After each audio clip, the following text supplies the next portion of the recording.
And we're live here with Kane Callis. I am Alex Rocha, and welcome to the Seminole Hard Rock Big Four 25K High Roller No Limit Hold'em. And Final we're table. live. How you doing today, Alex? Callis. I am well. Kane, how about yourself? I'm doing all right. You know what, I would prefer to be at this final table myself, but happy to be here alongside you commentating it. Yeah, that's fine. A decent, and we're live. A decent second place. To a cash. Yeah, consolation prize. Not bad. How about yourself?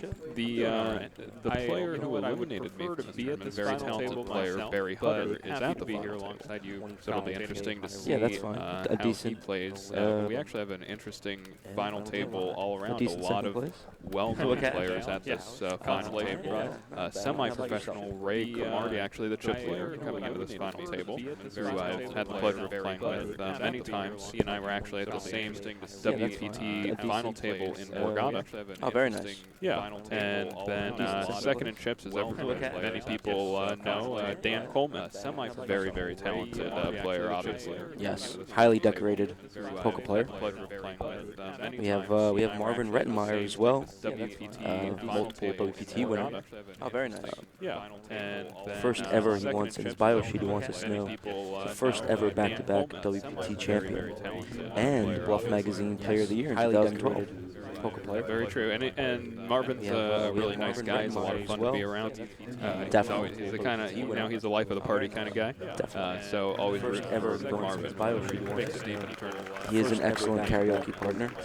Is he? Yeah. I didn't even know that. Yeah, no, he loves it. What was the song that you guys did? One song where we had been participating in some beverages, some adult beverages, and he is adamantly requested this one song that I would not have expected him to choose, but he really wanted to sing Hootie and the Blowfish's Cry. Yes, we had been participating. I didn't know. And you did it with him? I let him. Are you a Hootie and the Blowfish fan? He has adamantly requested this one song that I would not have expected him to choose, but he really wanted to sing. Hootie and the Blowfish, that's your thing, huh? Not particularly. And you did it with him? I let him have his moment. It was his thing, and I let him have it. Now, what would your karaoke song be? Well, we did a bunch that night. I think probably my proudest moment would either be. I have a wide range, I think I did quite well to. I let him have Martin's "Living La Vida Loca" his thing, and I think Ricky Martin actually performs here at the. Well, we did a bunch that night. Does he? I see his poster everywhere. He's coming to town soon. So maybe we'll stick around and see a show. Yeah, you should. You're quite well. Your favorite celebrity is. No, but my real talent shone through in Eminem's "Superman." Does he? I see his poster. What album is that from? I believe it's his third album. We'll stick around and see a show. Yeah, you should. Before or after the Marshall Mathers? Your favorite celebrity? After. So it was the one with my real talent. Okay. It's the Eminem show. In Eminem's Superman. Haley song. Yep, that's on there. Okay. Yep, Superman is. What album is that from? I think you'd know it if you heard it. That's funny. I didn't know we should go do karaoke sometime. I'm a big karaoke guy, actually. Coming up in New York. But you like to rap. Okay. It's the Eminem show. In Eminem's Haley song. He did Foo Fighters. Yep, that's on there. Okay. Superman is good. Okay. What album is that from? The poker will be starting shortly in about 4.5 minutes.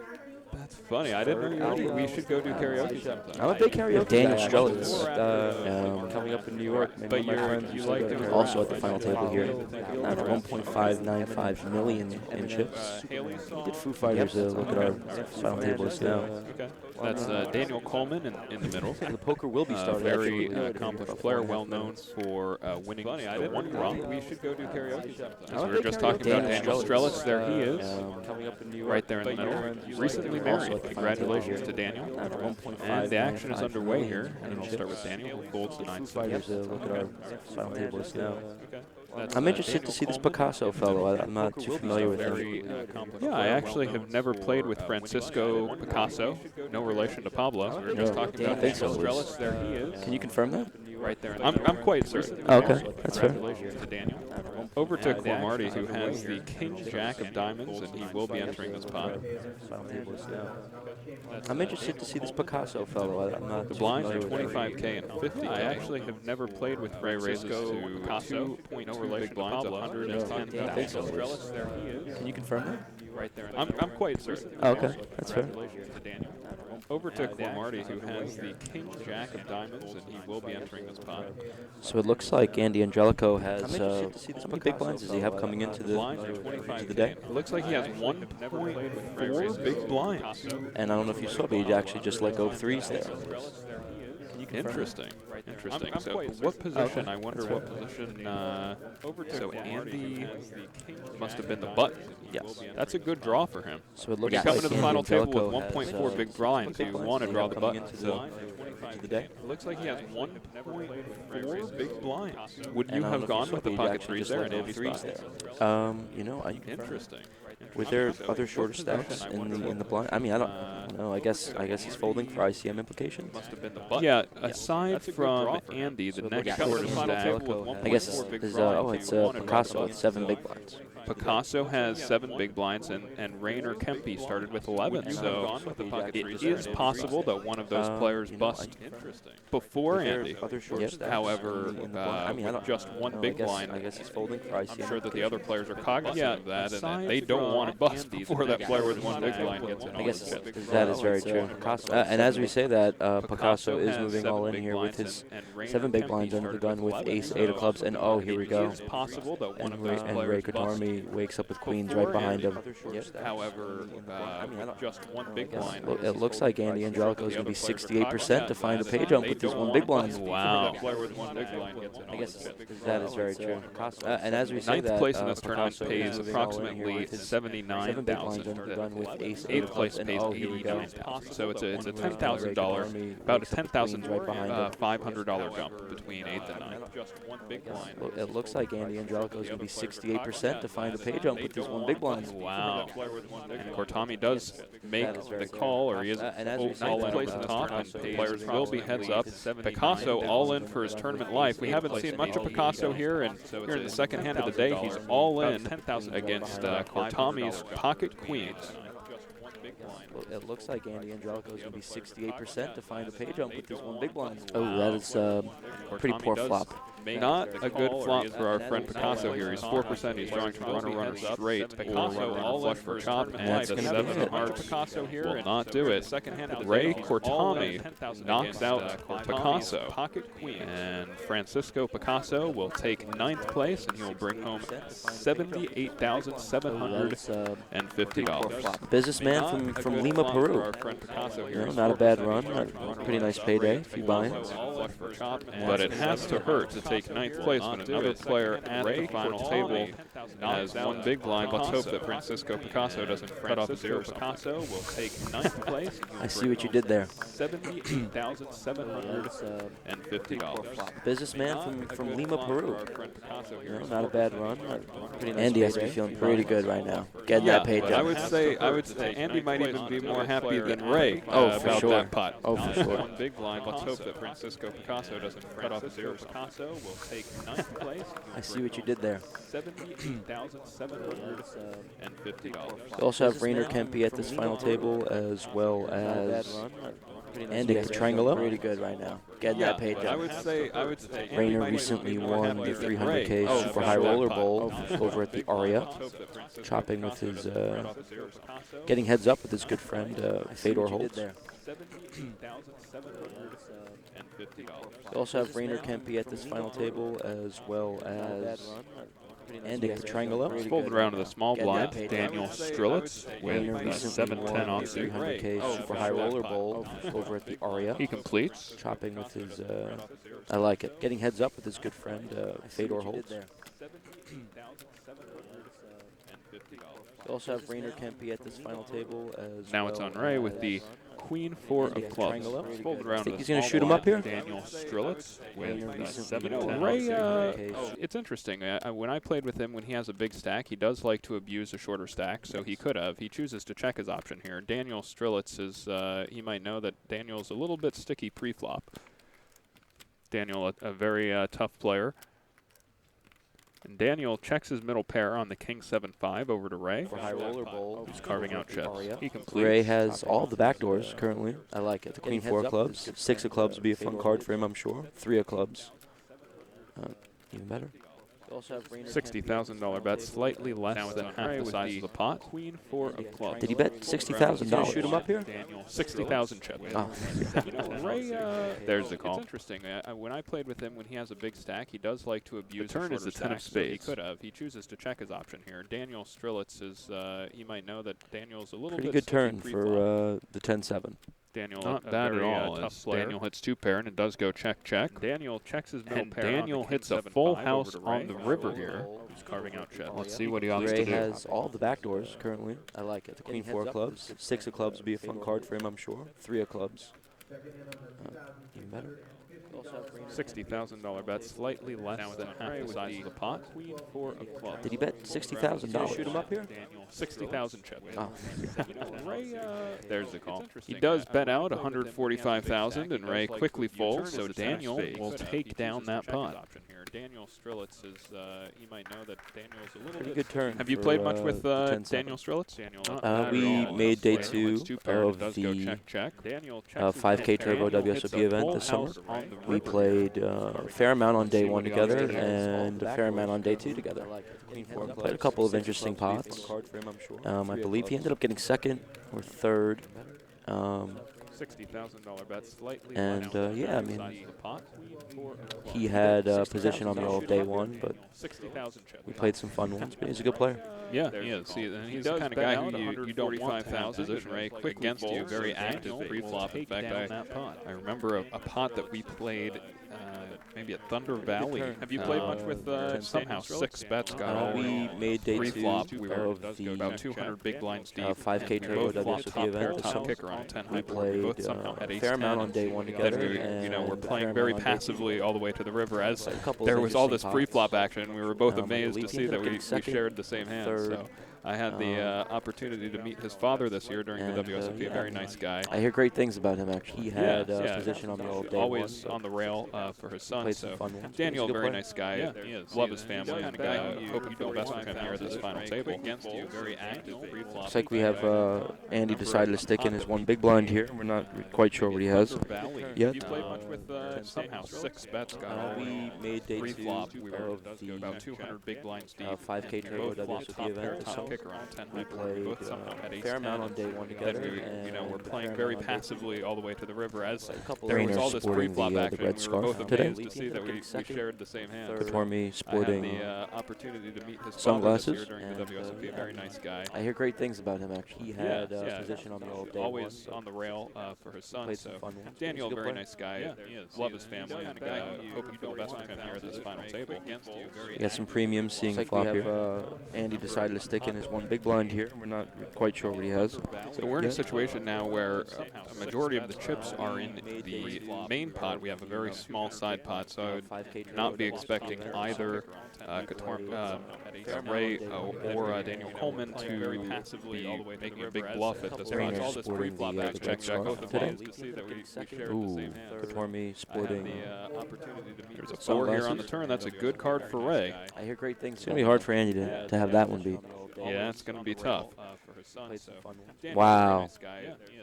And Andy had to be feeling good until he sees that turn. And lets out a little emotion there.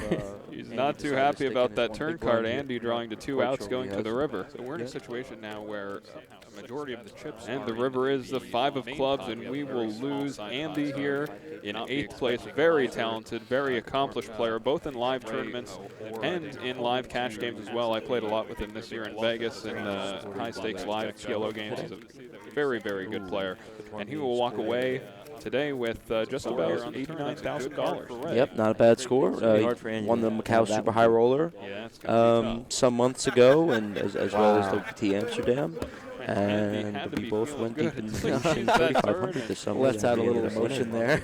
In a very dramatic three-way all-in, three-handed, aces versus kings versus queens, where he had them both covered with queens and river to queen to end the tournament in one hand, three-handed. Who were the other two players? One of them was Darren Elias, and I'm blanking on who the other person was.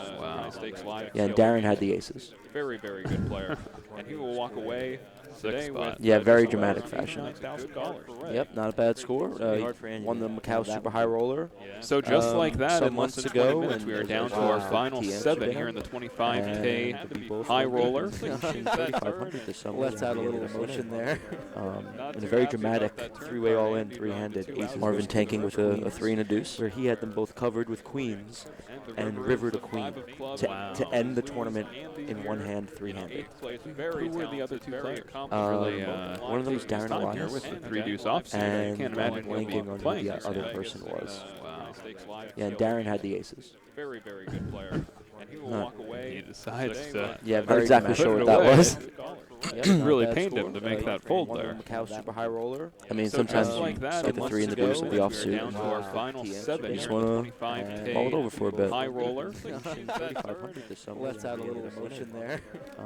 In a very Ray on the dramatic button with three-way the all-in, jack nine of three-handed, hearts. Marvin tanking with a three and a deuce. Good looking hand. Covered with queens Very good looking. and river to queen to end the tournament in one. Blinds now 30,000 for the small blind, 60,000 for the big blind.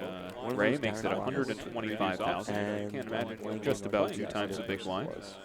Daniel Coleman has suited connectors here in the small blind. He has the 5-6 of diamonds.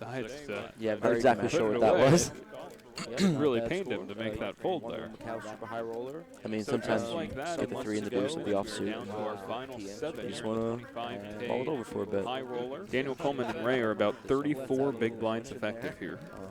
Ray on the button. Looks like Coleman is carving out raising chips. Tanking with a three and a deuce. Good looking hand. Covered with queens. Very good looking. And river to queen to end the tournament in one. Blinds now 30,000 for the small blind, 60,000 for the big blind.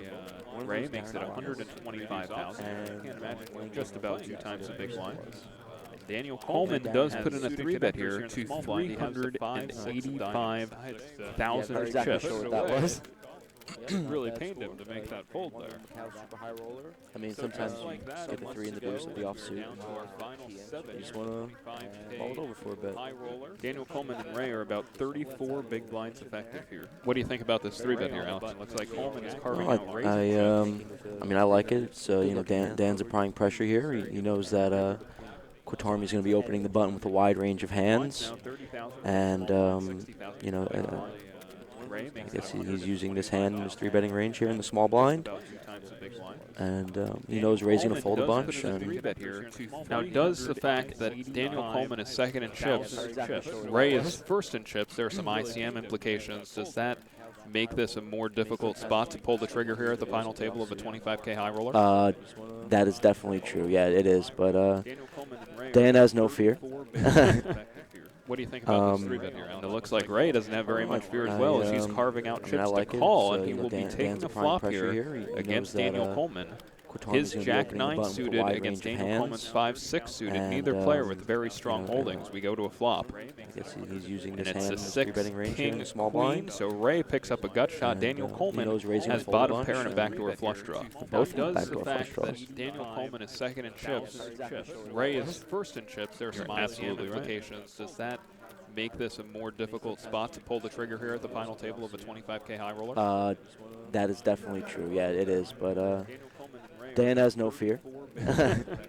What do you think about this three bet here, Alan? It looks like Ray doesn't have very much fear as well. Daniel Coleman continuation bet all at 140,000 against Daniel Coleman. His Jack 9 suited against Daniel Coleman's 5-6 suited. Neither player Ray quickly makes the call. We go to a flop. He's using And this it's hand a in 6. How about the 10 of Queen, diamonds? so Ray picks up a gut Just for shot. fun. Daniel Coleman He knows Ray's has gonna fold bottom a bunch pair and a and backdoor flush draw. Going to the turn, it's the ace of clubs. The pot to stack ratio here on the turn is about 1-to-1. Make this a more difficult spot. What would you be thinking here if you're Daniel Coleman? That is definitely true. Yeah, it is. But Help. has no fear. What do you think about this 3-bet here? It looks like Ray doesn't have very much fear as well. Daniel Coleman, continuation of bets, 240,000. Daniel Coleman thinking. He ends up checking. His Jack-9 suited against Daniel Coleman's 5-6 suited. Neither player Ray quickly makes the call. Go to a flop. He's using this And hand. it's a 6 About now. the Ray, 10-9. so Ray picks up a gut Just for shot. fun. Daniel Coleman, Ray Tommy with a good bluff spot. He's carving out chips. He does make a small bluff here. 450,000, and Daniel Coleman quickly folds. Interesting hand there.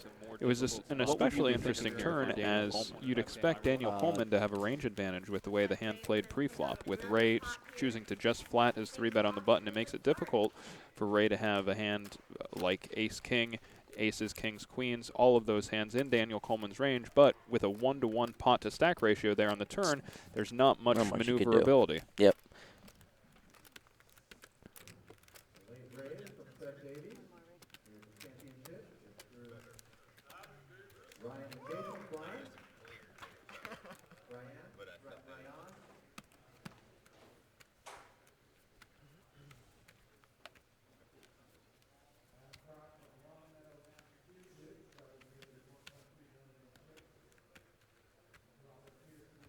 Petrangelo lets it go under the gun. See if Martin gets a 3-deuce again. Over to Rettenmeyer. Folds. Strelitz with the pocket fours. He will be playing this hand.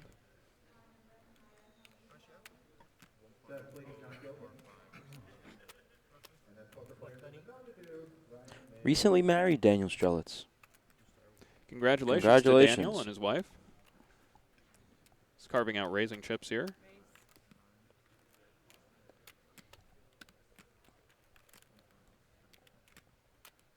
And he does raise to 120,000, 2 times the big blind. Over to Ray, who has an ace and a 6.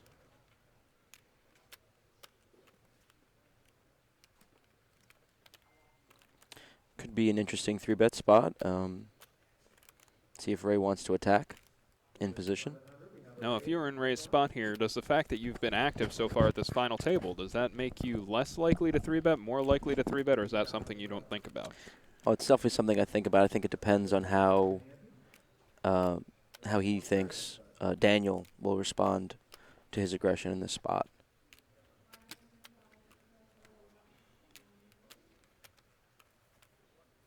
It looks like Ray makes the call. He calls here with the ace and the 6. Interesting. I wasn't expecting that, but no. We will be heads up to a flop here. I think ace 6 off plays a little better as a 3-bet, but we'll see what happens. The flop is 3-8-8. Action over to Daniel, who has about 1.5 million. The pot's 400K, and he quickly checks. Good flop for checks behind. Good flop for 4s. Turn and 9 of spades. Daniel checks again.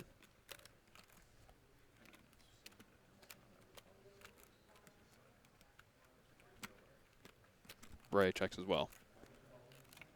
The river card, the 6 of clubs, and now Kortami takes the lead. Daniel checks, and we'll see if Kortami will go for thin value here. I would expect him to value bet this river as played. I think he thinks that Strelitz has, an ace-high type hand, and I think Strelitz is going to pay off and not like what he sees at showdown.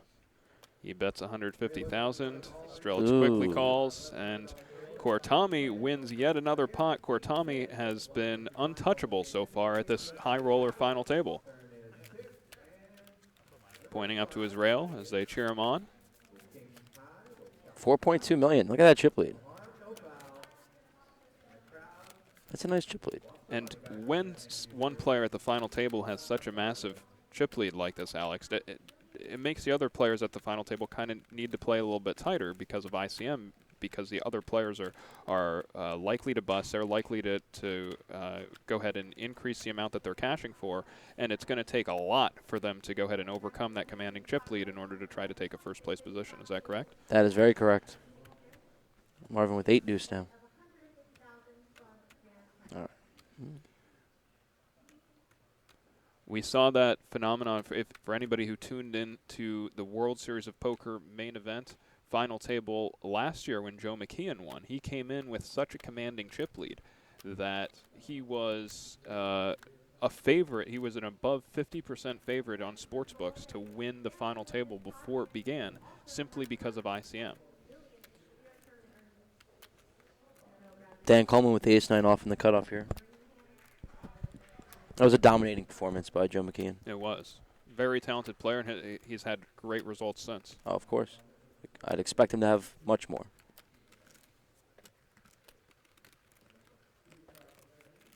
Over to Pietrangelo.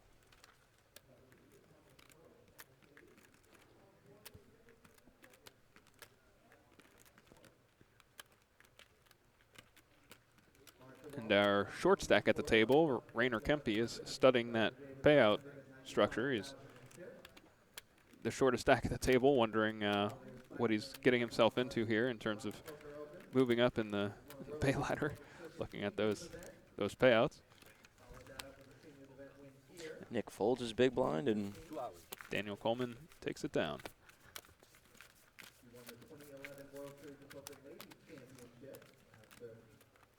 Nick Pietrangelo from Massachusetts, 29-year-old poker player, known as Cecilius on PokerStars. Very well respected amongst his peers. Definitely someone I do not like seeing at the table when I sit down to play.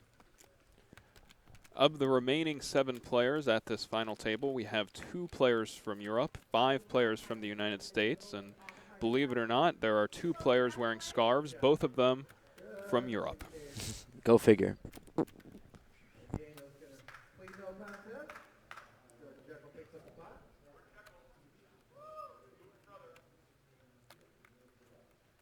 Folded to Kartami, our commanding chip leader here. He lets it go. Dan Coleman lets it go. On Rainer Kempe.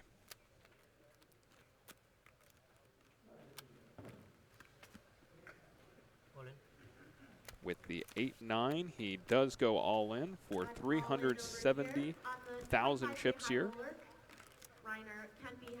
This is about 6 big blinds. 6 and a hair. Does this shove get the Alex Roca seal of approval? This is a close spot. I would need to check my charts. Pietrangelo wakes up with the pocket queens in the big blind. He goes all in, and Rainer Kempe is going to get the bad news here. He's going to really need some help to win this pot. He's only 12% against the pocket queens of Pietrangelo.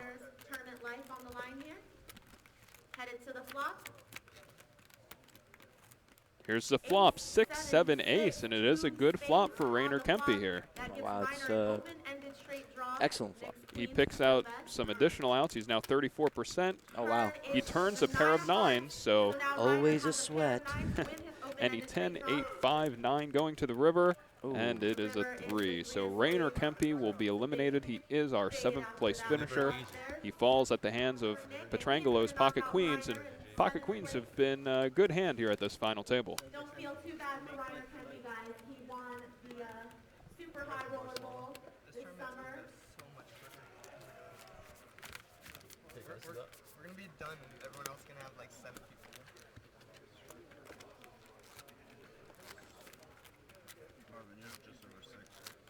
Rainer Kempe taking over $102,375 home for his efforts here today. Couple pay jumps. Just intuitively, without running the math on it, I believe I would have folded the 6 big blinds with the 9-8 offsuit in the cutoff. I would agree. I would for sure shove 9-8 suited. Yes. But I believe 9-8 offsuit would find its way into the muck. In fact, I think I would fold the button even with 9-8 offsuit. That might be closer. Daniel Coleman now with the ace-9. What are the antes currently? Well, let's see. The blinds are 30K, 60K? Yeah, the antes are 10K. 10K? So net antes there were slightly larger than one big blind. Net antes were 70K. Rettenmeyer folds his ace-7 in the small blind over to Strelitz with the queen-9 suited in the big blind, and he will not be folding to this min-raise here. He does make the call, and two players will be going to a flop.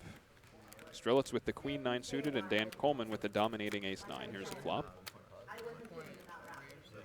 4-4-7. Not much to speak of for either player. Coleman now is wearing a hoodie, though. Speak of this. Changed his attire after Rayner busted. We're down to just 6 in this high roller event, Maria. Strelitz check folds, and Daniel Coleman will take down this pot here. They did indeed. Not a ton of sleep last night for any of these high roller participants.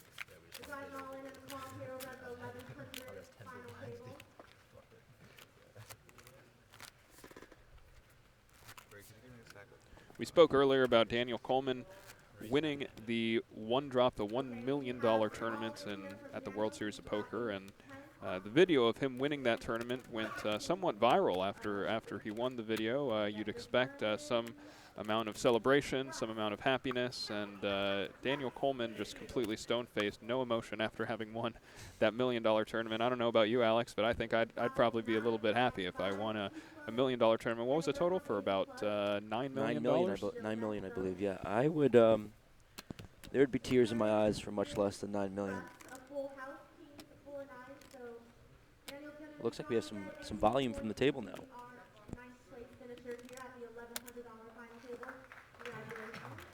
Petrangelo enters the pot here, raises it up. Over to Rettenmeyer, who's been quiet at this final table, and he finds himself here with pocket tens. He has 10 big blinds, and I can't imagine he'll be doing anything other than going all in here. 1.75.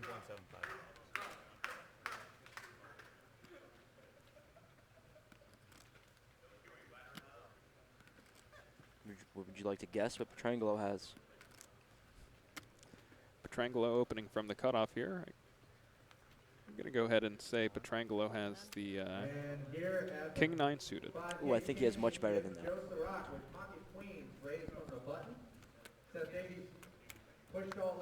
Strelitz folds. Ray gets away from it. And now we got a better idea of what Petrangelo has because he's asking for a count. That does have Joe covered. Petrangelo makes the call. King-queen suited. He has the king-queen suited against Marvin Rettenmeyer's pocket tens. This is a standard coin flip here. The king-queen suited, although it's behind right now, actually a small equity favorite in this hand. Here comes the turn card. It's an ace. And now all Joe Sirach needs to do is fade a jack or a king to double through Seth Davies. See if they can eliminate both scarves from this final table. It's a 3, and Joe Sirach is doubling up. Marvin Rettenmeyer, our last European at this final table, and his tournament life is on the line here with pocket tens all in pre-flop against the king-queen suited of Petrangelo.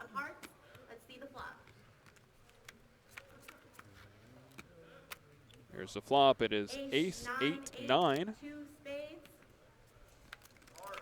The turn is a 5. Petrangelo is going to need a king or a queen going to the river. And it's a 6, and Marvin Rettenmeyer will win the pot with his pocket tens.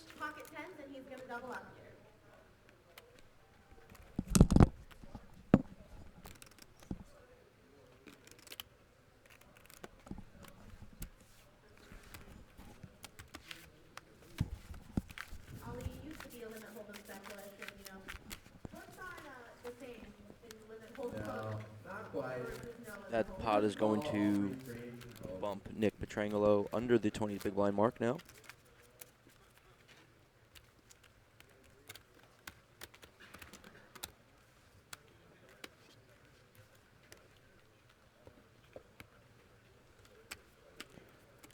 And Marvin Rettenmeyer, who was the shortest stack at this final table, no longer is. I believe Barry Hutter will now be the short stack here. Barry Hutter, who has been uncharacteristically quiet so far at this final table. Winner, winner, chicken dinner. Folded Rettenmeyer in the cutoff. Ace-5 suited. Happy about that last pot. Laughing a little bit. He's going to be happy at his holdings here as well, as I imagine he'll be entering the pot. That is Daniel's shirt, actually. Dan borrowed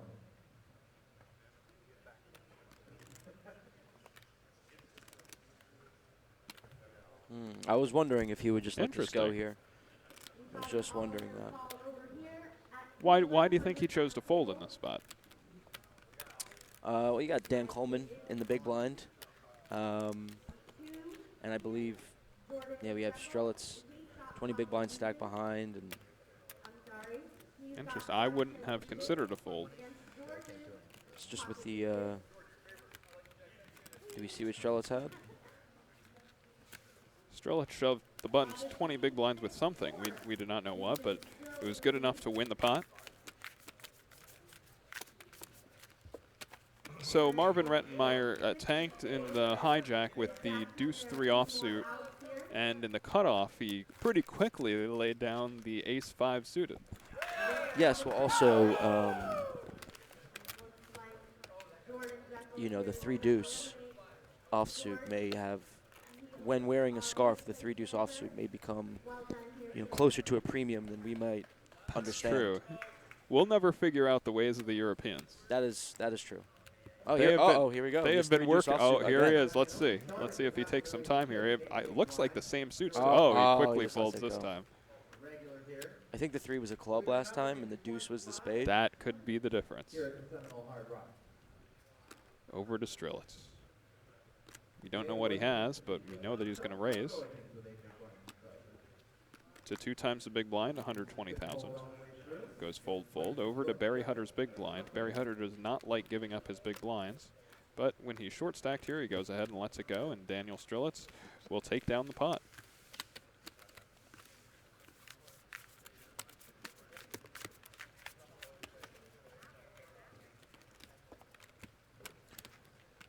Have you played with all of the remaining players at this final table? I have. Yes, I have. From your experience, who do you think is the most active player at this final table?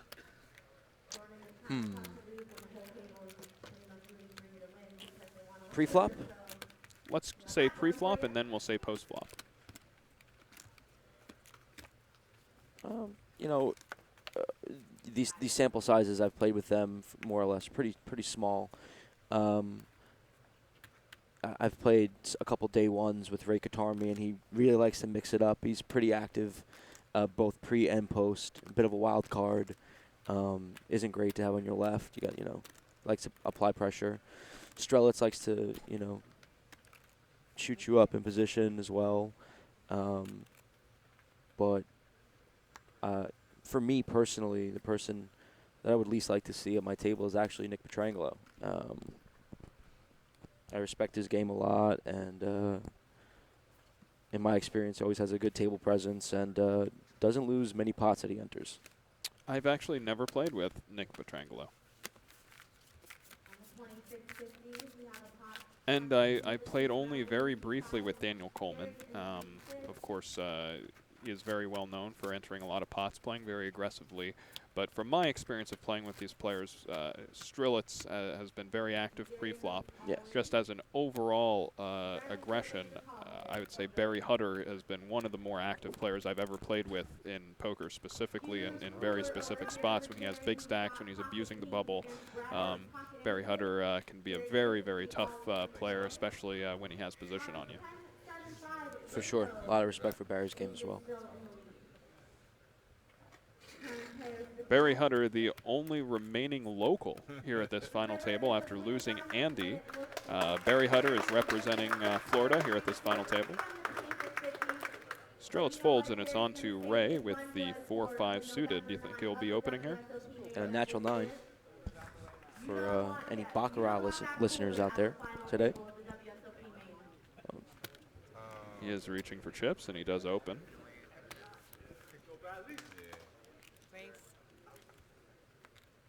Not sure if we mentioned it, but the levels are 90 minutes long. Fold, fold. Good amount of playing each level here. On to Rettenmeyer.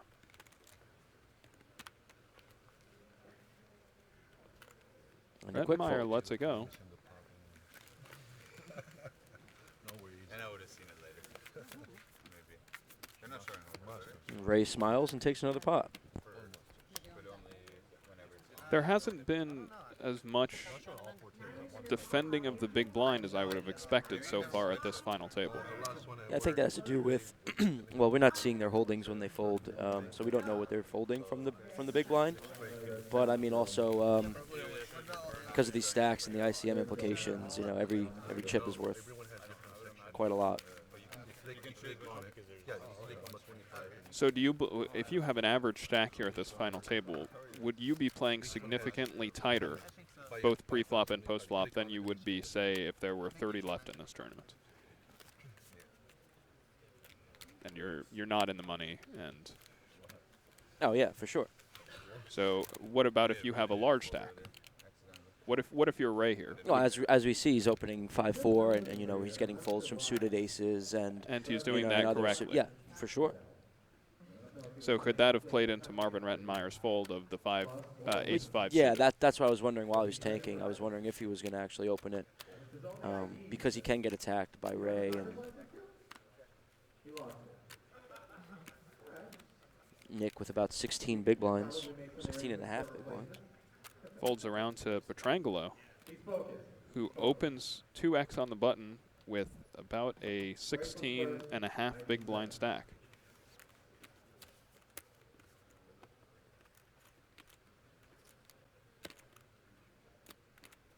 And it goes fold, fold. He will take down the pot.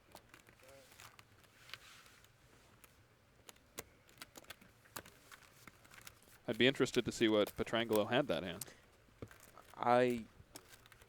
I'd imagine it was a strong holding, but I could be totally off.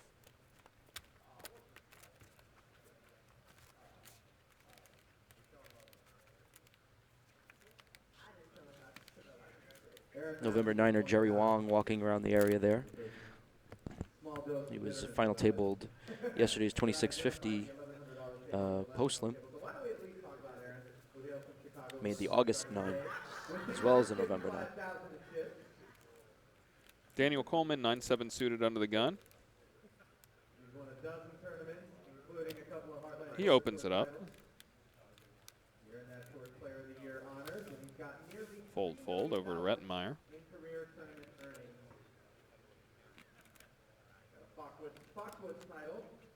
Rettenmeyer lets go of the Queen 5 suited to Strelitz. And Strelitz has ace 8 of hearts in the small blind here, with a total of 1.3 million chips to start the hand, so that's about 22 big blinds. Alex, what are you doing here in the small blind? Well, yeah, he beat me to it. I was going to say, I mean, it's an interesting spot, but I mean, I think we need to fold here. I mean, we can see that he has the best hand, but I can see an argument for any option in the small blind there. 3-bet folding, 3-bet shoving, and folding, and calling. I wouldn't. Calling is an option because with an under the gun open, and I wouldn't expect Ray to be 3-betting light in that spot too often. So you're going to be able to see a flop. You're getting about 3-1 on your call there against a wide range of Daniel Coleman under the gun. It's not a standard spot to take, but it's a spot that I sometimes will go ahead and take a flop there with a hand as strong as that. But again, with ICM, yeah, in different stages of the tournament, I'm sure that there's Daniel Strelitz is flatting there, right? You know, at some frequency, but you know, a little tougher now. You know, Barry has a little less than 15 big blinds, and Petrangelo with about 20. Well.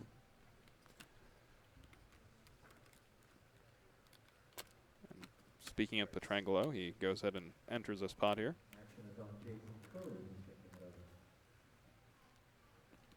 Doing a good job of hiding his hole cards thus far. Ryan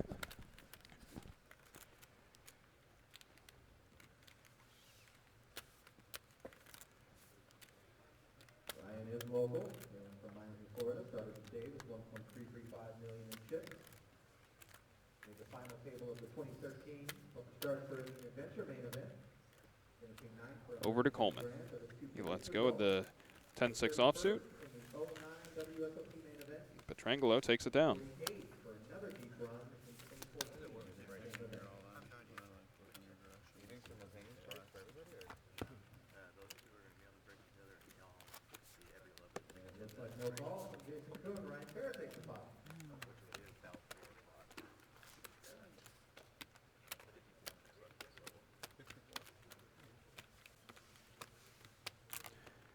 As you can see here, there are 4 tables running here at the Seminole Hard Rock in Hollywood, Florida, just about 30 minutes north of Miami. The 4 final tables are the 25K high roller that we're commentating and watching right now. Then the other 4 tables would be the main event, which was a $5,250 buy-in event. First place in that event will take home $1 million. Nice payday. Yeah, not bad at all. The 2 other events would be in a $1,100 post-lim, where first place is about $160,000. And then there's a $2,650 buy-in event that's happening here as well. The final table of it is happening. And do you have any idea what first place is in that one? I do. It's about $245,000. About 245. I eyed it very briefly yesterday, and then they asked me to leave the tournament area. What you went deep in that tournament, right? 25th, deepish, I suppose. I had a lot of chips, and then I did not. You and I played at actually the same table in that tournament briefly. Day 1, briefly, yes, we did. Some interesting pots being played between you and Justin Young. Yeah. It's a fun table. Fun last 2 levels.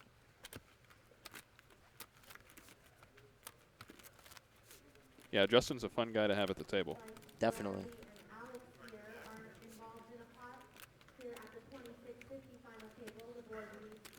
What did you have on the Jack 8-7? If you don't want to share, that's fine as well.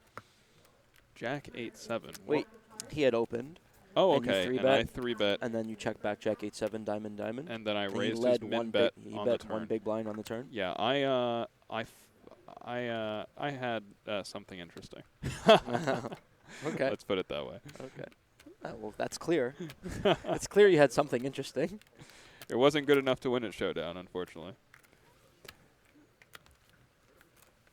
So you did have some showdown value, or did you just decide to give up on your bluff? Wow, you're really fishing for information over here. Well, you know, we're here. Do we're you do talking. this for a living? Or over to Ray, who has the Queen 10 suited. He opens. Daniel Coleman with the Ace 10 on the button. And with about 29 big blinds effective, he makes the call. So we will see a flop here. Kortami's Queen 10 suited against Daniel Coleman's dominating Ace 10.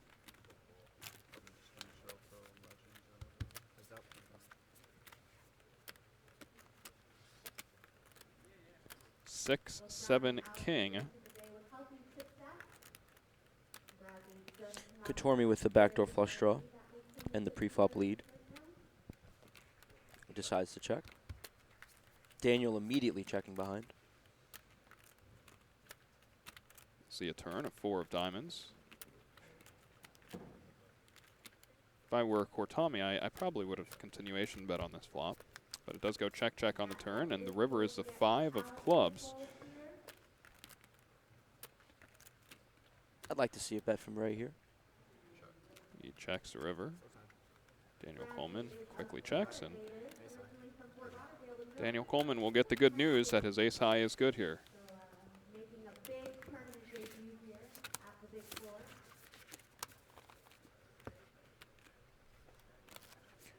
If you were Ray, you would have bet that river?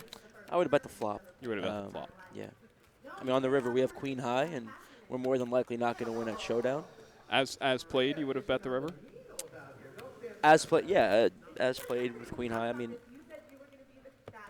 The problem is you're not representing yeah, we're very not much, representing but very much. The good thing is that it's unlikely your opponent has very much. So it's an interesting spot. Generally, Queen 10 is one of the worst hands he's going to show up with on the river, so that's probably one of the best times to go ahead and bluff. Correct. Bottom range. The action continues over here, Maria. We got another all-in. 650. Ray with the ace 6. We saw him play ace-6 offsuit earlier when he called Daniel Strilitz's raise. This time we're going to see him open with it. 965,000 chips, got over $1 million in earnings. Over to Hutter, who folds. Petrangelo gets away. Marvin Rettenmeyer in the big blind. He's been called here. Got 2 sevens. He is up against King Jack offsuit. Looks like he has a decision. King Jack, Corey Aldemir, and the flop. Queen 8-5 with a couple of hearts. 2 sevens still in the lead. Here comes the turn. Rettenmeyer has the ace-jack here. He has about 18 big blinds, and is he just posturing right now, or is he debating just calling this bet instead of going all in? I think with two shorter stacks, I do think he is considering just calling.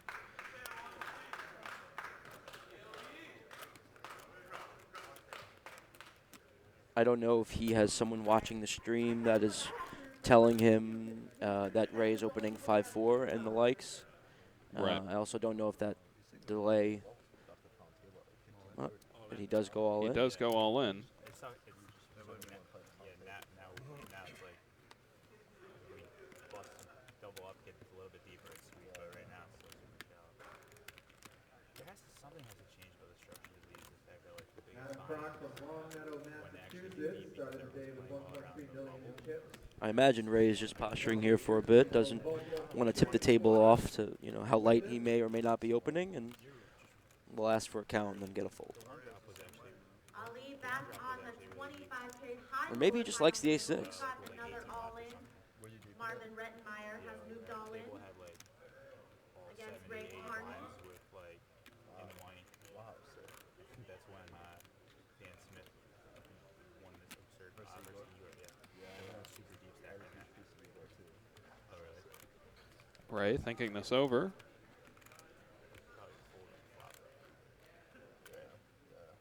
To me, it does seem like a little bit of a Hollywood here. I don't think he's going to make the call here with his ace-6 offsuit.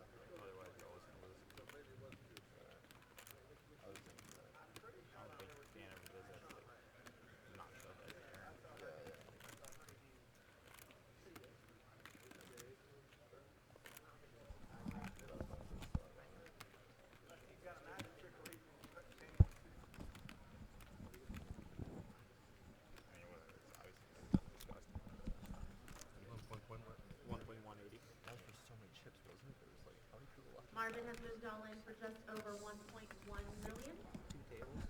And Ray still thinking over this decision with his ace-6. At this point, Alex, I can't imagine that it's just posturing. No, he's thinking about calling, I suppose. I mean, if this is him Hollywooding, then he deserves an award in acting, because this is at least a nomination. Quite some time, yeah. Ray thinking about it, and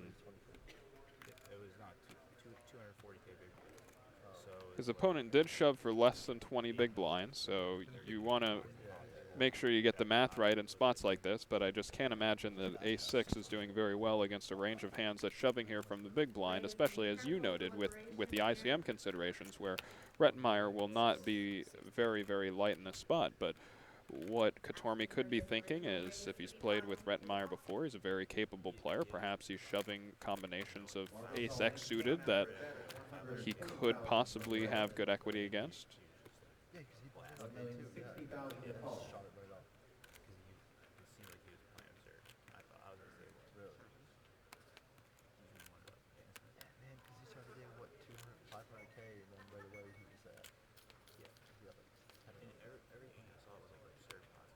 He could just be thinking, I have a chance here to knock out the last European at this table, get all the scarves out of here.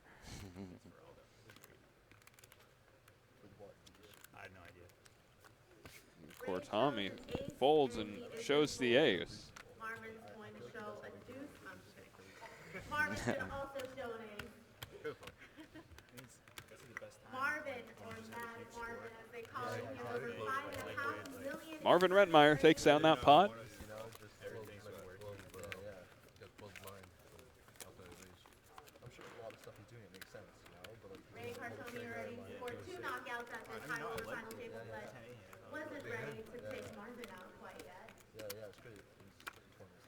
had the wrong ammo. Well, we know that both of them had an ace. Also, too, you always want to pass stuff up because if there's other good spots around, you know. In our table was talking all deep stack, and the other table was shallow. So Yeah, yeah. it was 6.5. For those of you just turning in to the live stream here on Twitch, I'm Kane Callis. Alongside me, Alex Roca. Or We're Rosha. Rosha, sorry about that. It's all good. We're here at Kalas. we're here at the $25,000 high roller final table as part of the Hard Rock Poker Showdown. Daniel Coleman has the Jack Queen of Hearts. It looked like he just called the big blind. He does. It was, right? Yeah. Okay. Interesting Yeah. call here. It's around to Marvin Rettenmeyer with the big slick here in the small blind. I'd imagine he'd just go all in. He has 23 bigs here.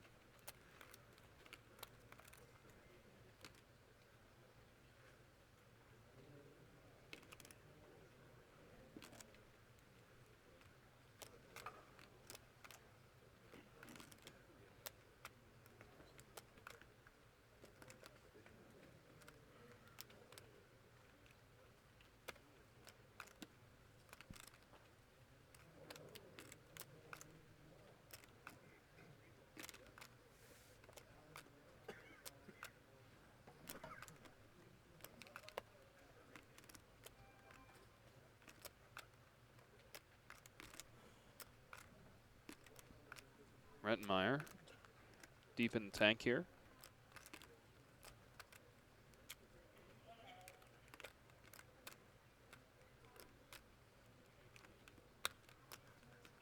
Back at the high roller, Dan Coleman from Holden, Massachusetts, who started the day with 2.26 million in chips, has raised it up to 250,000. He's limped, sorry. Limped for 250,000. Limp for 250,000.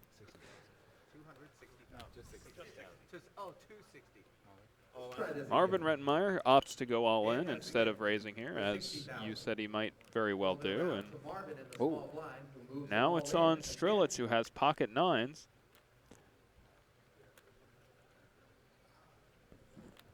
Now, what are you thinking here? If you're Daniel Strelitz, you have 20 big blinds with pocket nines in the big blind. Rettenmeyer just moved all in for 23 big blinds in the small blinds. Daniel Strelitz from Santa Ana, California. I don't know Dan Coleman's limping strategy or if he balances it. I think if I'm Strelitz, I'm more or less disregarding the limp, putting him on a range of hands that he has, suited broadways that he wants to see a flop with but doesn't want to. Daniel Strelitz makes the call, and Coleman will fold, and we have a flip here. Ace-king against pocket nines. We've got a race here. Marvin didn't look too pleased. Daniel did call pretty quickly there with the pocket nines. Marvin has Daniel covered with the ace-king. Nice spot for the shorter stacks, Barry and Nick. And the flop is 3, 4, 6, all clubs. Good flop for Daniel. Going to the turn. Oh, It's the ace of clubs, and now Daniel needs a 9 to win or any club to chop. Going to the river here. Oh. It is a club, and the players will chop up the pot. And Barry and Nick do not get the pay jump. No player at this final table other than Daniel Strelitz is happy with that river card. That is true. Now, really interesting spot there. Big blind, pocket nines. You have Marvin Rettenmeyer in the small blind. Took quite a long time and chose to go all in with the ace-king. What are you doing there in the big blind with pocket nines? I believe there are ICM implications. I don't know the exact numbers, so I can't give too educated of a if you're there right an now, opinion. But I mean, I think Barry has less than 13 bigs. I'm trying to think of what Marvin's actual range is there in the small blind. Do you think he's doing that with pocket sevens? I'm wondering if he does it with sevens or eights. I'm not sure. strong here. They do I mean, call if him Mad Marvin. They do call him Mad. I mean, if Daniel assumes that Marvin assumes that Coleman has the type of hands that he has, then it becomes a spot where Marvin is now just essentially shoving blind versus blind. And do you think that's why Marvin took his time to go all in, so that other players couldn't put him on the hand that he had, or do you think he was considering simply raising instead of going all in there? I don't know if he was thinking that. I mean, with 23 bigs in the small blind, out of position against a Dan Coleman limp, I think there's some merit, I suppose, for making it like 3 or 4 big blinds. But I don't. I would just always be going all in that spot. What would you do in his spot with pocket kings?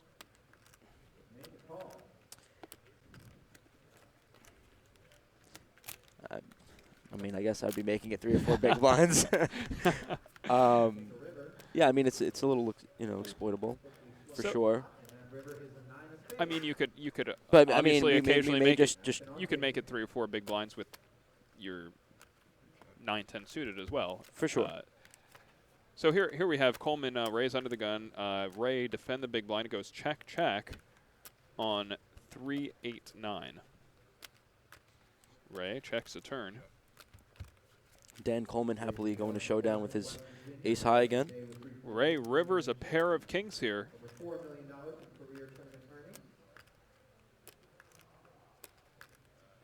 Won the Bellagio High Roller event this summer. 8 World Series Poker final tables to his name. 4th place finish in the 2010 WPT World Championship. And here and now, he's moving all in. Ray with a 200,000 chip bet.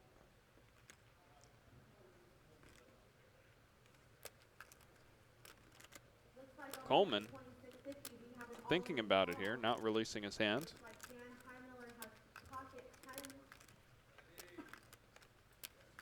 Sizing Kortami up. And he does let it go. Good fold. Kortami takes that one down and continues to add to his chip lead here at the final table.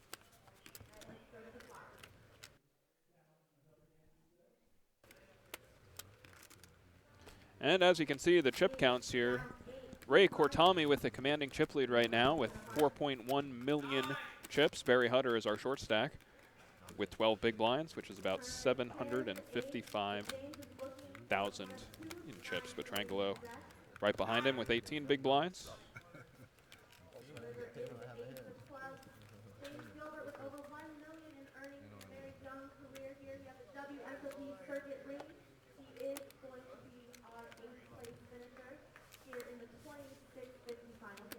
Don't want to dwell on that here at the 1100. Aaron Massey has pocket kings, and he's up against George General's pocket queen. Let's see the flop. And it's ace, trade 10. Rainbow, 2 kings still looking good. Folds around to Ray in the small blind. And the turn is a 9. Who min raises with the Queen 4 offsuit. Daniel Coleman with Marvin's favorite hand, deuce 3 off, makes the call.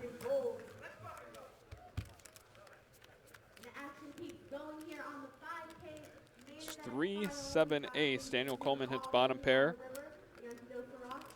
Ray Kortami with just a queen high goes ahead and checks. Daniel quickly checks behind. 4 on the turn.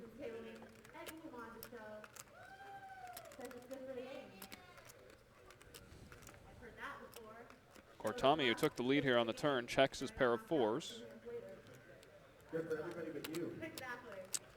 Dan checked back the flop. Dan did check back the flop, and now he's choosing to bet 60,000 on the turn, which is 1/5 the size of the pot here, likely thinking that his pair of 3s is good, and he's just trying to charge hands that could have 6 outs going to the river, 2 overcards going to the river. Ray Kortami makes the call. That is not the case. Ray Kortami is currently ahead with a pair of 4s. Going to the river here, it is a 3, and Daniel Coleman takes the lead again here with trips. A little unlucky for Ray. Ray Wait. checks and Daniel Coleman checks. What? What's going on? And Daniel Coleman mucks his hand. Is there something going on with the 3-deuce offsuit that we don't know about at this table? Is it possible the graphic is wrong? Or Now, here's the thing. It is possible that our graphic was wrong here, that Daniel Coleman did not have the 3-deuce offsuit. However, if our graphic was right, it's possible that Daniel Coleman simply misread his hand and accidentally mucked trips here on the river. Maybe he thought he had 4-deuce? No, that'd be a chop. 4-deuce would be a chop. 5-deuce would be a straight. 5-deuce would be a straight. Now, Deuce, maybe? For those of you tuning in, that these players did bag at approximately 5:30 a.m. last night, so it's possible that Daniel Coleman did not get very much sleep. And but I want to give him the benefit of the doubt here. That is a big mistake if he muck trips there.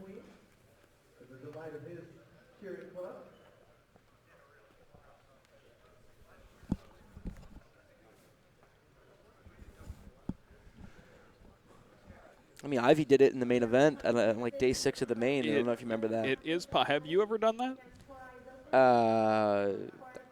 It's possible. I wouldn't know if I've done that. You know, I mean, you know, unless I suppose if it was on a stream. So here's the thing: have you ever misread your hand the other way, where you thought you had a strong holding, got it all in, went to showdown, and realized that you didn't? There's definitely been times where I've been in a pot, a big pot, or a pot that's escalating and getting big, and I've thought, I hope I have what I think I have. Because it has happened to me a number of times. Really? One memorable time is I was like 9-tabling on a laptop in Costa Rica, and mostly cash tables and a couple of tournament tables on a Sunday. And one of the games was just no limit hold'em 25-50, and there was a very, very big fish in this game. A guy was playing every single hand, not folding. And I had 9 tables on a small little laptop screen. And all I saw is I had ace-jack with the ace of hearts on a 4-heart board. And I felt like I was in great shape. We make it to the river. I put out a bet. The guy puts in a raise. I just instantly go all in. Little do I see that the board is 7, 8, 9, 10 of hearts. Uh-oh. We're about $8,000 deep here at 25-50. Oh, geez. So I just kind of lit $5,000 on fire because I lose to any 6 of hearts or any jack of hearts there. So of course he had the jack of hearts. Snap called me. So and as you're telling me about this big fish in the game, he's telling his friend, I got this guy a straight flush, and this guy a 4-liner straight flush, just giving me all this money with the ace of hearts. Exactly. So that was not a fun one. And another one I can remember in live poker was the Aussie Millions cash game. I'm playing at 25-50 PLO cash at the Aussie Millions. And I have the nut flush. This is an unbeatable hand, right? We go to the river. The board pairs. Not a great card for my hand. I now lose to any full house. I check. Gentleman bets. But based on his bet sizing, based on the way he had played the hand, I was almost certain he had a lower flush. I was almost certain he didn't have a full house. So I raise all in for value. Very thin value here in Omaha, going all in with a nut flush on a paired board. But I was so confident that he had a lower flush, and based on our dynamic, he thought I was aggressive. He tanked for about 5 minutes, finally called. I triumphantly turned over the ace of hearts and the 4 of diamonds for ace high. And I was absolutely right. He had a lower flush, and I just donated to him my whole stack at 25-50. But all of a sudden, we have an all-in and a call here. Daniel Coleman with king-queen, and Barry Hutter with the pocket sixes. Barry Hutter at risk. 11 big blinds for Barry. And they are exactly 50-50 here going to the flop. And here comes the flop. It's 9, The flop is 5-9 jack. Very well covered. Here comes the turn. 2 6s in The turn is the 8 of diamonds. Daniel Coleman will need a 10, a king, or a queen. And it is a 7, so Barry Hutter rivers a straight and will win the hand. A nice hand, Barry. He gets a double up, patiently waited for that double up and got it. Strelitz with a discipline fold earlier in the hand with 4-4. Tanked like he wanted to open it, and then let him go.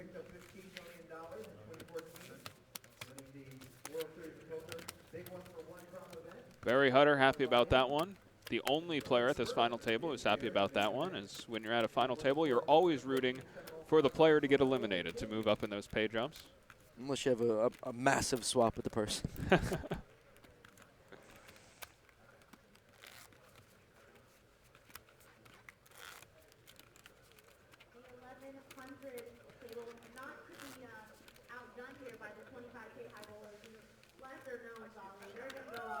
As you can see, 4 final tables all going on at the same time.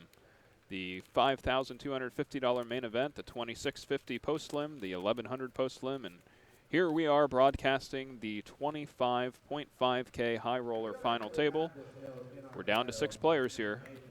But I'm going to take a stab at Phil, who he's majored in college. I'm going to go with structural engineering, just based on his stats. Ray Cortami, pocket aces, red aces, under the gun +1. Finance. Well, okay, that's another very appropriate major.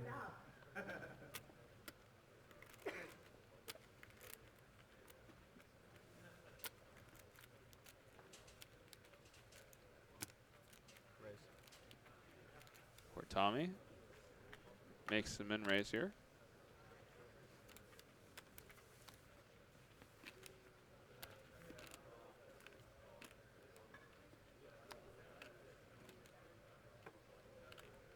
It's over to Marvin Rettenmeyer, who has 8-9 offsuit in the big blinds here. He has about 22 big blinds.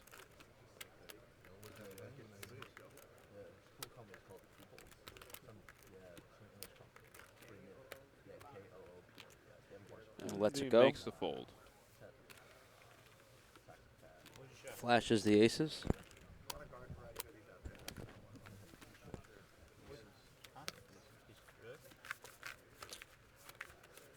ICM implications, forcing Marvin to not defend there. I'd imagine it's a spot he'd normally defend, even at that stack size.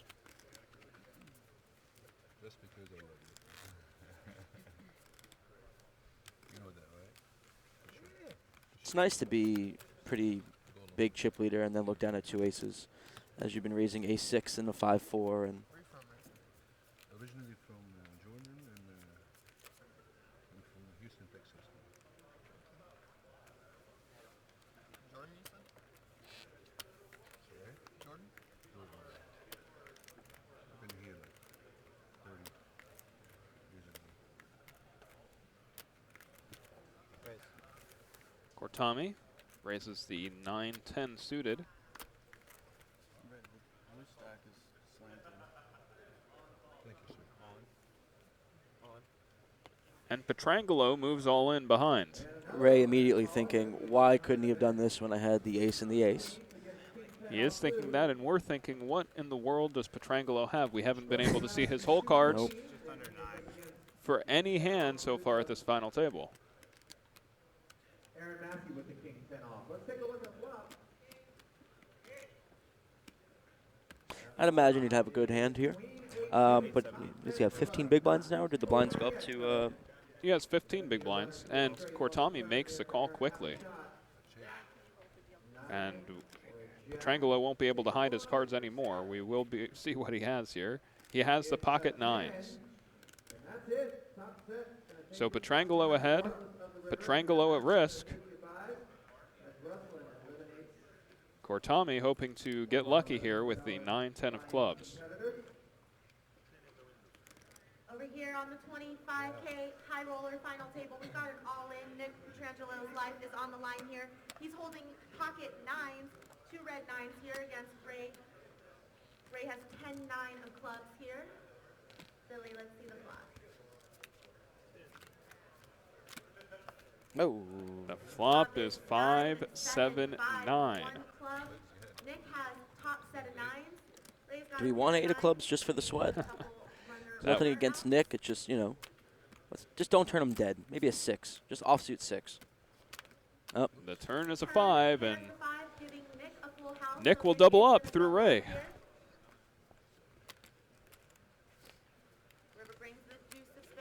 Ray ends the hand with top pair. Nick Petrangelo doubles up here, Nick much Petrangelo to here in seat 9 at the high roller the final table. chagrin of everybody else here at this final table. Has more than 5 million It's always the worst when you're a short stack and you just watch every at-risk stack just continue to survive all ins. Barry Hutter rolling his eyes, not too happy about that. Nothing against Nick, but as you said, when you're at this final table, you want to see people. You want to see people drop off. You want to move up. The pay jump now between 6th place and 5th place is about $27,000. 6th place gets about $120,000. 5th place, $147,000. So every all-in matters. Every player matters, and they're playing for a lot of money here at this final table of the $25,000 high roller.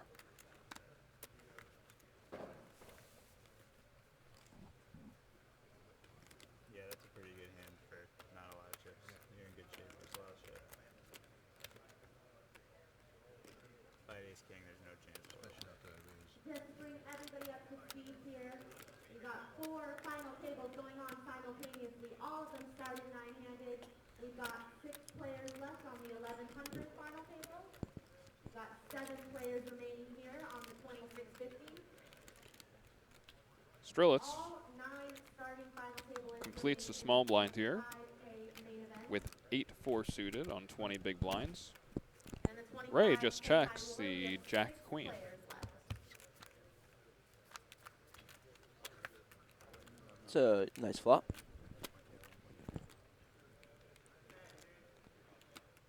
Not a bad flop for Ray. Strelitz betting out into him. If he just calls here, we'll He see. does just call, quickly just calls. Nicholas Imicus raised pre-flop with 3-bet by Dan Highmiller. Interesting. Strelitz turns a pair of 4s. He knows a 4 is likely or not good. He checks. Poor Tommy checks behind. That's the first time I've been happy that they're announcing the Going to the river, 9 of diamonds. And Strelitz checks. Waves the white flag. And Kortami quickly bets about the size of the pot, 300,000. During the 2015 Seminole Hard Rock Poker Open, including a final table of the 1650 bounty event. Strelitz. 430,000 career tournament earnings. Well, I think he's probably thinking I beat Queen 8 and Jack X and Queen X, and I think he'd eventually make the fold here. I'm surprised by Ray's check behind on the turn there with the nuts. Tough to be from Pittsburgh and not root for the black and yellow, that's for sure.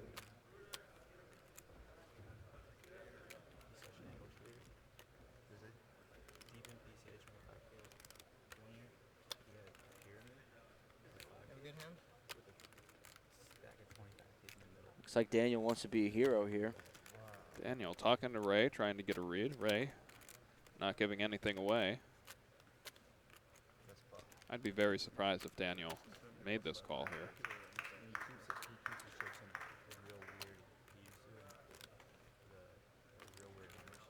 Daniel must be thinking about the sizing here and asking himself, you know, would Ray really bet an ace for this size? Would he check an ace on the flop? Would he check an ace pre-flop rather? So he thinks, Right. oh, would he bet a king this size? You know, does he just have queen high or jack high? You know, had a gut shot on the flop and now has queen or jack high on the river. Pocket aces, it looks like, against pocket nines.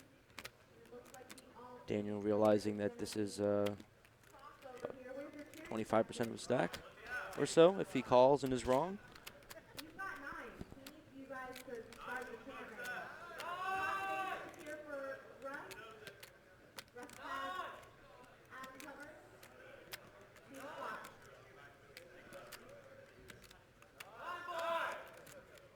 Is he going to show me king 9 offsuit?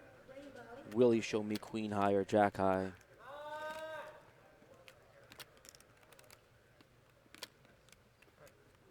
Wow, and he is going to hero it off. He makes the call, and Ray will give him the bad news here. He has the nuts, and a nice pop for Ray. Everyone loves a hero. The turn check ended up working out for Ray there. Got him paid off. A nice pot-sized bet on the river. He made a lot more chips than that hand than I would have, and he takes it down. You have to wonder if Daniel's second-guessing that call there.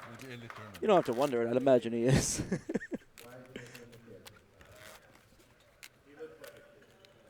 Yeah, I get kudos for, you know, going for it. $30,200 for his efforts here today. New live circuit was taken over. He's got 24 for the main event. Following it up with this final table. Are you managing the clock on the screen? Nice. You're making a play for my gig now, huh? So out of that 30,000, how much does Adam owe you? A lot of drinks in the very Fold over to Rettenmeyer with the ace-7 offsuit, 22 big blinds here in the cutoff. I was going to say, usually the people with the biggest cheering section is the person that Mad Marvin raises to 125,000 chips. And now Strelitz with pocket tens, 12 big blinds. There is one play for Daniel here.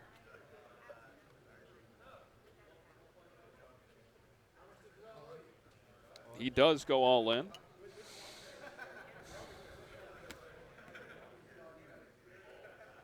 Kortami with the queen-7 suited makes the fold. Over to Daniel, who makes the fold. And now Marvin Rettenmeyer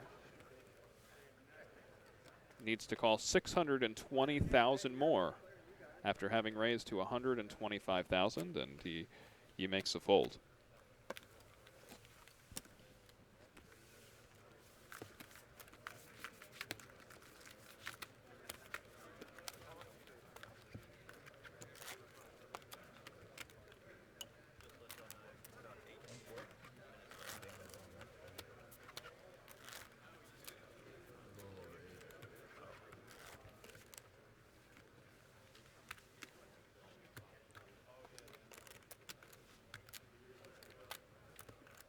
And we're getting a shot now of the 5K main event final table, the 5250. A lot of notable players here at this final table.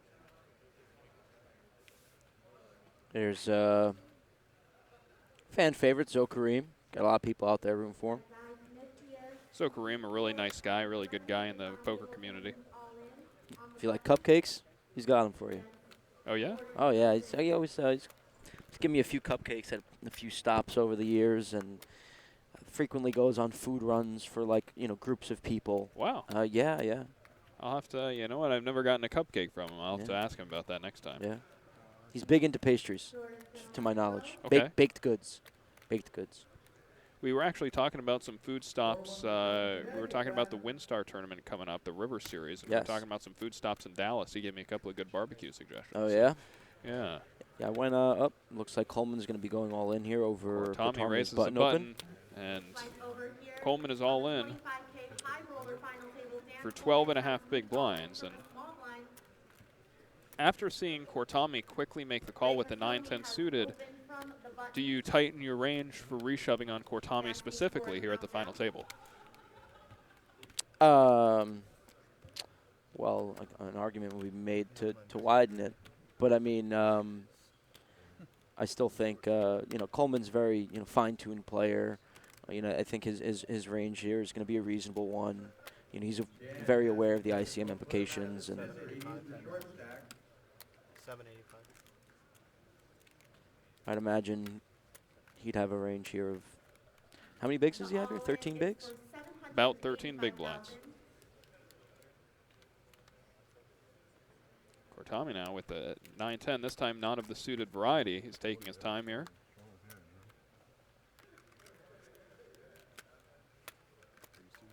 Trying to assign him a range here. I'm trying to think the worst pair he would shove.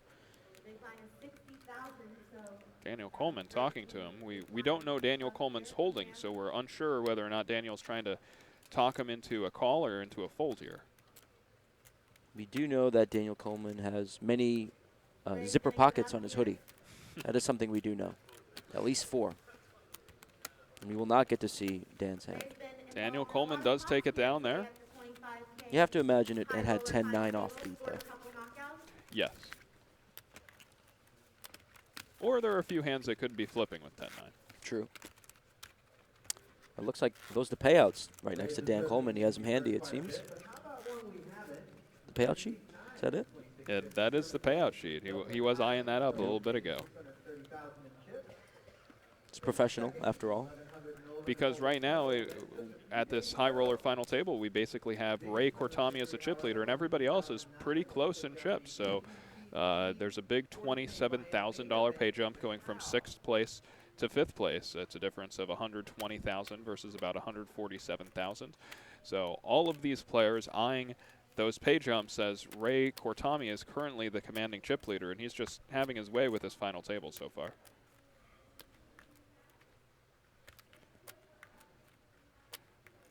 Cortami, ace-deuce offsuit. Raises up, 2 big blinds. Daniel Coleman quickly moves all in again with the ace-10 of clubs. Hutter folds, Petrangelo folds, back over to Ray.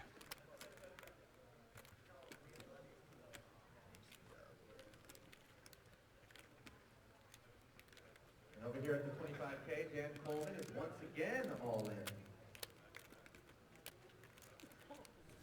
This time, he's on the button. Cortami's going to show the ace of spades and say, hey, buddy, I got some good hands. Ooh, and he finds the ace. Coleman told him to pick one, and he got the ace, and now Coleman shows the 10 as well. That's happened at this table. You'll remember Marvin and Ray also involved in a similar pot. Both players had at least an ace.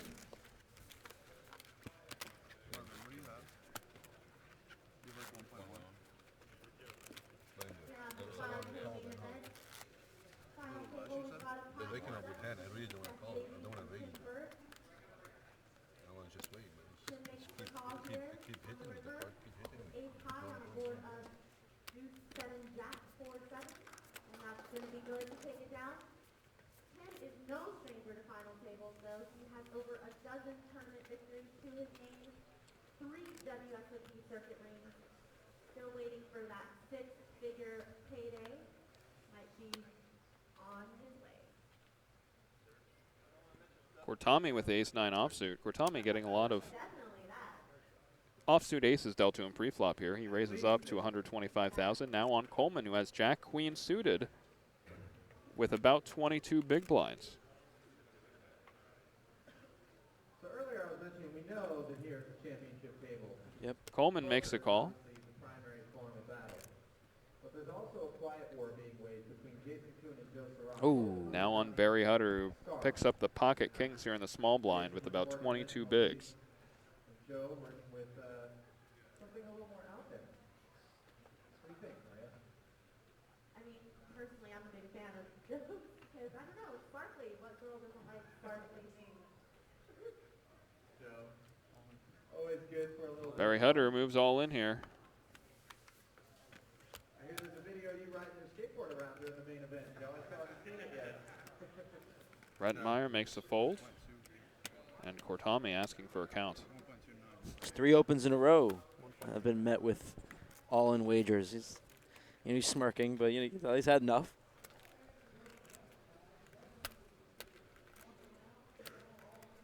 Whoa, and see, I could tell he was frustrated. Cortami makes a And call. he had and We've enough. got another all-in he'll be here shown with the bad 25K news that high Barry roller Hutter final has table. pocket kings. Barry Hutter's all in here with pocket kings, and Ray has ace, 9. Cortami does have a 1 in 3 chance of winning this pot, though. We will go to the flop.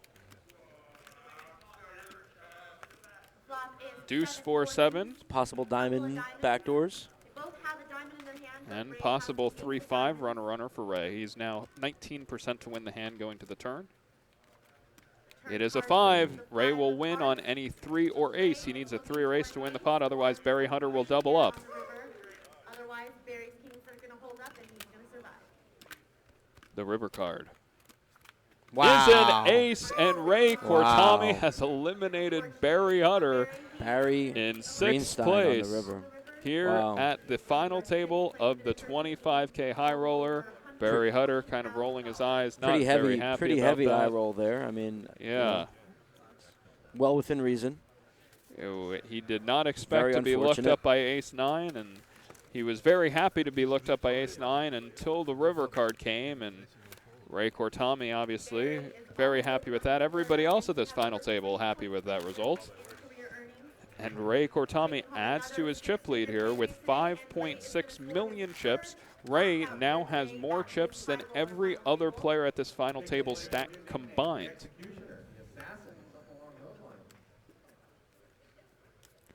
The 3 short stacks at this final table, all very close in chips. Very unfortunate for Barry. But, you know. Barry Hutter, he played well. He played patient at this final table, but did everything he could. I don't feel too bad for him because he's the one who knocked me out of this one. So. He takes home approximately $121,000 for his efforts in this tournament. Not too shabby, and I'm sure we'll be seeing more of him in the future. And with the elimination of Barry Hutter, there are no remaining players at this final table who are from Florida. He was the last local to be eliminated. Daniel Coleman raises up here to 2 big blinds with 8-9 of hearts. You know, Ray opened 3 hands in a row, 3 times. People went all in on him, and enough was enough. That up. Enough was enough. Took a stand. You don't tell me. I'm the chip leader, bub.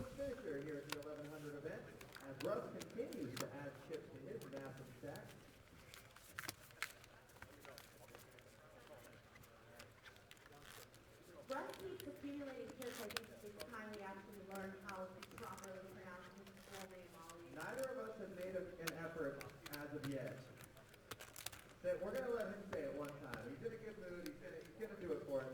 All right. We want your full natural pronunciation of your name, bro.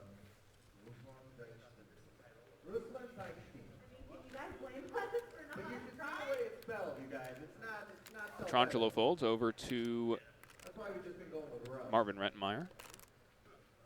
Mad Marvin. 10-3 offsuit.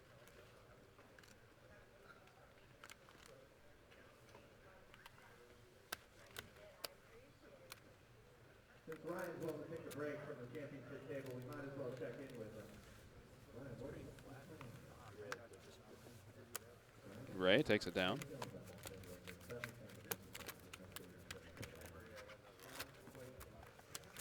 Strong to quite strong is the range of talent he's up against, he says. We got another all-in call over here. Jordan Juggle here. You can see Jason Kuhn in the crowd there on the final table of the $5,000 event. $1 million for first. He just had a birthday a couple days ago. Nice little birthday week. Happy birthday, Jason.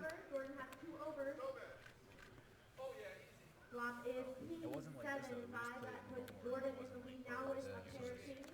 Still looking for an 8.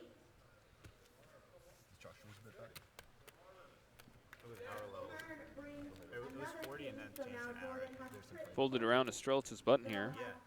14.5 big blinds. He folds.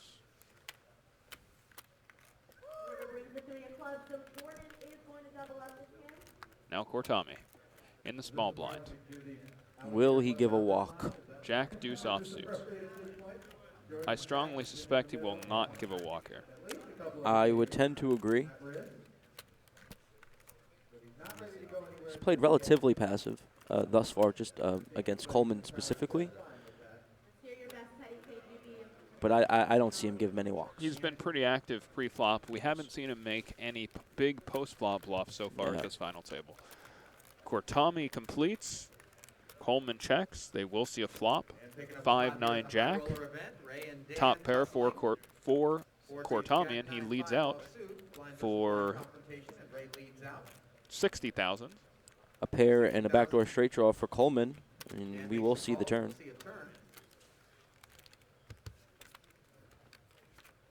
Turn card pairs aboard. It is a 9. I'd imagine this goes check, check. Both players with 2 pair now. He checks it. Cortami does check. Over to Coleman. Checks behind. Dan checks as well, and the river pairs. The river fills Cortami up. He has jacks full of 9s. And Coleman playing 7 high. Coleman with just a 7 high. Wow, and he checks.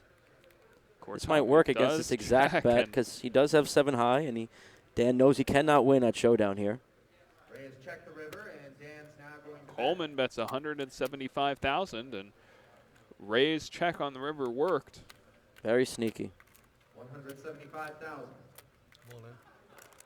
Ray quickly moves all in, and Daniel Coleman folds. So a good check on the river there by Ray, getting out an extra 175,000 chips from Daniel Coleman. I showed a good hand only.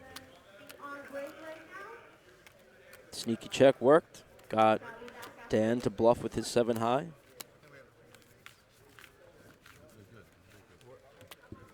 Something I like about Daniel Coleman's game is the speed with which he acts. He acted very fast there. Whether he on that river, very fast. Is bluffing, value betting, he seems to act very quickly in all decisions. It definitely speeds up the game, and it's admirable.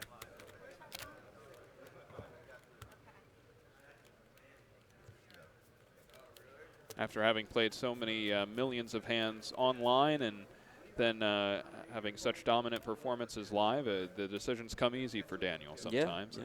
I've seen him take longer in his actions. I think, Have you? yeah, it's nothing. It's not, it's nothing unbearable or anything of the sort. But Marvin Rettenmeyer, pocket 8s, 16 big blinds. How much does Nick have? This is probably just going to be an all-in, I'd imagine.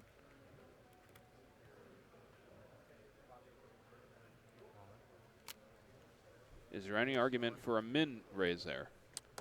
I'm sure there's an argument to it. I wouldn't elect to do it. I think his best option is to wager all of his chips. Well, he does wager all of his chips, and he does win the pot.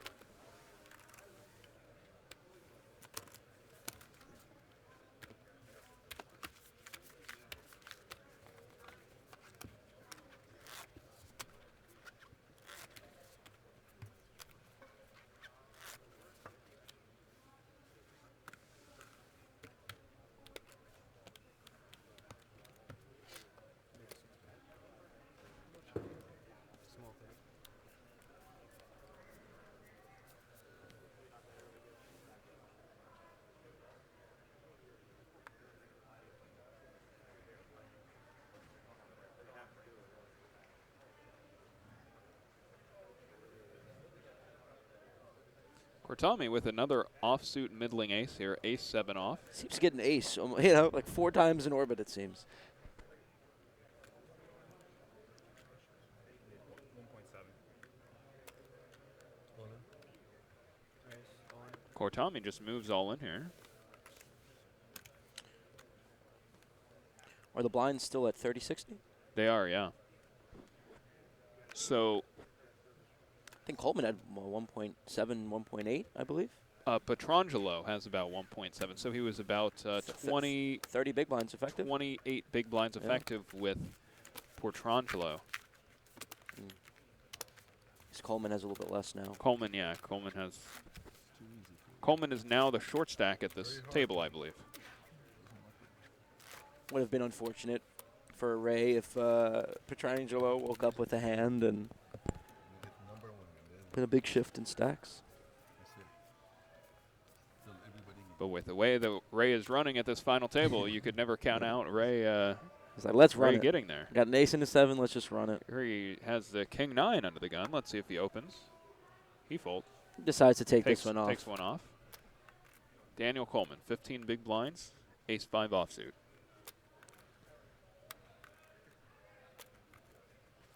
As a high-stakes sit-and-go player online, these are the kind of spots that Daniel Coleman, I think, has figured out pretty well. He says he's all in.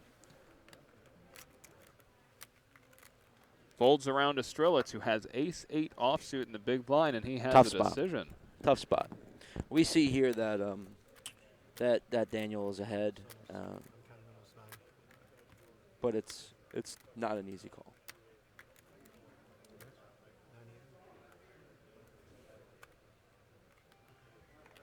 Oh, I see Daniel has less.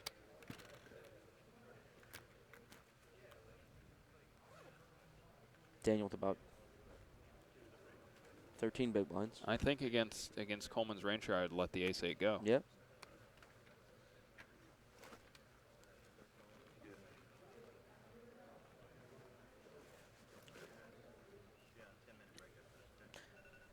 I think maybe ace-9 suited would be the cutoff, or maybe ace-8 suited. Ace-9 suited, probably. But Strelitz taking his time. Do you think he has a read on Coleman? It would be a very good call if he makes the call here. But he does make the call. Wow. Wow, what a call by Daniel Strelitz. And Daniel Coleman gets the bad news, and it's Dan on Dan action here, headed to the flop with Strelitz ahead with the ace-8 offsuit. Fantastic call by Daniel Strelitz. Here's the flop. Deuce-8 king, and that's bad news for Coleman, who's going to need running 5s in order to win this pot. Or the turn is a 4 or 4-3. That is a 4. Now headed to the river. Daniel Coleman needs a 4. 3. Oh my God! He hits the 3. Excuse me. He needed the 3. He got the 3. And Daniel Coleman eliminates Strelitz. Do you see what just happened there? The second that you said he needs running 5s, the universe reminded you, no, 4-3 works as well. That's true. I think if you mention on the flop that 4-3 works, it bricks out. Wow, that's gross. Daniel Strelitz is eliminated in 5th place. He takes home $147,000 after making a great call there with ace-8 against the ace-5 of Daniel Coleman. And what a well, that was dramatic. What a run out. That was what a dramatic run out. Wow. And now, as you can see, Coleman is second in chips. Ray Cormati still has more chips than the other 3 players combined here at this final table. Mad Marvin Rettenmeyer, our shortest stack with 16 bigs. Yeah, if your box is here, top corner should be enough room. Yeah, I'm sorry. Would you have gone all in with Daniel Coleman's hand? I believe 15 bigs in the cutoff. I'm here. He's pushing him. Yeah, I mean, I think he would have folded ace-6 offsuit, but I believe ace-5 to be a shove. And the way that the board ran out shows you why ace-5 offshoot is a shove, because you do have the wheel draw there, whereas ace-6 is a fold. What a dramatic pot there. But if you're Strelitz on that flop, you're sitting pretty. Yeah, that's gross. That's not much. Pretty unlucky for Daniel. He makes a nice call there. Yeah. And dominating. After having made a very questionable call earlier and being shown the nuts against Ray to make that good call against Daniel. But Daniel Strelitz, very well played. 5th place in this high roller tournament. Congratulations to him. Congratulations to his wife, recently married, is Daniel Strelitz.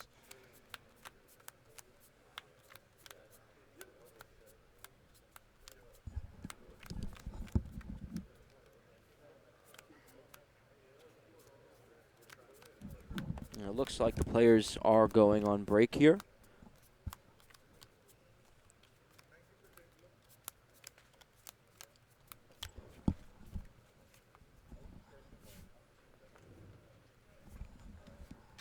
Yeah, players are on break here, so it is about 10 minutes left on the break. We will be right back in about 10 minutes. Stay active, stay watching here on Twitch for more excitement in the 25K High Roller here at the Hard Rock in Hollywood, Florida. See you.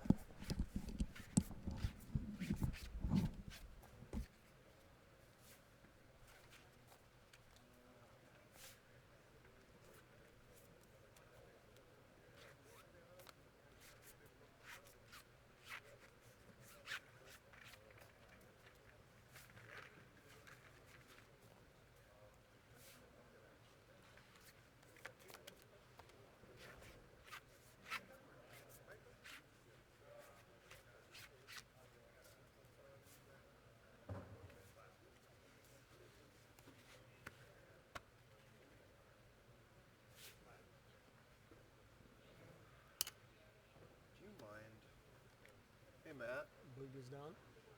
can we break these down? Yeah. Or at least a couple of these? I guess I could ask you after. What do we got? 500?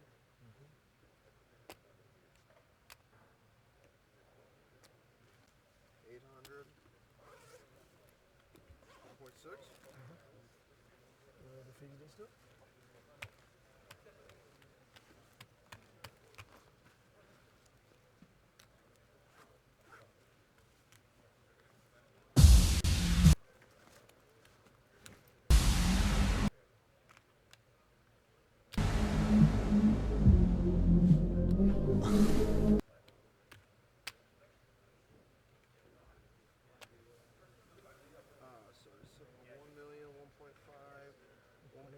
525. We'll do that one for me, quick too, please.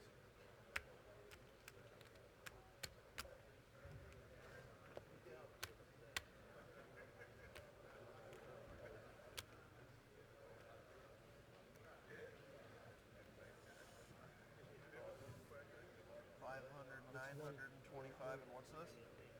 It's like on the side? No. This is $925 plus Nine. this. This one is nine.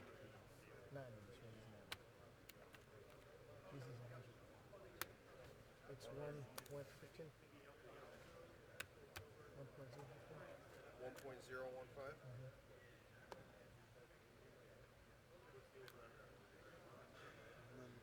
At least just grab that The top one, see what we're at. Top one is over 3. Okay. So, 1, 2, 3, 4, 4.5, 4.9, 5.25, plus 1, 2, 3, 4, 5, 6, 7, 1 million, 1.015. I have another one too.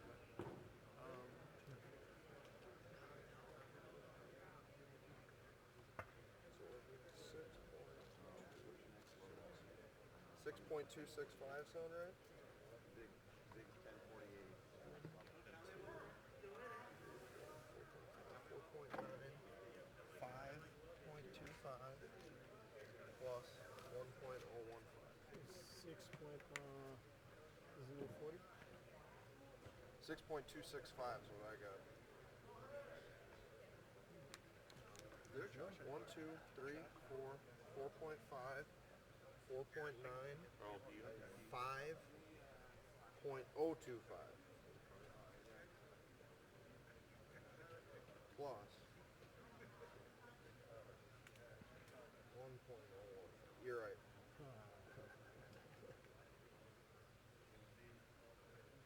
6.040. Yeah. 6.040.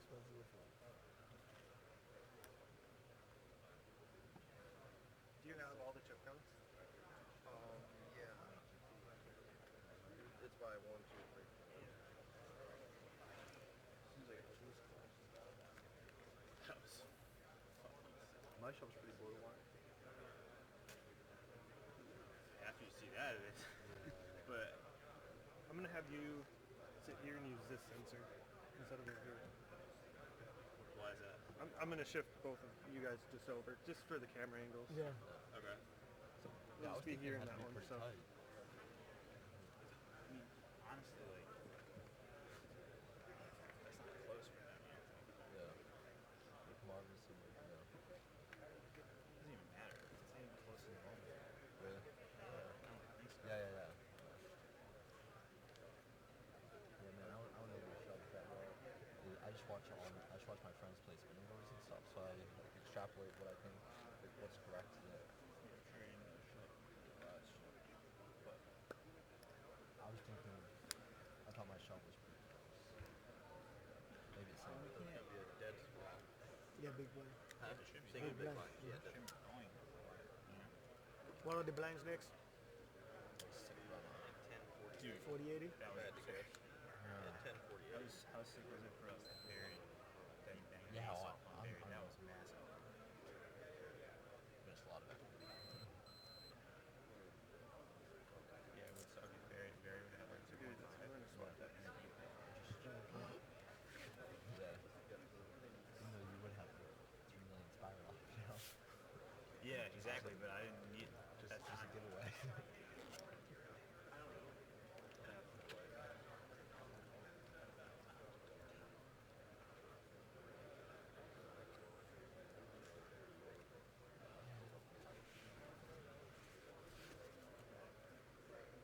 Damn, shit, running guards. What? Yeah, you see that? The Yeah. wheel? Well, that was sick. Oh my god. Yeah, I already made peace with myself that I was out of the tournament, you know? I see the flop, don't see a backdoor flush draw. Alright. I'll keep on to this one, so you still have 4. Go. We're gonna have some. Like there's a 6 in here. I'm telling you. luck, boys. Are they gonna announce the stacks, or are they gonna announce their stacks, or no?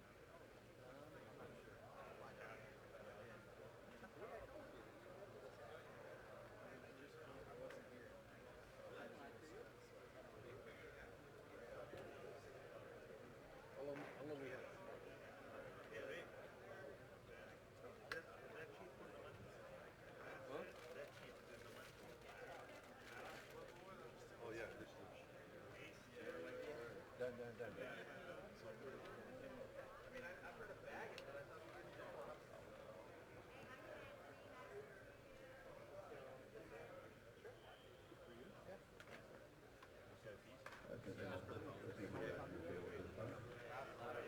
Okay, all players, make way back. Few tables will face the count. We need all players back to the tournament area, please. Cards are not to be in the air. All players back to your seats, please.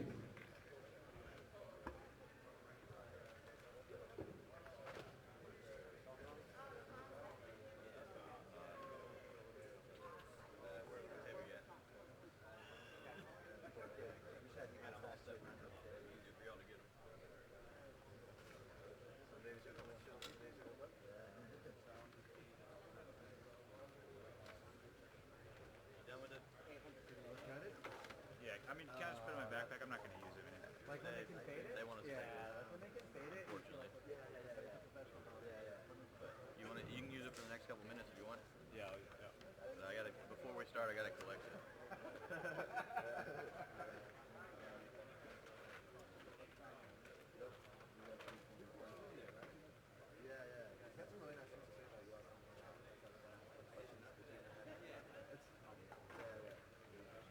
Yeah, you were doing this fight, right?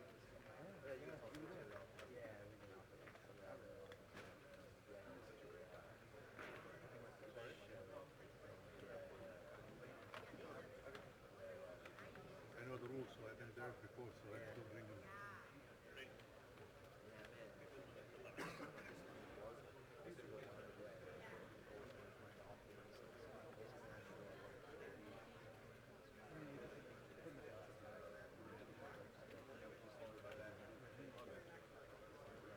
We have all players back to their respective final tables, please. Talking to you, 25K high roller.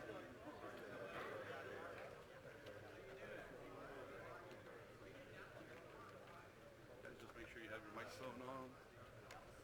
The rest, my man.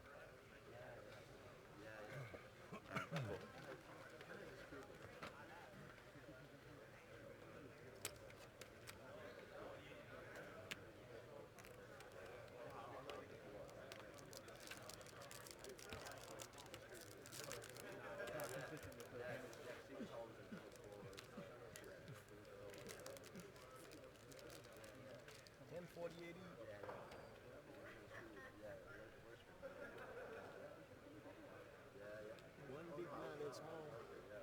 Where's that going?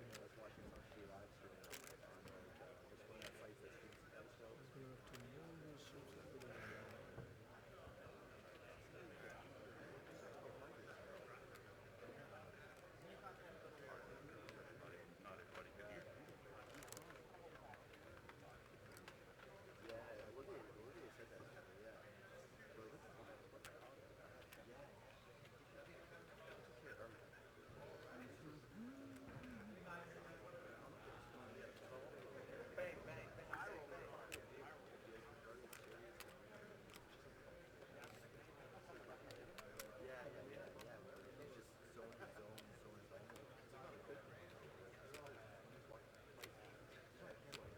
All right, here we go.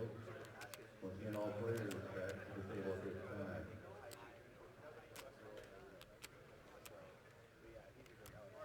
لا هذا طلع. Now 4 people. Why you guys wanna break the Oh, the ambassador?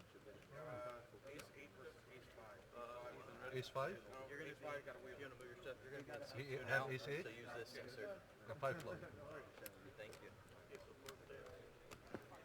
59, huh? Alright guys. acting. We're off and running. 20 for 10, 48, you guys. No, I didn't. What you have right now?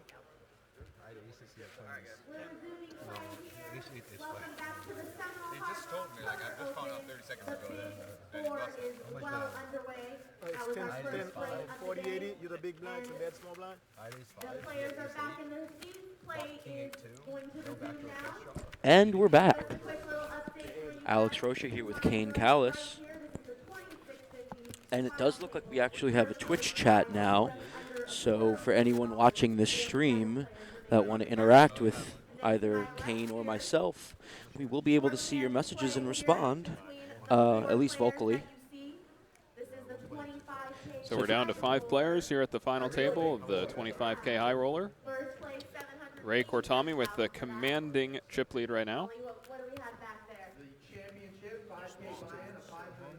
If any of you guys have questions for either of us, whether they be about poker, the action at the table, or something different, feel free to send them in. Anybody who's been following this final table, I'm curious. We'll take a little informal survey who you all think is going to win here. We're down to 5 players. The options are Cortami, Nick Petrangelo. We got Daniel Coleman. Strelitz was just eliminated, so we have Marvin Rettenmeyer. And am I missing somebody? Nope. That's it. Yep. Yep, down to just 4 players. Being asked who we think will win by close-faced Chinese. I'm going to have to take Cortami just with this commanding chip lead. He's been being dealt a lot of aces pre-flop. Yes. Even when he got it in with ace-9 against pocket kings. The cards are just in his favor today. He spiked the ace on the river.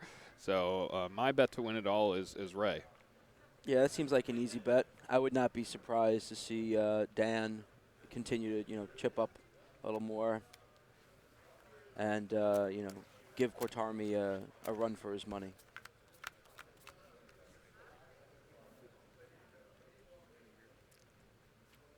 So Cortami calls, Dan checks. Got a lot of local Floridians here on across the board. Marvin getting a hoodie. Still in the hunt for probably Daniel Coleman has top pair here with ace-7. to date.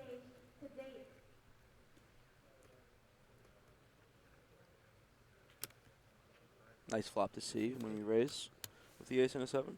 Looks like over here on the 1100 final table, we got an all-in. Jordan Jekyll. No, Jordan Jekyll, all in. Haven't seen that one before. Bet from Coleman, we'll take it down. And Russ is going to make the call. And Jordan shows ace, 10. So 4 players remain here. Ray Cortami with a commanding chip lead. 4th place plays $190,000. $190,000. First place, about $787,500 here. Big difference. A lot of money at stake here as we move deeper into this tournament. The next bubble is actually a $100,000 bubble. So going from 4th to 3rd place, over $100,000. Hung around, several all-in, doubled up. 787 is nice. It's a nice chunk. It's not bad.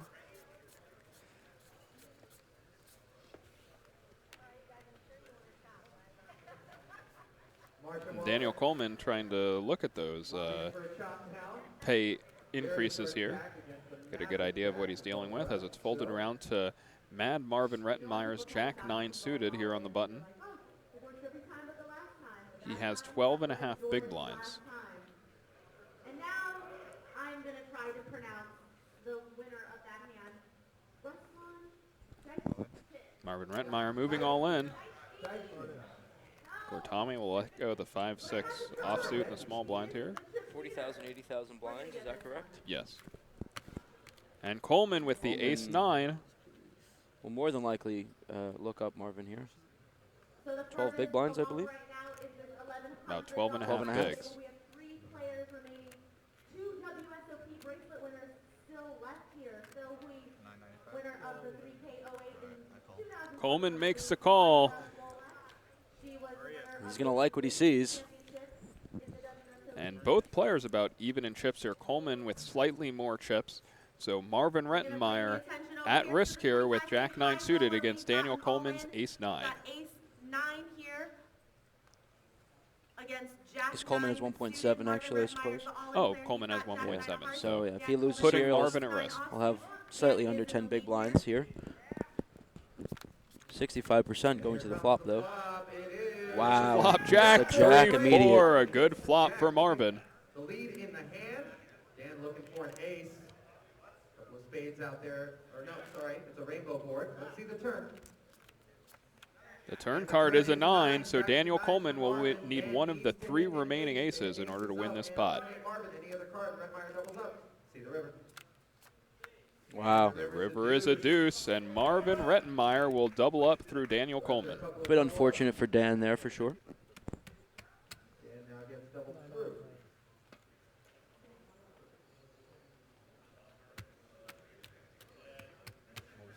So after that double up, there are still 4 players remaining at the high roller final table.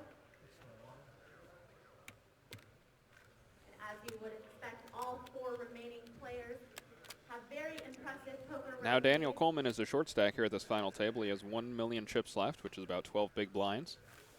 Next shortest is Petrangelo.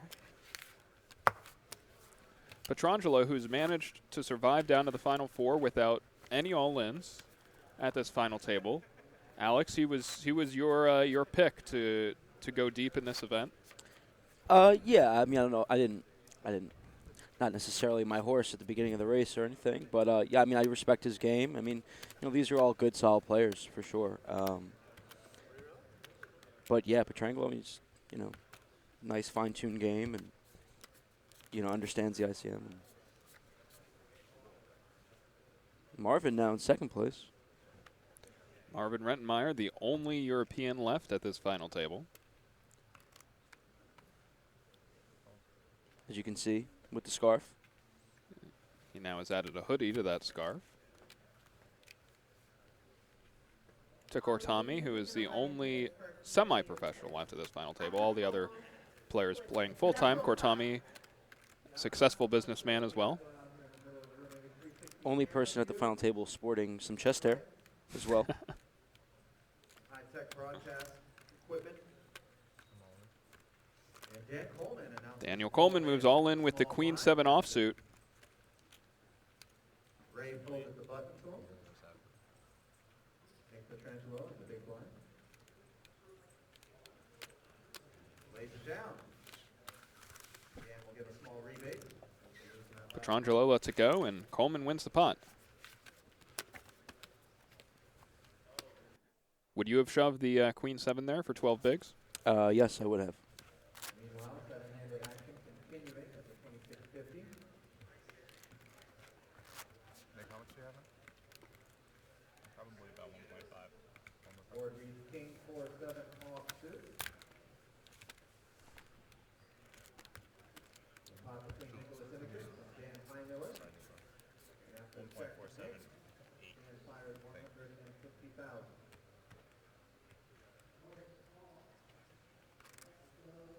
Within the big blind to start the hand.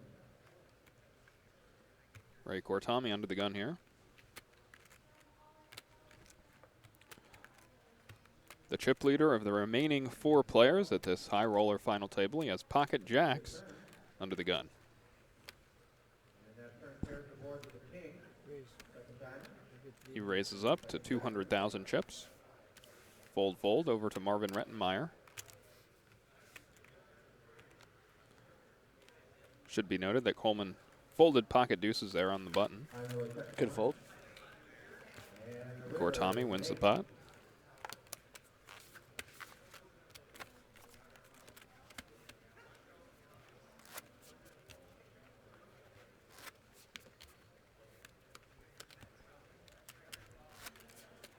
Where are you up If you to were next? if you were Coleman, would you have considered? It seemed like he didn't take any time to think about that. Would you have considered doing anything else with about 14 or 15 big blinds there with pocket Does he deuces? have 14? Well, he shoved 12 small blind versus big. I guess he has like 1.1 So he- million now or so. Yeah, he must have maybe 13 and a half, 14 big blinds. 13 and a half big blinds. He now has king 10 suited under the gun. Would Believe you he have will be considered showing doing something anything next. different with the deuces there? No, I don't think so. We had two other people behind us. He gets called here by Petrangelo, and now Rettenmeyer has pocket eights. Once again, we don't know what Nick Petrangelo's hand is. So Coleman goes all in. Petrangelo quickly goes all in, and now you're Marvin Rettenmeyer. You're in the small blind with pocket eights. Imagine he lets it go. He does let it go. And Coleman shows the king 10 suited, and he's up against the ace queen offsuit. 10 of clubs up against Nick Petrangelo, who's also moved all in with ace queen offsuit. And here comes the flop. The flop is king 9 jack, so Daniel Coleman takes the lead here. Nick Petrangelo looking for a 10 or an ace to make the best hand. Good flop for Dan Coleman going to the turn. It is a 6 of hearts. Petrangelo will need an ace or 10 going to the river. It is a 7, and Dan Coleman doubles up through Petrangelo, and Petrangelo is now short stacked. 5 big blinds, I believe. Here at this final table. Be a fairly big blow to Petrangelo's stack.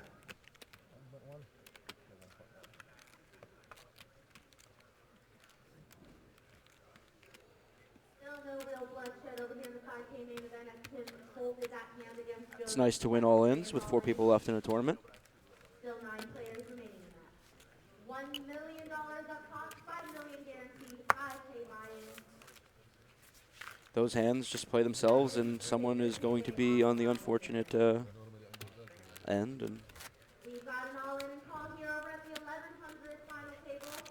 Looks like Marsha is all in. Daniel Coleman, the most accomplished player of the remaining 4 at this final table, but all 4 very accomplished players in their own respects.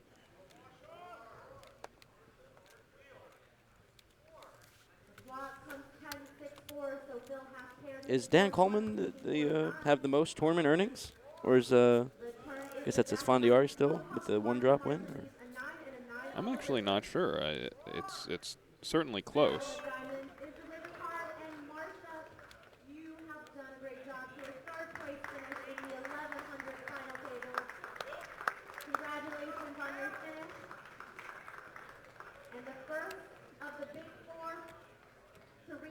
Petrangelo here going all in from under the gun. We still don't have a read on his hole cards here pre-flop. Back over the high roller, Maria. Nick Petrangelo is all in after losing a healthy portion of his stack to Dan Coleman. In that ace-queen versus king-10 confrontation, Marvin Rettenmeyer folds the button over the Ray Cartoni in the small blind. He lays down and back to Dan.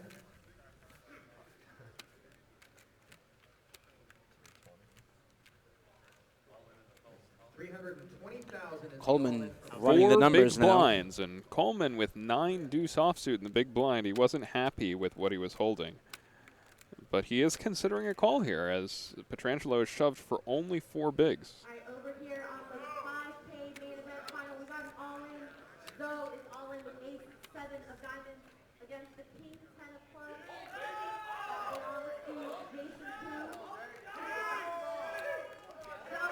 Dan Coleman reluctantly letting it go. And that's good news for Petrangelo, who adds to his stack here. Dan Coleman, of all-time earners in the world, is 4th. Yep. D-Negs, number 1. And Esfandiari 3. It looks like it. Who is number 2?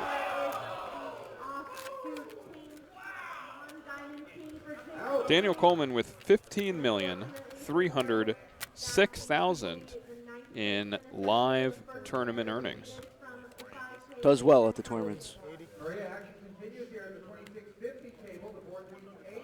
It's a nice little pop for Petrangelo. Not bad. Nearly a double up. Eric Seidel. Thank you. Thank you, chat, for letting us know. Earnings. Eric Seidel. Daniel Coleman has a long way to go to catch up to Antonio Esfandiari. Esfandiari with approximately 27 million in live tournament earnings. It's a fair amount.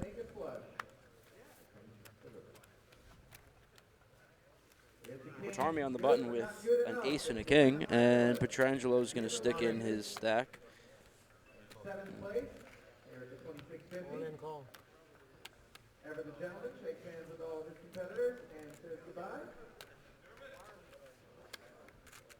And we go And we have an all-in here. Cortami has Big Slick against Petrangelo's Queen 9 offsuit. Up against the Ace King offsuit. Ray Cortami has him well covered. Let's see the flop. The flop is Ace Queen 4. Great flop for Cortami, who flops top pair. But Nick is not dead in the water here, as he needs a queen or a 9 to take the lead. The turn is a deuce. Petrangelo will need a queen or a 9 to stay alive at this final table. Here's the river card. It is a 7, and Ray Cortami will knock out yet another player as Nick Petrangelo goes down in 4th place. Nice little payday, though, for Petrangelo, who will walk home with $190,000. Not too shabby.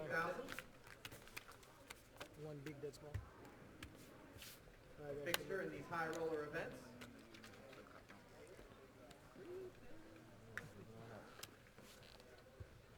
Ray Cortami, of course, happy to hold there, but also Daniel Coleman and Marvin Rettenmeyer very happy that he held as well, as they now all are guaranteed an additional $100,000 with that bubble there. $291,000 to the 3rd place finisher. Nice healthy pay jump from 4 to 3rd. Cortami with over 60% of the remaining chips in play. Coleman and Mad Marvin Rettenmeyer about similar stacks. Who do you got here? You going to stick with Cortami? I'm sticking with Ray. All right. He's running well. He's playing well. Just about $1 million in tournament earnings. He has a WSOP gold. There was the hand where Ray had Jack Queen offsuit, where he got an additional very large bet from Daniel Strelitz earlier at this final table, where most players, I think, would have bet the turn and gotten much less. So Ray playing well here. We just have one big blind this hand. That's Mad Marvin Rettenmeyer, and Daniel Coleman raises a button. Marvin folds.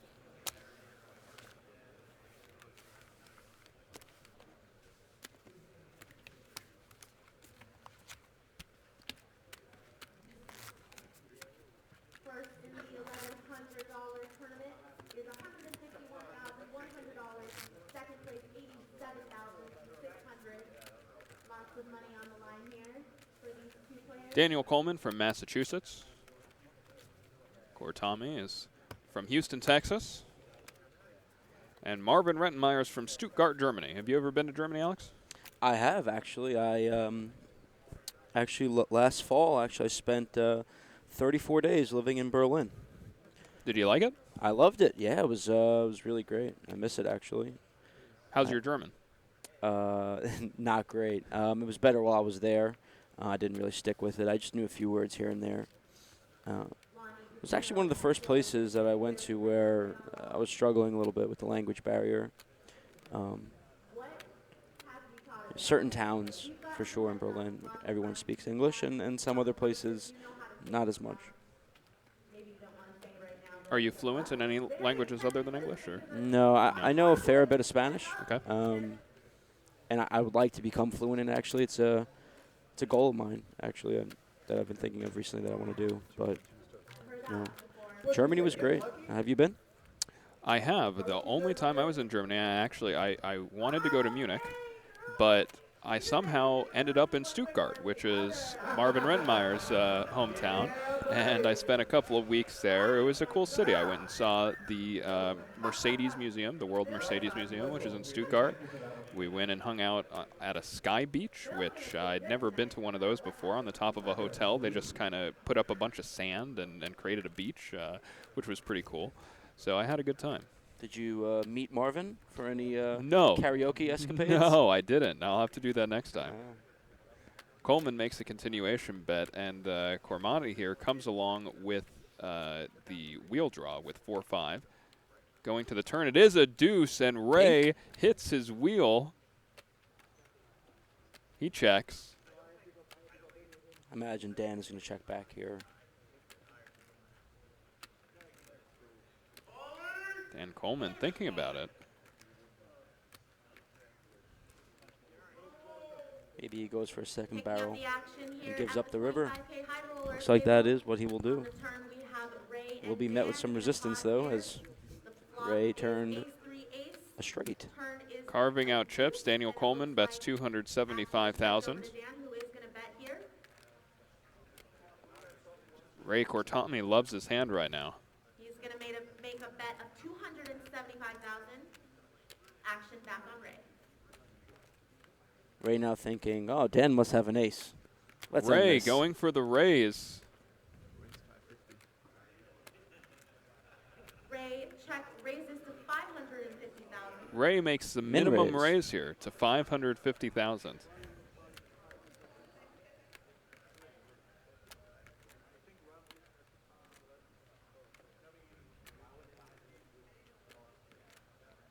Daniel Coleman reluctant to release his hand here, but he does let it go, and Ray will take down the pot. Ray is going to continue stacking chips. He is the chip leader right now in this 25K high roller final table with 3 players remaining. Short time ago, we heard the chants of Polly coming from the Peanut Gallery, and that's what we haven't talked too much about yet here at the championship final table. The local from Sunrise, Florida, Paul Valcano, started today with 4.12 million in chips. He's a regular here. Phil Hui over there, 1K, 2 people left. I wouldn't want to mess up the salutation there. Paul's got a couple of series trophies to his credit here from the Seminole Hard Rock Poker. Marvin, pretty good grind to this final table, has himself in a nice position to maybe even win. Although it doesn't look like anyone's stopping Ray right now. Rettenmeyer with the 8-6 suited on the button. He raises on a 22.5 big blind stack.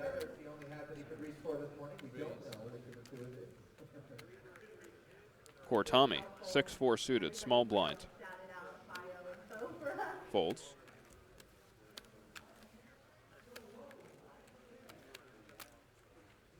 Daniel Coleman in the big blind now with 20 bigs. Coleman moves all in, and Marvin Rettenmeyer will let it go. So Daniel Coleman moves ahead of Marvin Rettenmeyer in chips here. Both players battling for second place in chips. Kortami with the commanding chip lead.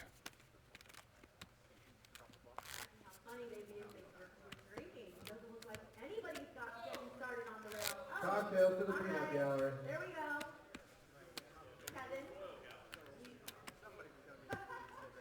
You're surprised that he called you out? That I knew your name?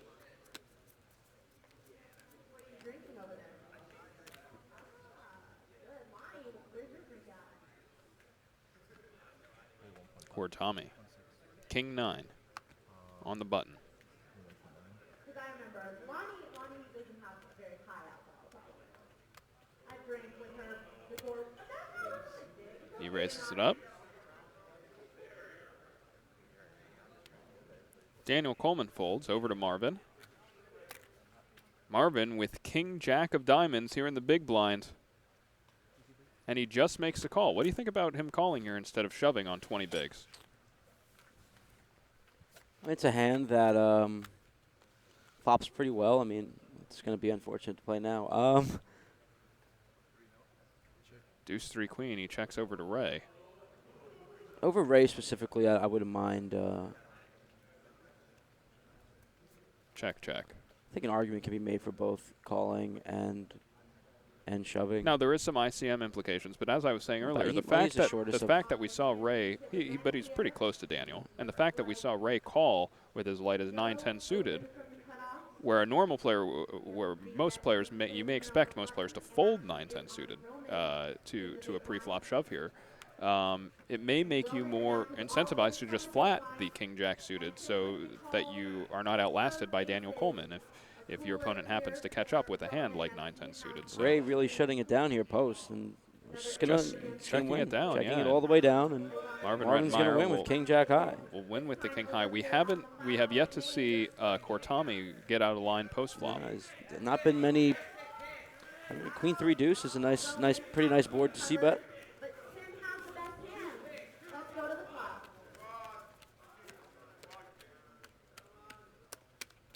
Surprised to not see him put a bet in there at any point. Yeah. Still ahead. So maybe once he checks back the flop, I think maybe he just decides he's done with it, maybe, or. I think I probably would have gone all in with the king jack of diamonds there pre-flop. Definitely would be a good play. So now Coleman and Rettenmeyer very close in chips.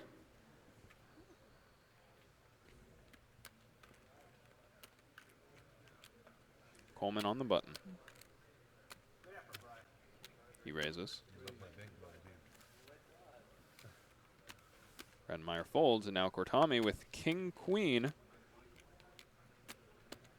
You expect him to just put Coleman all in here? I would expect him to go all in here.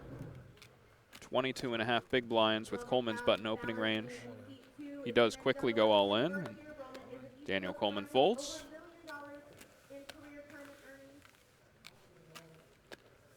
Chat user Close Face Chinese wondering where Coleman got his shirt. I'm not sure. You have any reads on that, Kane? I couldn't tell you. He has a very interesting hoodie he's been rocking at this final I was a table. big fan of the hoodie, not going to lie. Yeah. I was a fan of the hoodie. Playing for the hardware. And the first place prize money, of course. $151,000 going to the winner.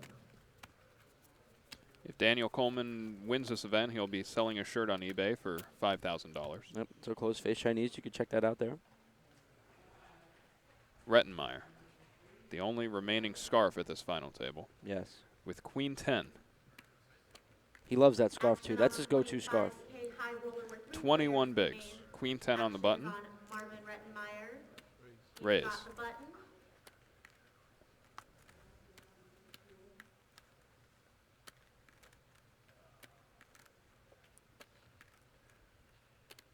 Kortami in the small blind. Makes a fold. Admired his scarf first, though. Over to Coleman, who makes the call.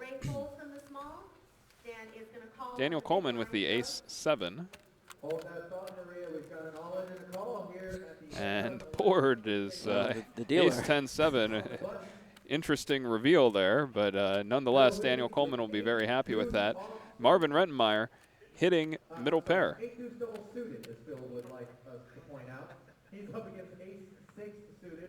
There's a check. Rettenmeyer's going to value bet 200K here with his middle pair. And the question is, will Daniel Coleman just call, or will he go for a raise here? He does just call. And the turn is 10 of diamonds. Going to the turn in 9 of diamonds.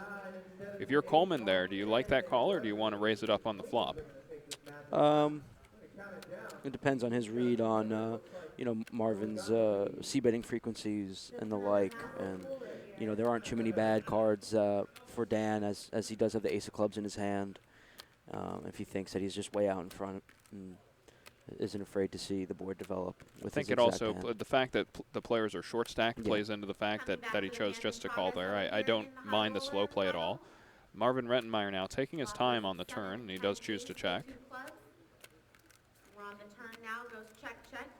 We go to the river, which is the king of spades. The river is the king of spades. Action is on Dan. Daniel Coleman still ahead here with his 2 pair, and he will be value betting this river, I believe.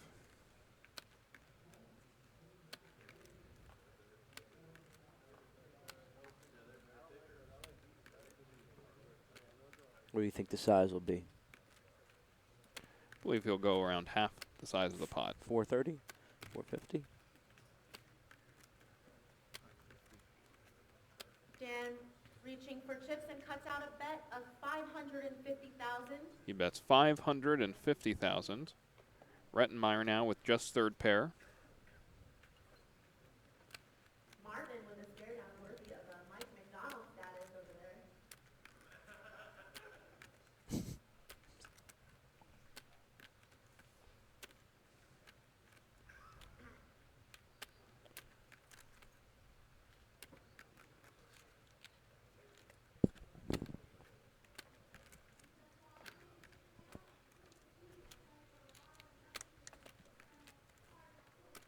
What are you thinking here if you're Marvin? I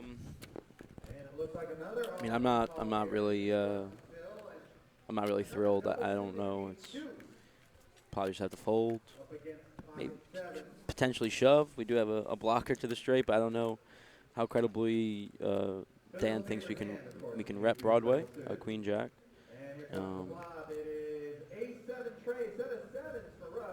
Yeah, we likely would have fired the turn with Ace King at these stack depths. Right, and with Jack Queen, we likely would have fired the turn with an up and down.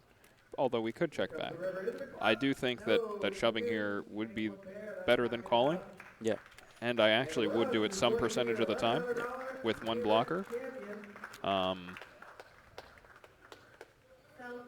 And I wonder if Rettenmeier is considering a call or a shove here, or what he's thinking about. But I don't think he can shove any. I don't think he's thinking of shoving anymore. Just he kind of his body language is more on the defense. He's kind of you know, looking a little perturbed. Like, you know, it doesn't look like someone that's gonna shove. It doesn't look like someone that's thinking of shoving, really. Right. In my opinion. No, the other thing he could be thinking is Daniel Coleman turning a 7 into a bluff here. Does he have 7-8? Or, you know, 7-6. He defends his big blind wide. For sure. Is he just bluffing with a pair of 7s here? Or, of course, he could have a busted club draw as well. Yeah, I think fold is best. I mean, I could bet the don't pass line all day long on you pronouncing that right. Nah, I don't have to. You're relieved. Marvin is having a tough time coming to a decision here. Marvin's still in the tank here in the 25K high roller final table. To recap the action, Marvin opened the button, Dan called from the big blind, and on the river, Dan let out for 500. I don't know that Dan would bluff 7-6 or 7-8 on this King River. I'm sure he does at some frequency, but I'm not sure that. The board reads 7, 10, ace, 9, king, no flush possible.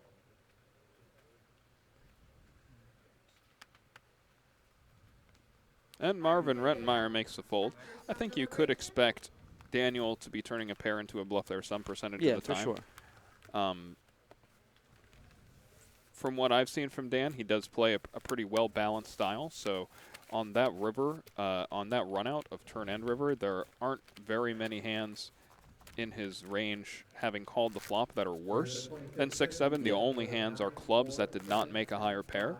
So I think that he wants to stay balanced between his bluffing range and his value betting range, and in that case, he may choose to turn a pair of 7s into a bluff some percentage of the time.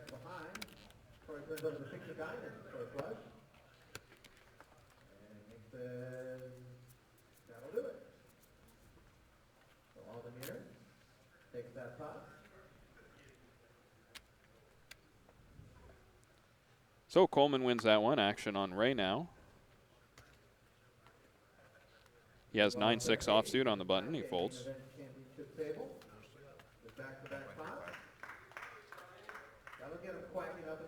Daniel Coleman folds, and Marvin takes that one down.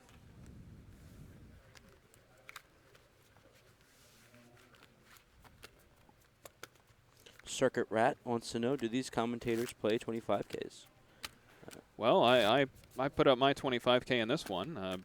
Barry Hutter eliminated me, who was subsequently made this final table and was eliminated in 5th place himself. So Coleman just folded 18 bigs in the small blind there. He just gave a walk with the king deuce. What do you think about that? I'm not sure. I'm not sure how Dan constructs his small blind ranges at these stack depths. I'd imagine he'd be better than most players in the world as to seeing how many heads up sit and goes he's played at these stack depths and even more shallow. I'd imagine he's one of, if not the best, 10 to 20 big blind player in the world, and 5 to 15 big blind player in the world.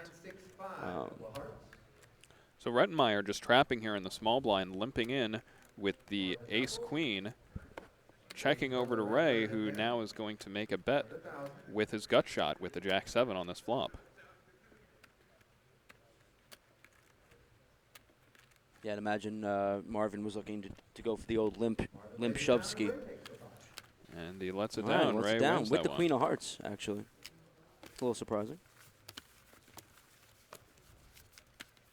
Well, we haven't seen Ray really get out of line yet. Perhaps Marvin Rettenmeyer was thinking back to that King-9 hand where Ray simply checked it down and Marvin won with the King-Jack high.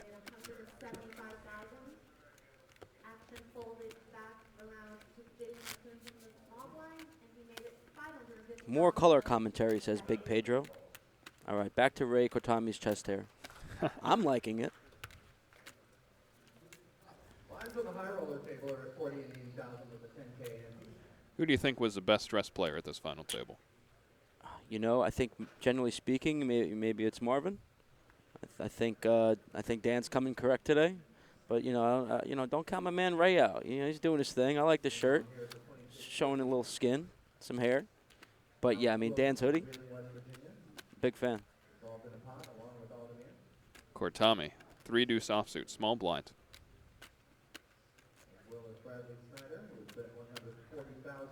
Ray has the watch. He has the glasses. You know what? I'm gonna give it to Ray. Giving it to Ray. I'm giving huh? it to Ray. Yeah, yeah. If you know, if Dan and Marvin want to, you know, pull some chest hair out here, three-handed, maybe I would reconsider. But for now, I'm giving it to Ray.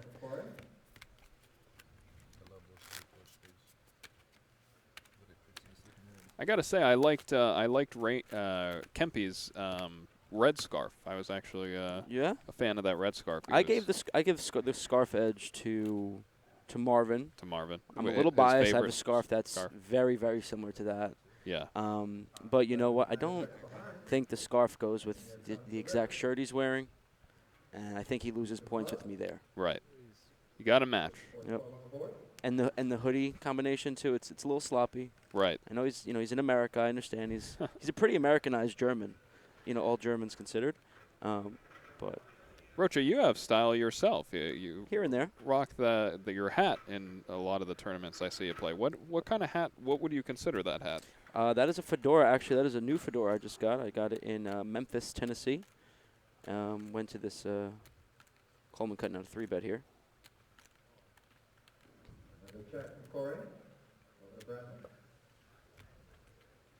Daniel Coleman does make the 3-bet.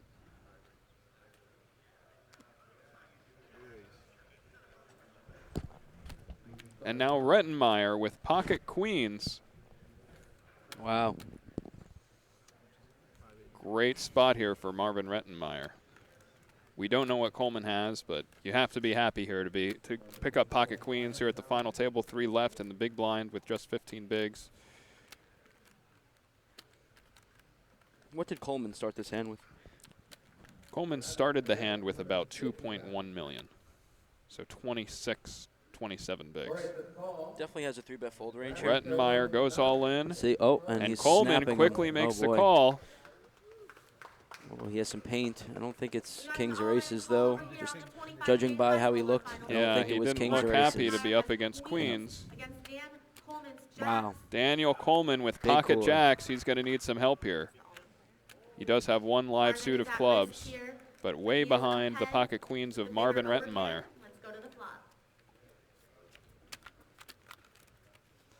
Uh-oh. The flop is deuce 4 ace. No diamonds for either player.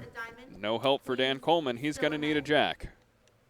Or a running 3-5 for a chop. Here's the turn. It is a 10. Daniel Coleman drawing to 2 outs, going to the river here. He wants to see a red card. Marvin Rettenmeyer 1 card away from doubling up, and Marvin Rettenmeyer does double up here off Dan Coleman. A huge pot for Mad Marvin Rettenmeyer.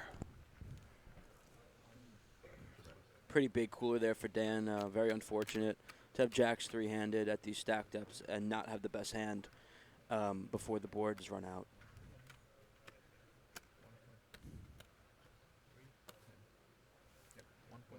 That's a devastating pot for Dan Coleman, who's left with approximately 700,000, 600,000 chips.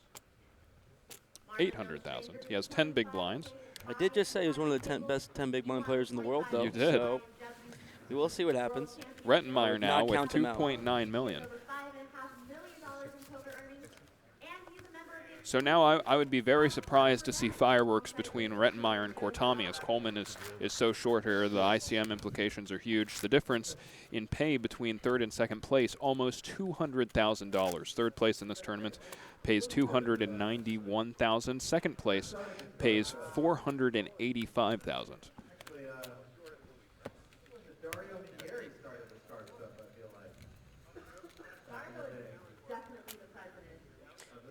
We were offered a $10 bounty to find out where Dan got his hoodie or his shirt from. I got dibs on it once he wins this tournament. Yeah, that's fair. I'm gonna buy it off him for the 5K. I'm thinking about the. I It'll might pay a actually lot make more play dividends for the than hoodie. Oh yeah, for sure. 17 million in live career earnings. 15. 15? 15-3, yeah. Because Antonio was at 27. He's got a ways to go. I was counting get this, Antonio. and then what I Right. assume he'll do in Barcelona. Exactly. Rettenmeyer checks with an undisclosed hand, or calls, and Cortami checks with a hand that just made top pair. Rettenmeyer checks over to Ray. It's a bet of $100,000. Marvin looks like he's going to fold a big hand there. Rettenmeyer show the laughing 10. and folds. Ray shows him the 10. Subtle flash of the 10.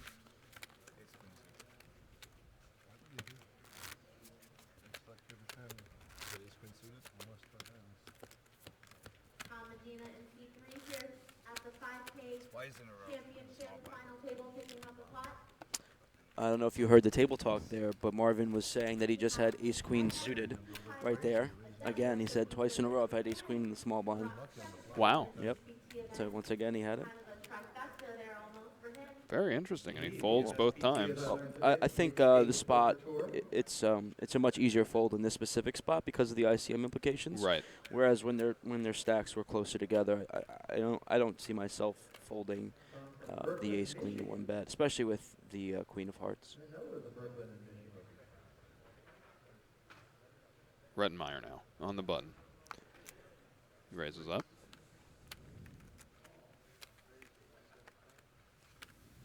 Fold, fold. Takes it down. Matt Marvin raises from the button, picks up the blind over at the high roller. So what we doing now? We're still playing. We got 47 minutes left. Oh, And instead of a 15-minute break, it's going to be 30. 30. Correct. And as we pan out, you can see there are 4 tables here, 3 currently in action. One event has, I guess the 1K event the has 1100, yep. has been completed. Philip Hui and I'm sorry, I do not know the name of the other gentleman. I believe they even chopped heads up. So good job, Phil, and good job, other guy. Sorry for not knowing your name. So there are 3 tables remaining here at the Hard Rock Poker Open here in Hollywood, Florida. We're commentating the 25K high roller, and then the other 2 tables is the 5K main event. It was a $5,250 buy-in.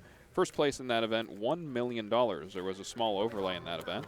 And the other event taking place right now was a $2,650 post-slim, of which, Alex, you ran pretty deep. Yeah, I ran deep. I got 26th. I'm seeing the final table. There was some players that I played a lot with yesterday that are at the final table. Good luck to them.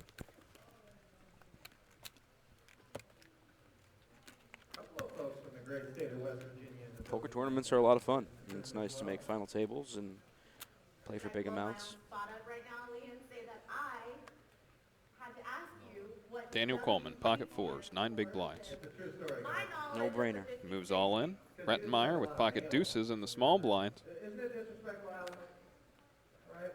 Laughs and lets it go. Cormati lets it go. And Coleman wins. No way. Holding 6, 7 handed. No way. You okay? No. You gotta clear that.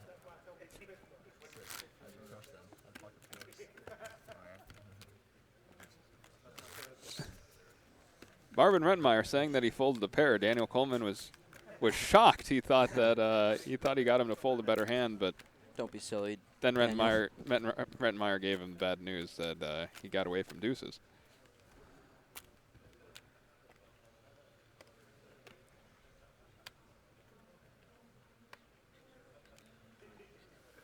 Rettenmeyer folds on Kortami.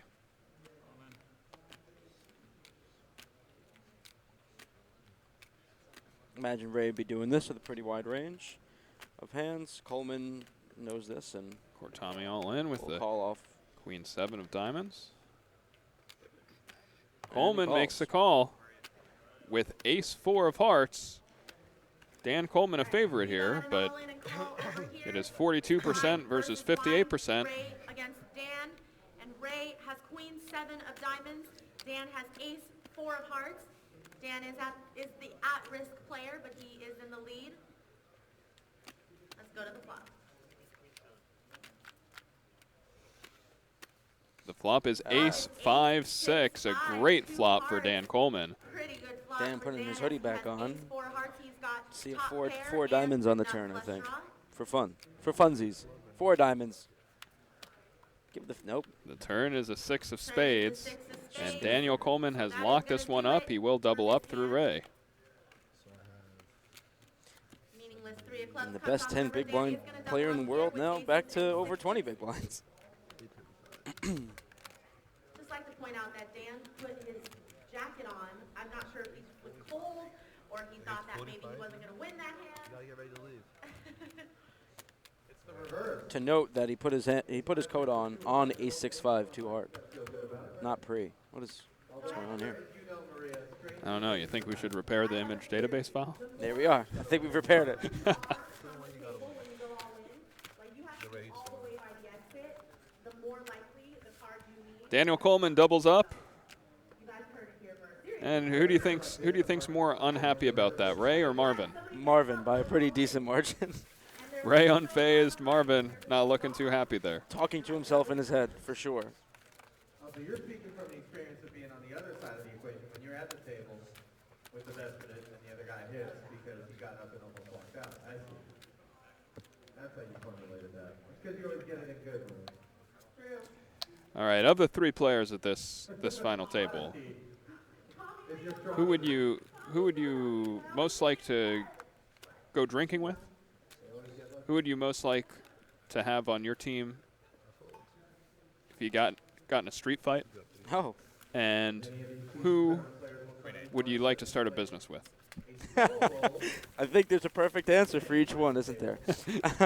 I've not had a drink with Coleman. I don't know if he's a good drinking partner or not. I can vouch for Marvin Rettenmeyer's drinking partner skills. So I would have to go with him. He's a fun guy. Yeah, definitely a fun guy, although I wouldn't mind having a drink with either of the 2 players, Ray or Dan. I don't know if you've been watching Dan walk around the Seminole Hard Rock lately, but he's pretty jacked. So as far as getting into a street fight, I'm going to want Dan Coleman on my team. You want Coleman on your team? Yes. You don't think that your opponents would be intimidated by the scarf of Marvin Rettenmeyer? No, I can't say that. And I'm going to go with, Ray is a businessman, isn't he? He owns a business. He has some businesses, so you'd go into business with Ray. Let's give Ray that category. Although, to be honest, I think it'd be interesting to do any 3 of those things with any 3 of them. With any 3, yeah. Yeah. Just getting into a street fight, me and Ray versus a couple of thugs. Just on the street. Like, let's go. Run it. Joe's the kind of guy that marches to the beat of his own drum. We love Joe.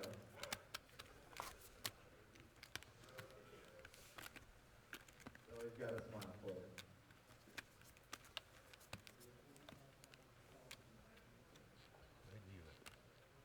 Ray looks like the kind of guy you don't want to mess with. Yeah, I wouldn't mess with him. That's for sure. He looks like the kind of guy who has some friends who have his back. You know what I mean? He's Well connected. The WB.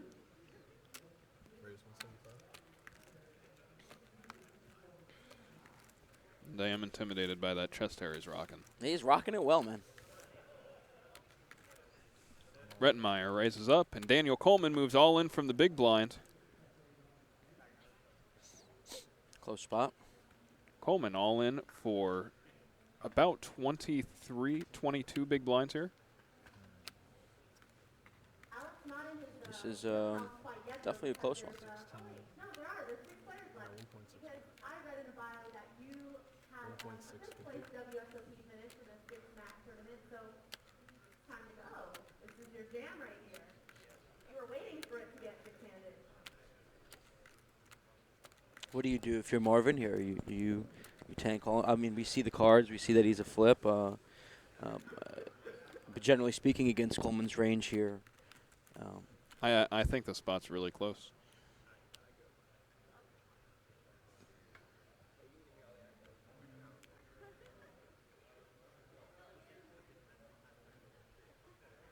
Against Daniel Coleman, I would call here. Yeah, yeah. I mean, yeah. Just I don't really know how he constructs his like. I would like what he does probably with his fight. I think it's broadways as close here. as I would fold ace-7 and call with ace-8. Yeah. No, ace-10 off would be getting called. Dan, stop it. Daniel Coleman talking. Baiting him. Ace-10 off, like he would fold ace-10 off.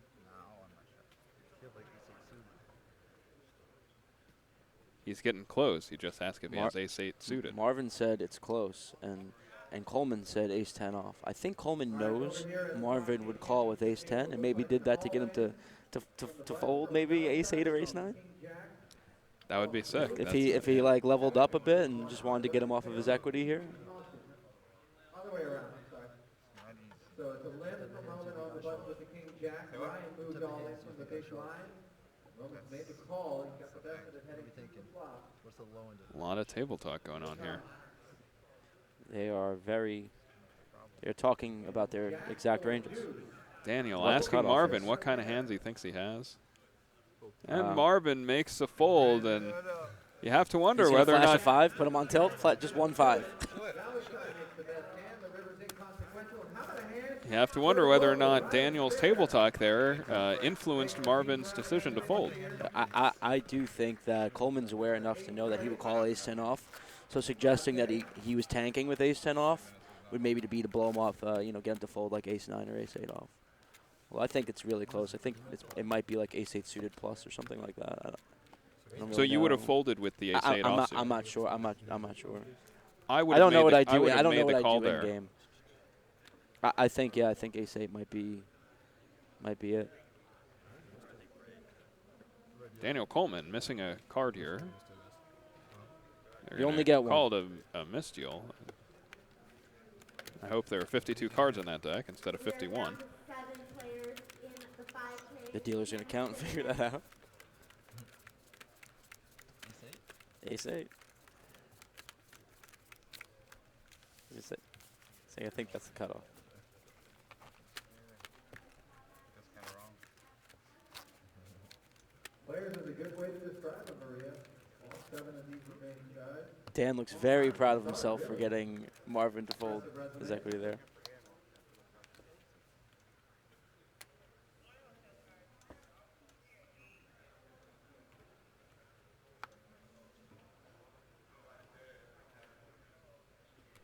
Ray on the button with king deuce suited. We just never know who would have won that flip now, you know? That's true.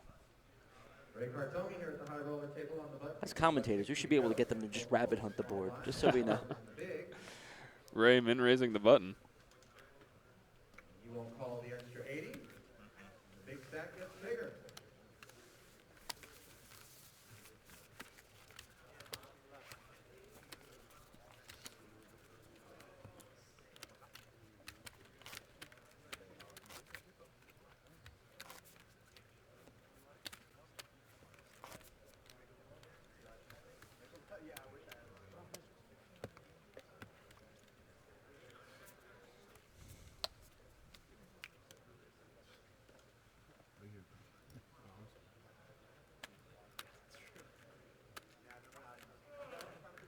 Dan Coleman on the button.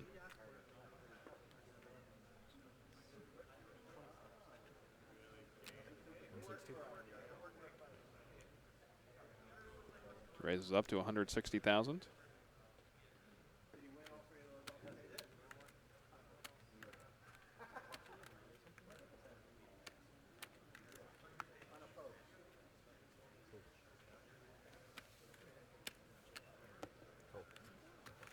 Ray makes the call with queen 10. We're going to a flop. Deuce 9 king. Ray flops a gut shot. We don't know what Dan Coleman has here. Ray checks. Daniel Coleman quickly checks behind. The turn is a 6.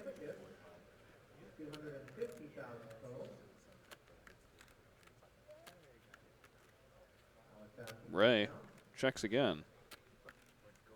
Daniel Coleman quickly checks. Coleman has a hand like ace-8-0 or something? Yeah, that's exactly what I'd expect. The river is a 4. Will Ray bluff this river here? No, he checks, and ace-8 Daniel off. Coleman checks. Ace-8 off. And he does have ace-8. Ace-8 suited, I guess. Maybe that is. You've done this once or twice, huh? Just once or twice. It's not a bad board for Ray there with the gut shot. And 2 overs to the 9. Could have stabbed there, maybe. As you can see, our chip counts. Ray still pretty far in the lead here with 5.9 million. He still has more chips than the other 2 players combined. Rettenmeyer, 2.6 million, and Daniel Coleman bringing up the rear with 2.1. Jack A3, a pair of 8s for Alex. He's still going to need some help in the form of an 8 or a 9. Maybe a running straight card. Here's the turn. And the turn is a 5. Now Alex needs an 8 or a 9. Marvin Rettenmeyer folds his button with king 5 off. Over to Ray with ace-6 suited. How much does Dan have now? 2 million? 2.1. Oh. A little less than 30 bigs. What do you think Ray plays this spot exactly? I would expect him to raise. And he does. He raises to 3 times the big blind. Daniel Coleman with 9-8 offsuit. He's going to will defend. And it's official. Alex Wilson is eliminated from a 2,650. So here's the flop. It is ace-7 queen, a great flop for Ray. He checks. Daniel Coleman quickly checks. That's a fun turn. 10 of clubs on the turn. Gives Coleman some straight outs. Ray betting about 2/5 the size of the pot. River 6 would be something, huh? Yeah, it would be. Coleman calls. River card. Oh. Jack of hearts, and Daniel Coleman takes the lead here with a straight. Ray checks. Coleman now. 900K pop, bets 400K casually. Without much thought. Ray now thinking, does Dan have a king? 9-8 is probably the last hands he expects to see here. Such a silly game, isn't it? Ray's lead on the flop, and then, you know, his runs out of straight. Now you no longer have the best hand. And now you're like, why? What happened? What happened here? Where did this hand go wrong? I flopped an ace. Oh, he's curious. He's curious. Ray makes the call, and he will get the bad news from Dan Coleman. Oof. Who shows him he has a straight there. And Daniel Coleman has pulled ahead of Marvin Rettenmeyer here at this final table. He is now second in chips. That's 400,000 gets paid off by Ray SHRPO. Trying to climb his way back into some breathing room.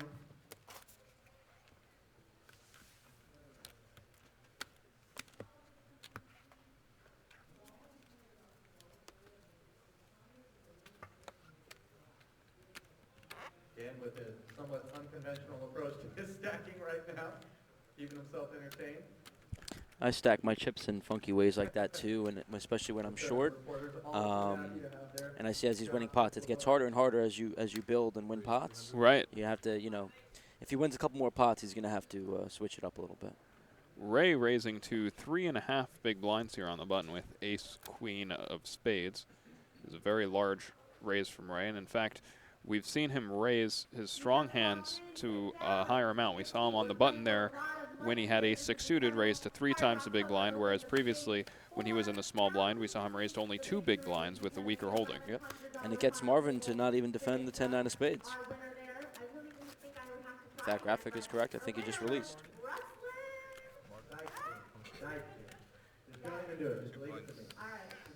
Coleman asking how many chips Marvin has. Big three is not a bad way to describe what we got left here. $250,000 up for grabs at our $2,650 final table. 787 at the high roller and $4 million over at the 5K championship, where we've had the fewest number of casualties so far in the day's action. Everybody hanging tough.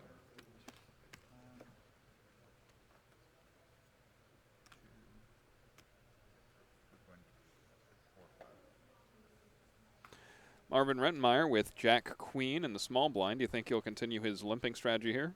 I definitely think he should. That's for sure. Why would you not be raising a strong hand like Jack Queen that you'd expect Ray to fold a decent amount of his range in the big blind here? I mean, it's a hand that, I mean, he's out of position and he has been following suit, and I imagine he wants to keep pot small out of position against a chip leader, and this exact board is a nice happening. The board is 7-9 Jack. He checks. Ray with middle pair checks behind. Oh. The turn is a 9, and this is one of the downsides of having limped the small blind and then checking on the flop. So the graphic incorrect here.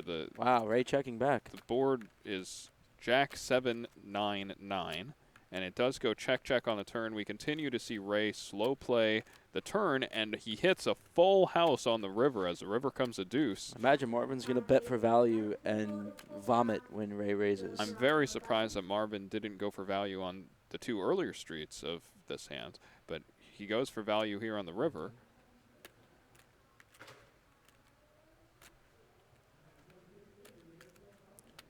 Makes a bet of 110K. Ray now with a full house, 9s full of 2s, a very, very disguised hand here.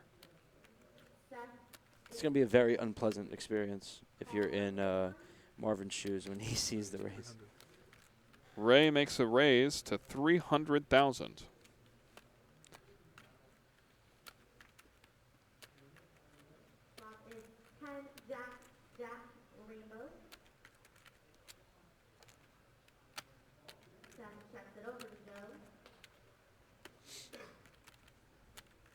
Ray's sneaky.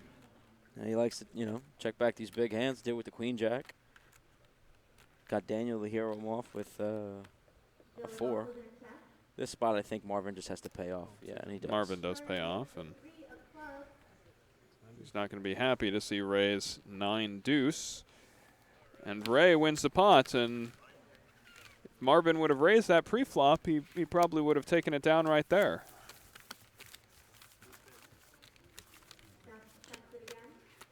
That is true.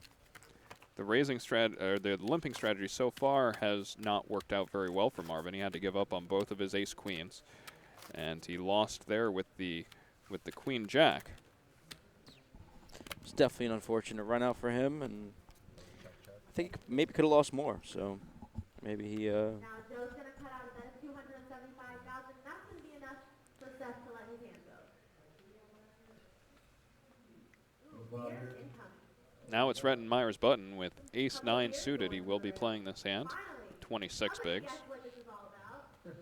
Alcoholism. 2650 on the button. Observe it. 175. Makes it 175,000 chips. Over to Ray, who has ace-10. 5,000 to go. He has a caller in the form of Nick Innicus in the small blind. The flop is 10-6-5 with a spade. Nick checks it. Do you expect a 3-bet here from Ray? I'm not sure how he's going to play this one. Wow. Okay, I was going to say he might just ship it in and go. This is a good hand, 3-handed. He just puts it all in here, and this is pretty unfortunate. Marvin Rettenmeyer, I imagine, is going to lay down the ace-9 suited. Not happy about it, but he does let it go. You might be right about that number thing. Very funny. All 3 of them had an ace there. Dan Coleman with the suited ace-3 in the big. What do you do if he falls? Jack of clubs. I didn't hear what you had. Oh, I said suited ace. Yeah, me too. Adelante, Sean, please. I think this time, I don't know. Small.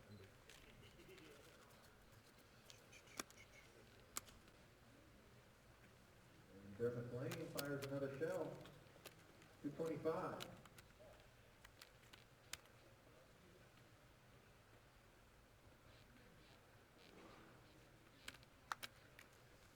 Ray folds the 5-6 off. Over to Coleman. 5-7 suited. I think I had 2.1 before the last time. And Nick makes the call again. So we'll go to the river. Debating whether he wants to just call or put in a raise here. I think Marvin has 23 bigs. He does raise to 200,000. Rettenmeyer, 9-7. We haven't seen Marvin defending his big blind wide here, but of course this spot is different with the small blind raising only 2.5 bigs. Rettenmeyer makes a call. We will see a flop between these two. 3-9 king, and Marvin Rettenmeyer hits a pair of nines, nothing for Dan Coleman. Some backdoors.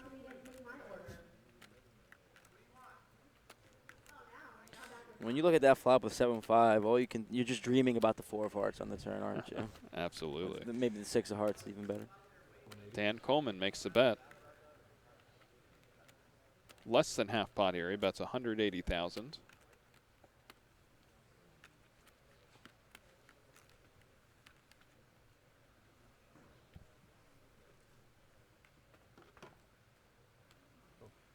Rettenmeyer calls. The turn is a deuce. Do you think Dan will continue on this turn card? I expect Dan to check fold this turn. I would agree. I would be very surprised if he bets here. He does check. And Rettenmeyer quickly checks, going to the river. Oh, I'm sorry. Rettenmeyer hasn't acted yet. Ah, he's out of position. That is right.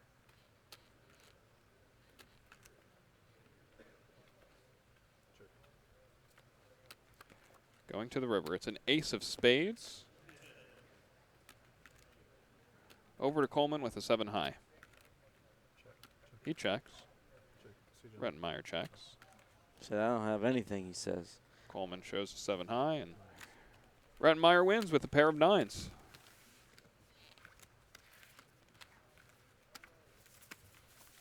Dan Coleman and Marvin Rettenmeyer play the small pot. Go board. Small bet from Dan, call from Marvin, and checked all the way through. Pair of nine. If you're just tuning in, we're at the final table of the 25K high roller here at Hollywood Hard Rock. Just about 30 minutes north of Miami here in Florida. I'm King Callis, alongside Alex Rocha. Ray Katarmi with a nice, comfortable chip lead, 3-handed. Dan Coleman in second place. Marvin Rettenmeyer not too far behind. Daniel Coleman limps the button here with Jack-9 suited. Flop is 7-6 deuce rainbow.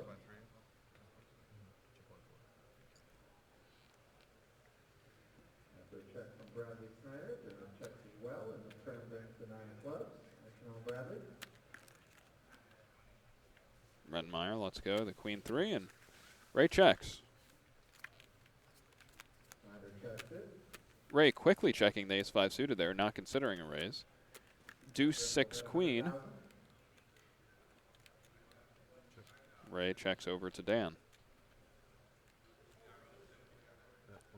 Daniel Coleman firing 100,000.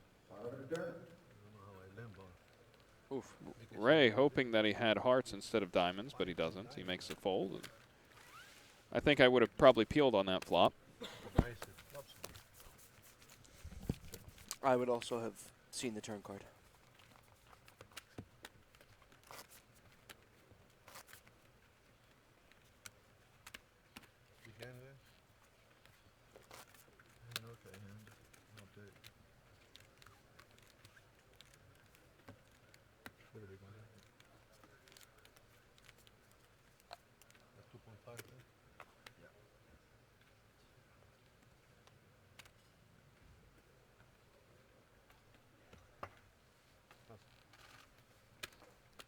Redmeyer folds over to Ray. King 7 of diamonds. Do you think he raises this one up, or do you think he remembers the last time and he just I think he'll calls? just call here. Yeah. That's what he does. Dan Coleman now with Jack Deuce. Opening on the 2650, Nicholas raised from under the gun. The wheels are turning. German call from the big blind. Flop is Jack. Dan Coleman making a raise here to 275,000 with the Jack Deuce offsuit. Why do you think he's choosing the raise here with this hand? Well, aside from the fact that he saw him get the showdown with an ace when he did raise, and now he's going to limp. A hand like Jack Deuce, it's a bottom range hand, and I don't know exactly how he structures his big blind raising range to a small blind limp, but I know that players like to take some bottom range hands and mix in some raises with them. Do you think that this is a clearly exploitative play, or do you think that if he had the 9-4 offsuit, he would have raised as well, or do you think it has to do with the fact that he has Jack Deuce? I don't know the frequencies in which he chooses these hands, these bottom range hands to ISO. I don't know how he reaches that conclusion. Either way, he flops the best of it here with a pair of deuces, and it goes check on the flop, going to the turn. Ooh. Jack of diamonds, wow. Good turn for Ray's equity here. He now has a king-high flush draw. Daniel Coleman turning a 2-pair. Ray checks again. Very interesting turn card here. It's like the deck knows what they have. Coleman will not be checking again.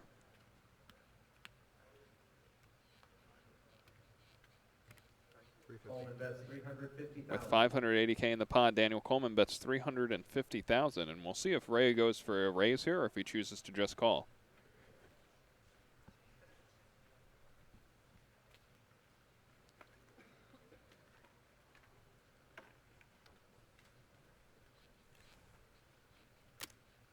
Ray calls.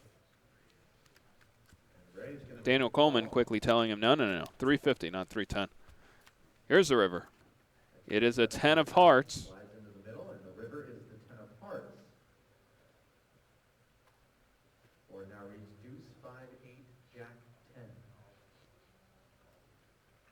Ray knows his hand probably isn't good. He's considering a lead here. Uh-oh. And he's carving out chips. Uh-oh. A check shove would be better here than this, but and he does lead.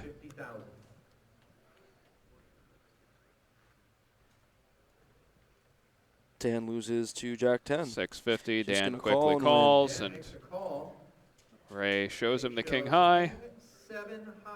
Dan wins with 2-pair, and Daniel Coleman wins a nice pot.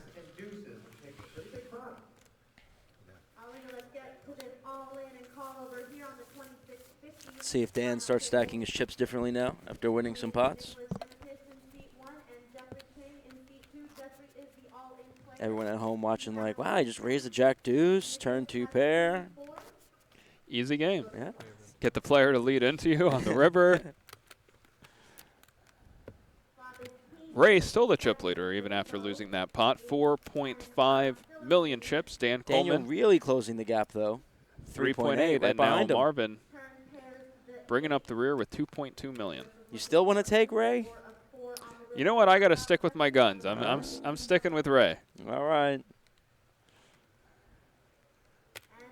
Ray with king 5 offsuit raises the button. Well, they're lucky Dan doesn't have 10 to 20 big blinds anymore, you know. Daniel folds. Shy of $500,000 in career tournament earnings, including several deep runs, but his biggest was a 4th place finish right here in the Seminole Hard Rocks Rock and Roll Poker Open Championship in 2014. Redmeyer with 10-4 suited here in the big blind. Do you expect him to defend to the min raise?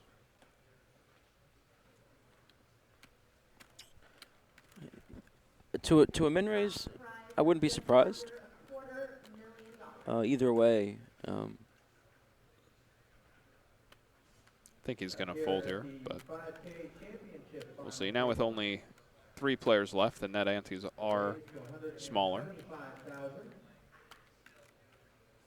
But the antes are still 20,000 chips a player, so there is 60K in antes.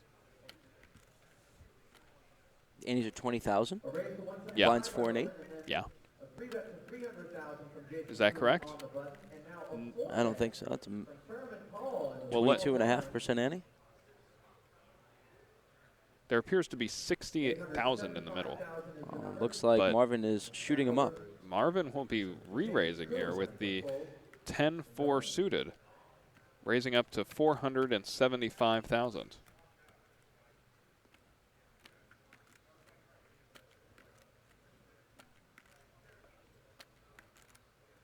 Jason Coon says all in. And now it's back over to Paul Valzano with the decision. Ray folds, and a nice pot taken down by Marvin Rettenmeyer. Nice hand, Marvin. He says call. Ray getting a little perturbed. You can see he's a little frustrated. Minor frustrations going on. Paul's tournament life at stake now. There are 3 players left. First place in this tournament, $787,497. Second place is about $486,000, and third place about $291. As you can see, the chip count right now, Ray still in the lead, but that lead is narrowing between he and Dan Coleman. He has 4.3 million, Dan Coleman 3.8 million, and Marvin Rettenmeyer with 2.5 million. And Daniel Coleman has not changed his chip stacking or lack of stacking strategy. I like it. You know, at a 3-handed table, you can get away with a little bit more. At an 8 or 9-handed table, I think he would have had to adjust his chip stacking strategy by now. Marvin has not adjusted his small blind limping strategy. He limps again with the Jack Queen, and Ray is going to be able to take a flop here with the 5-deuce suited.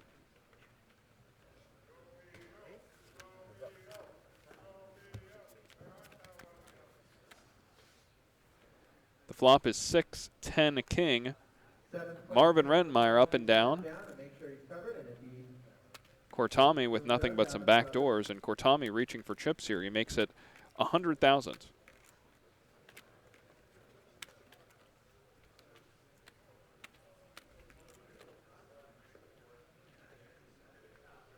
Rettenmeyer calls.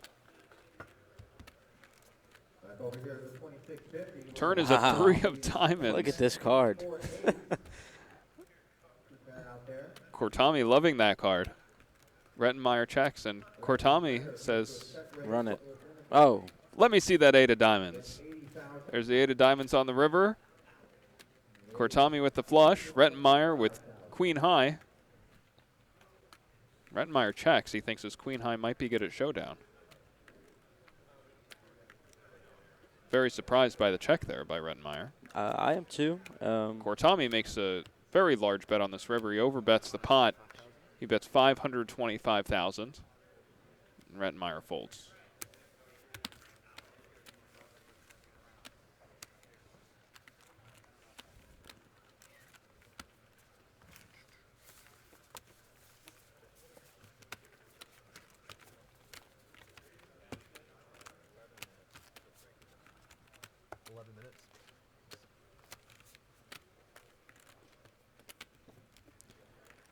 Dan Coleman, Ray Kartomi, and Marvin Rettenmeyer, all 3 very accomplished poker players here at this final table.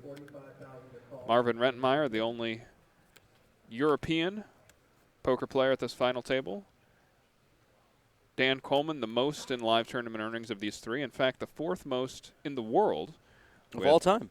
Of all time, with a little over 15 million live tournament earnings. Marvin Rettenmeyer, first back-to-back WPT winner.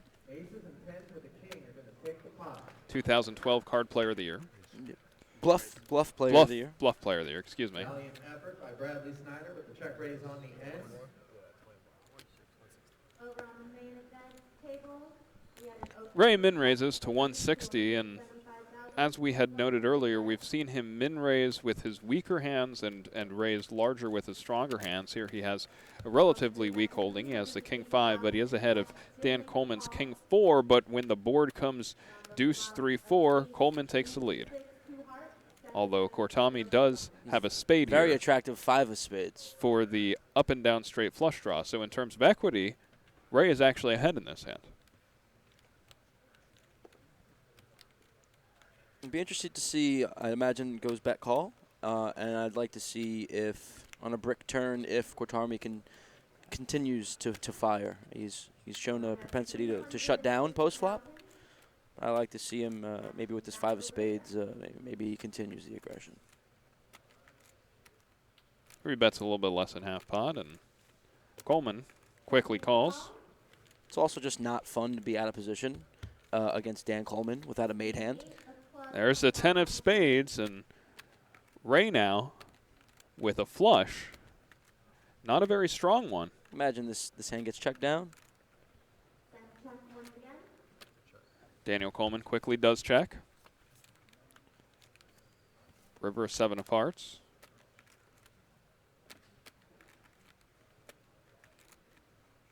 And Roman is going to check also. Ray checks the river. Daniel checks, and Daniel will get the bad news.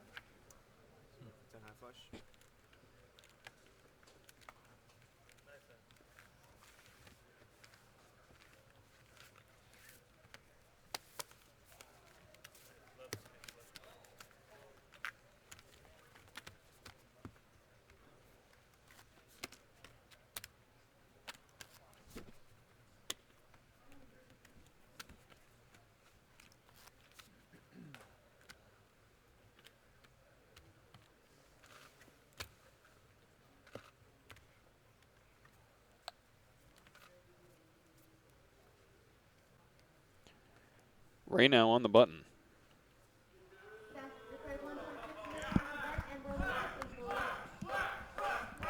Pocket 6s.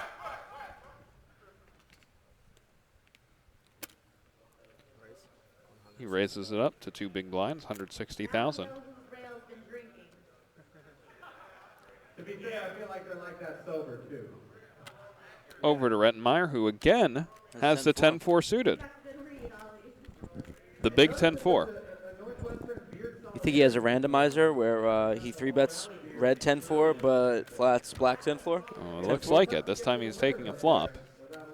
And the flop is 5-10 king, and Rettenmeyer takes the lead there. Checks over to Ray. Check behind. Turn card now. 4. 2 pair for Marvin Rettenmeyer. He plays 10-4 very well. I really like the way he plays 10-4. The high roller table, Marvin Rettenmeyer, Ray Kortami.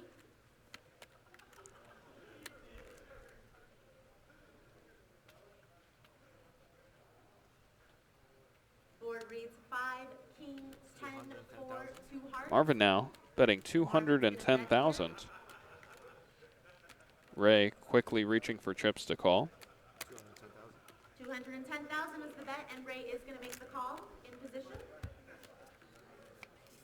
The river is a 4, and Marvin Rettenmeyer fills up on the river.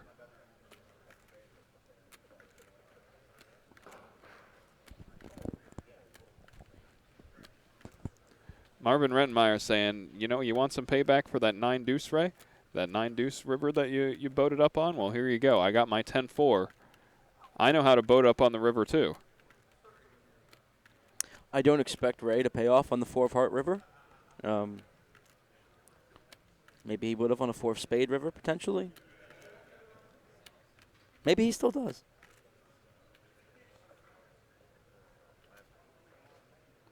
What size do you think Marvin goes with? I think Marvin will bet about half the size of the pot. 365,000. Does bet a little bit less than half, 365,000. 365,000. Ray folds. Ray's had enough. He's going to let his hand go.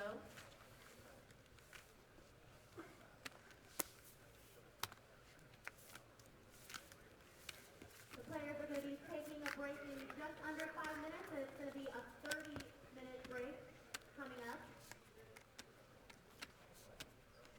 those of you in the audience are also going to be taking a break. And so will we.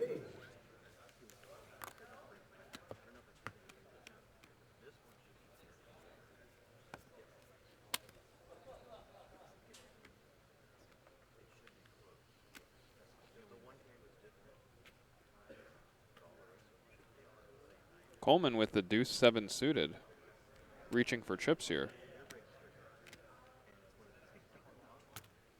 He raises to 160,000. So it looks like Coleman will be playing any suited cards from his button in this three-handed match.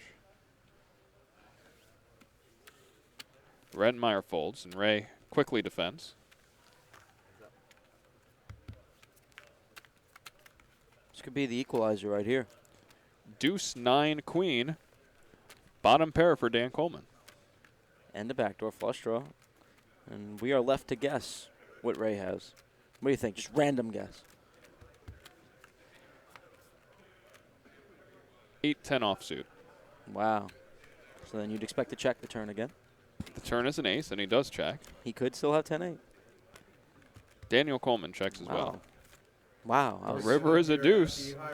Daniel Coleman hits trips. I was surprised to not see him bet his deuce on ace turn. But, you know, now we have 3 of a kind, so. Ray checks over to Daniel Coleman, who will not be checking this river. Did we ever find out if Daniel Coleman I was just wondering. actually mucked I was just wondering trips on the river? I mean, we'd have to really think of something if you check back this river. Daniel Coleman bets 280,000, and Ray unlikely has what I thought he did, which was 8-10, because he's actually considering doing something other than folding here. Daniel Coleman with a big smile on his face here with trips. It's easy to have a big smile when you're at the final table of a high roller and you river trips. And Ray carving out calling chips here. Oh, they're talking. Is he raising? No. He makes the call. Daniel Coleman shows him trip deuces, and Ray will muck his hand. We don't get to know. King high, perhaps. I'm still wondering if Daniel Coleman actually mucked trips with 3 deuce on that river. I, again, want to give him the benefit of the doubt. But, I mean, it seems What the graphics have been 95+% accurate. We'll have to get a report on that. For those of you just turning in earlier at this final table, Dan Coleman checked back trips on the river with 3 deuce. And he then mucked his hand when he had the best hand. Now, we're not sure to this point if we had the correct graphic on it, but we're going to find that out. But either way, Dan Coleman doing quite well at this final table here. Down to the final 3, second in chips. Sometimes you have to muck the best hand to go on to win a tournament, you know? Ray min-raising the small blind here with king 8. They're starting to chop Ray down a little bit here. It looks like him and Dan now have the same stack size. Daniel Coleman calls. 2 players head of the flop. Deuce 6 ace. Ray quickly checks. And Dan Coleman checks. Turn is a 5. Ray checks again. Dan Coleman says, let's see a river. It's a 10 of clubs. Does Dan have a 10? Ray checks again. Dan checks. And Ray checks down the best hand with king 8. All right, Ray. Players are amusing themselves with phallic symbols before. I don't know if you caught that. Dan had accidentally put his chips out in a way that suggested, you know, a phallic symbol. So they all started doing that, and they were all having fun with each other, putting their bets out in the shape of something. Well, it looks like Coleman is playing checkers with himself over there with the way he's stacking his chips.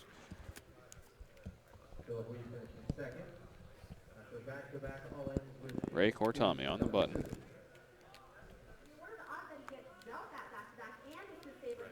folds. Dan Coleman, king 5.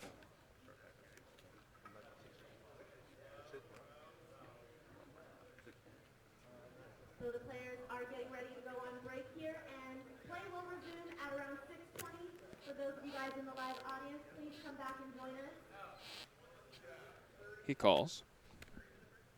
And for those of you playing, definitely come back and join us. Don't leave. Marvin Rentmeyer with ace-7 checks.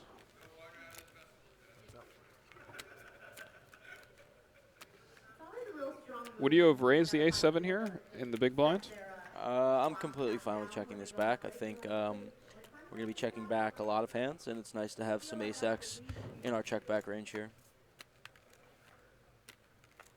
I do believe the 2650 table is only going to be getting a 10-minute. Goes check, check. The turn is a 3. 3 of hearts. So Coleman now with third pair and with the king high flush draw. Marvin Rentmeyer turns a gut shot and a 7 high flush draw. I would expect Marvin to call here and see a river. I would as well. He does. 2 players see a river here. The queen of clubs. 17 to 1 on the It's a must bet situation if you're Marvin, or you just take the showdown with ace high. Coleman checks. I wouldn't say it's a must bet situation. No, not must. I would bet the river more often than I check. Daniel Coleman shows a pair of 5s, and I think Marvin as play, says Coleman's that's going good. to have a pair of 5s or 3s very often, and our ace high is just not going to be good enough showdown. Plus, we have some queen X in our range. We have some queen of hearts in our range. For sure, for sure. And the players are going to break now. Going on a break, and it's pretty close now between Dan Coleman and Ray for the chip lead currently. We have 3 players left here in the high roller. Kane Callis alongside Alex Rocha. Got a question from My Name Ain't Earl for you. What are the chances that Utley leads off with a home run tonight? Like to see it. Like to see it. Chase Utley, you are the man. He's in Philly for a long time. He's a good guy. Yeah. Yeah. He's a good guy. I'll tell you what, he plays harder than almost anybody in the game. Wow. Strong. I might take like 200 in the 5Ks off. Do you know how long this this break is for these players here? Not sure. I want to say it's at least 15 minutes. Got about a Possibly half 15-minute break. All right, well, guys, it was a pleasure. I got a flight to catch, so Alex, I'm gonna leave you here, but you out of it's here? a pleasure working with you. I am out of here, so Wow. it was a It was pleasure fun. working with you. It was a Yeah, good time. I will see you. I'll see you soon in Borgata, right? For sure, at least. Yeah. Maybe I make it to WinStar. Oh yeah, maybe I'll see you out there in Oklahoma. Convinced me. We'll see. Maybe I'll see you out. All right, thanks, Alex. Have a good one. All right, guys, I'm going to be going on break as well for a bit, and we will be back here, and we'll more than likely have a new voice in the booth alongside me. This is Alex Rocha, Kane Callis signing off. See you soon.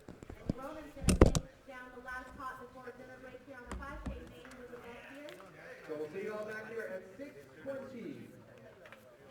6:20 p.m.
camera. You have 4.1? No camera. Well, the camera would have been in these hooks.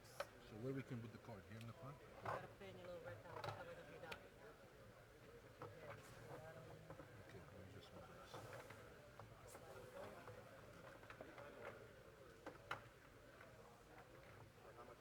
I got it.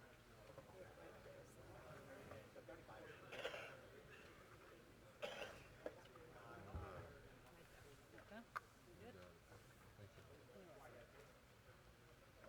And where's your little red dot? You got it covered up? Where are you gonna put them over here? Yeah, right here. And a little Yeah, doing something over here. It's foundation been working over out here. for me. Okay, Yeah. that's fine.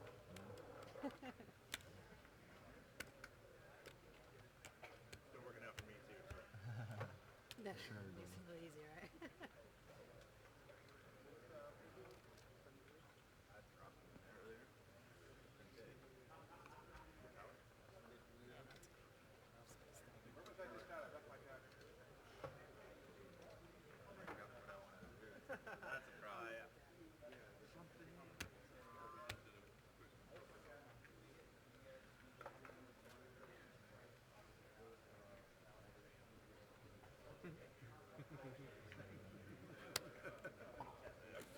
Should spell your name out. That would be dope. Did Dan? Yeah, right. Spell your name out. Just need more chips. Help me out here, bro. He wants to spell his name. He needs more. No, just color it. Give him a red and he'll give you all the gray. And you can do it. That's the right answer, I right? like that. And I can't communicate. I communicate with you back. Yeah. That's fine. Okay, we're talking about Marvin's back. Your high roller going. Yeah. What's it more? Okay. Good luck, Red. Thank you, sir. All right, here we go, please. Okay, go ahead and take your seats. We're going to start in the next 30 seconds. So with the Annie's now, we The blinds are still 48 at this? No, your level completed. okay. You're at, Ethan. You're at 50 to 100? 50 Okay. and 100? Yeah. Tony, we're good to go. Okay. On these. All right, guys. 15,000 Annie, 5100. Welcome back, I think Marvin. here's the button. Just got here this Hey, time. Marvin. Last hand, I had king 5 from the small blind, right? You were the small blind and you big blind. Yeah, sound the button, yeah. Yeah, that was the last one. So good. 15, 50, 100, everyone. Welcome back. You enjoyed your dinner or your snack break?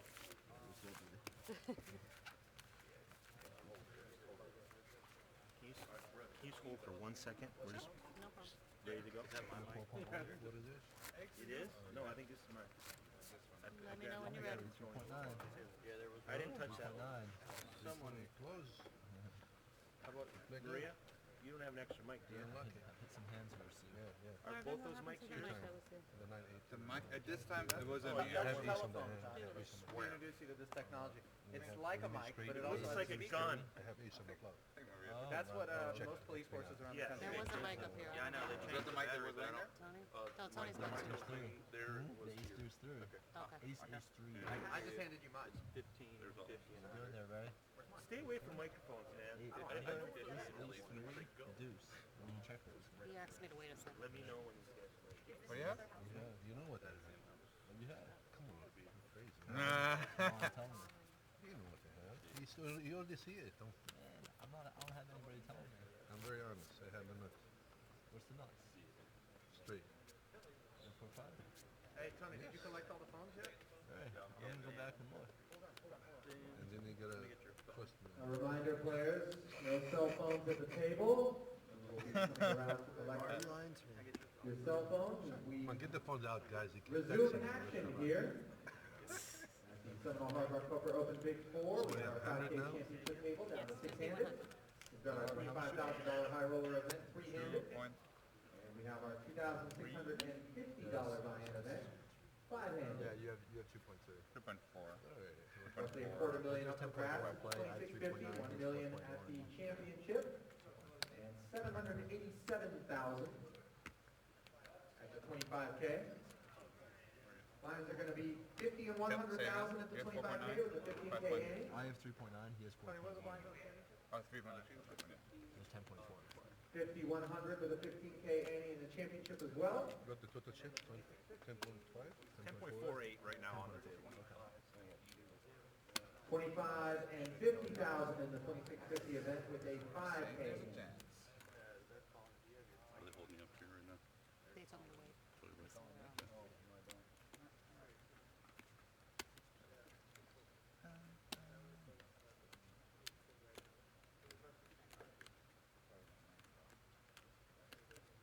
Who was the first German to start wearing scarves? Lies. Hi guys. It was you? Good. It was you. Welcome back, gentlemen. Cards are in the air, shuffling up and dealing in all three tables. Baby was doing, okay. You were you doing it for tells or 11 or something? No, yeah. On this 2650 with 5 players remaining, we have Nicholas Imkis in seat 1, Jeffrey Kay in seat 2, Raise. Bradley Snyder in seat 3, Corey Adamir in seat 4, and Dermot Blaine in seat 5. And here at the 25K, we have Marvin Rettenmeyer. Powerful. Powerful, he says. Ray Cartoni. And of course, Dan Coleman.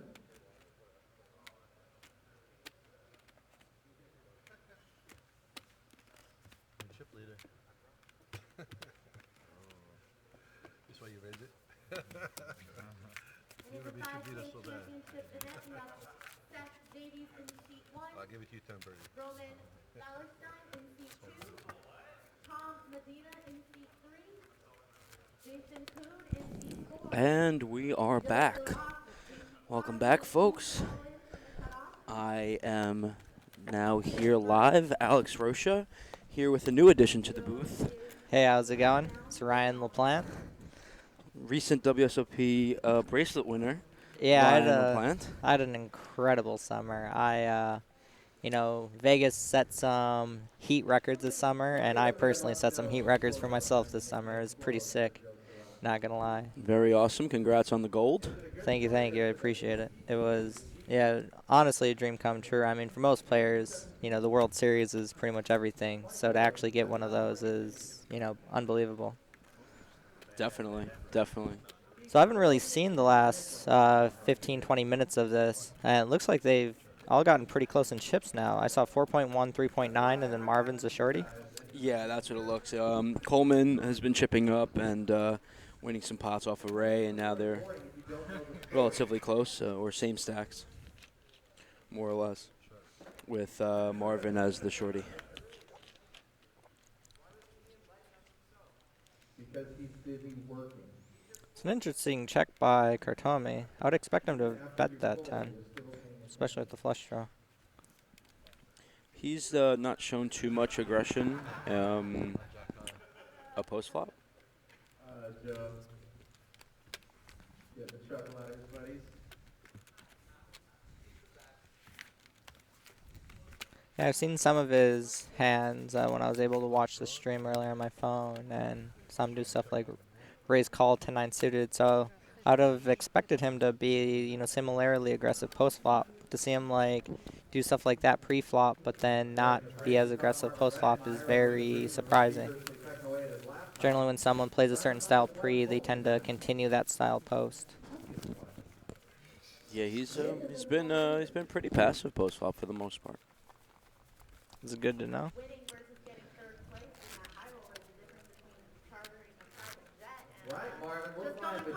The players right now are guaranteed $291,375. That will be the third place finisher. We'll get that. The second place finisher will get $485,625. So almost a $200,000 pay jump between the next two places. And then a $300K jump between first and second, almost exactly. 780. Yeah, 302,000 or so. 787 for first. It's a nice chunk of cheddar. This field looked really big and really good. I wish I had been able to play in it. Oh, are you in something else, or did you just decide not to play? So I was kind of intending to sell for it, but I'd been told that the field last year was really difficult, not really worth playing. So I didn't put as much effort towards selling it. and then I was busy cashing in the 2650, so I couldn't play any satellites or anything. Gotcha, gotcha. Where did you finish in the 2650? Barely cashed. I took 70th with 71 paid. I went deeper than you. Yeah, a little deeper. 69th? No, 25th. Oh, that's a nice run. It was okay. So pretty typical open by Kartomi, and standard defend and check fold by Rettenmeyer. Yeah, any c-bet. Yeah. It was nice.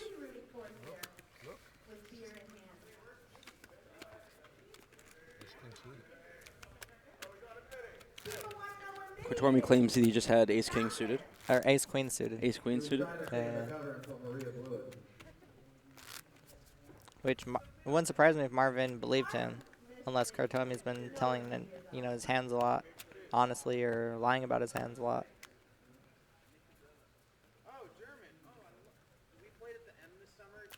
Are they allowed to have cell phones at the table? So do they know, like, or do we know if they're being told hands or not? Or we do not know that. It is on a 30-minute delay, I believe. I do not know if anyone has people paying attention and relaying hands back to them. I know that Coleman has had a structure sheet, payout structure rather, handy at the table throughout. Yeah, it's always important to know the differences in caches. Make a lot of your ICM-aware decisions around that. So if anyone wants to ask us any questions in chat about the play, about these players playing, or about either of the announcers, Alex Rocha here with Ryan LaPlante. Send in the questions. We'll be sure to answer them. Yeah, feel free to fire away. How did your summer go? Have any nice runs? I had many a nice run, and few nice cash. Yeah, that's. I mean, I made I had a good summer. So I can't, a lot of people had worse summers. Yeah. It's very possible for me to have a bad summer. So I'm very happy to have had made money over a summer where, where it's hard to make money. It's a long summer, Definitely. It's pretty easy to drop a lot during the World Series or just playing tournaments in general. The variance is pretty brutal always, even with the 15% cash. I mean, you can cash a really high percent now pretty consistently if you're really good. You should be able to run 25, 30% when they're paying out that much, but it's not that hard to brick a summer yet, even on 15%. Yeah, I'm on an actually ridiculous run right now. I've somehow managed to cash 11 of my last 13 tournaments. Wow. Yeah, that's pretty impressive. Yeah, it's bizarre. Were a lot of those in the 15% payouts, or were they some normal? Some 15 and some 10. Oh, Coleman waking up with aces here in the small blind. Right in the small, it's a nice one. I'd expect him to complete on the stack size. I don't know if he has been or not, but I would expect him to. He has been, yeah. I believe the blinds are 10,000 now, so Marvin with 50, 100, slightly under 20. Yeah, 50, 100. Yeah.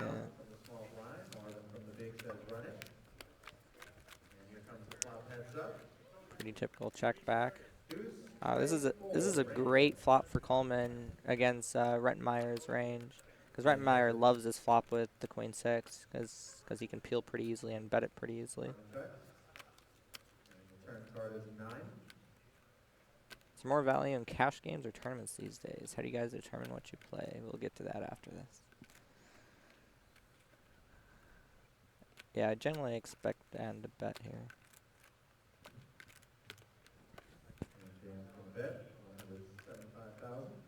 Matt Man 816, first place is $747,000. No, 787. 787. Yeah, 787.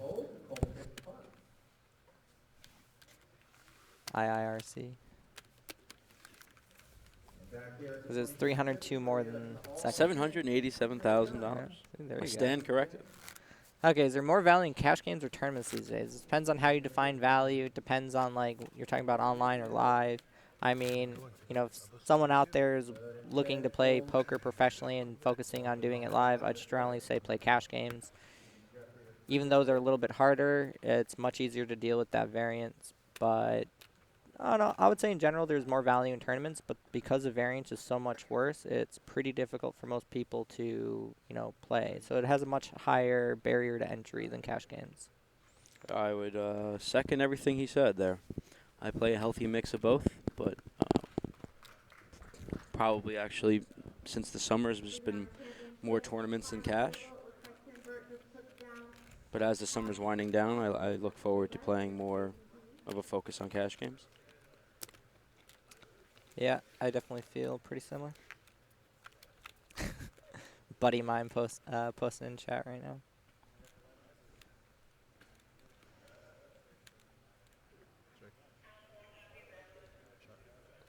Pretty typical by both of them so far. Oh, hello 3. Yeah, be a bet. Yeah, because so Kartomi's post flop nittiness is probably hurting them in that hand. As if Kartomi had, has been more aggressive in general, I would certainly expect Dan to peel there.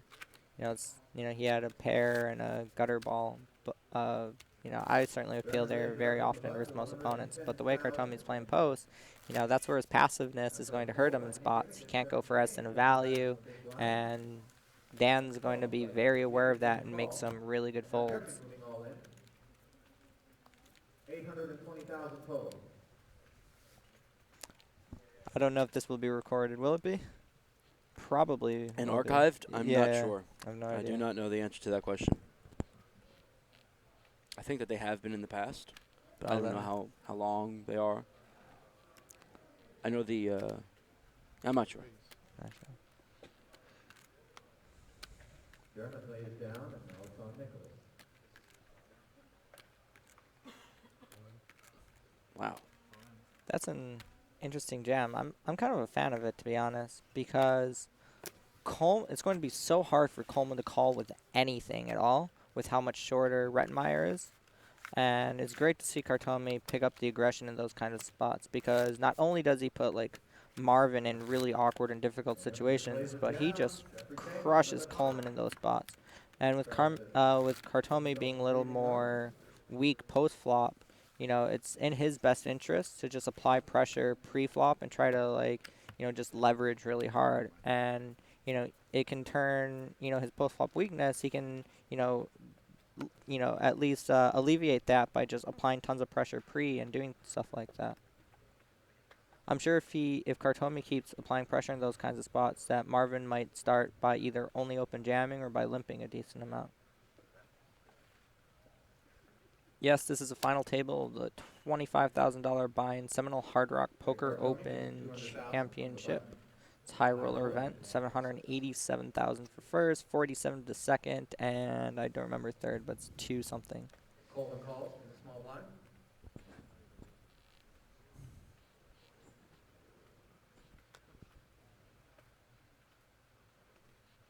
Action on Marvin in the big, and he calls. There you go. There's the answer. It will be available on YouTube within the next week or 2. So pretty standard open by Kartomi, peel by Coleman, and peel by Rettenmeyer. It's kind of an action-y flop. Yeah, a little bit of something for everyone. We got a pair, a gut shot, and a pair. Turn 10 would be pretty interesting. 10 of spades. Yeah, that'd be a real fun card. Now it won't matter as much. Interesting to see Kartomi bet here, as he's been somewhat passive post-flop and is now betting 3-way here. Yeah, I was really surprised to see the bet as well, with how he's generally been playing. Kind of puts Rettenmeyer in a really awkward spot with his stack size.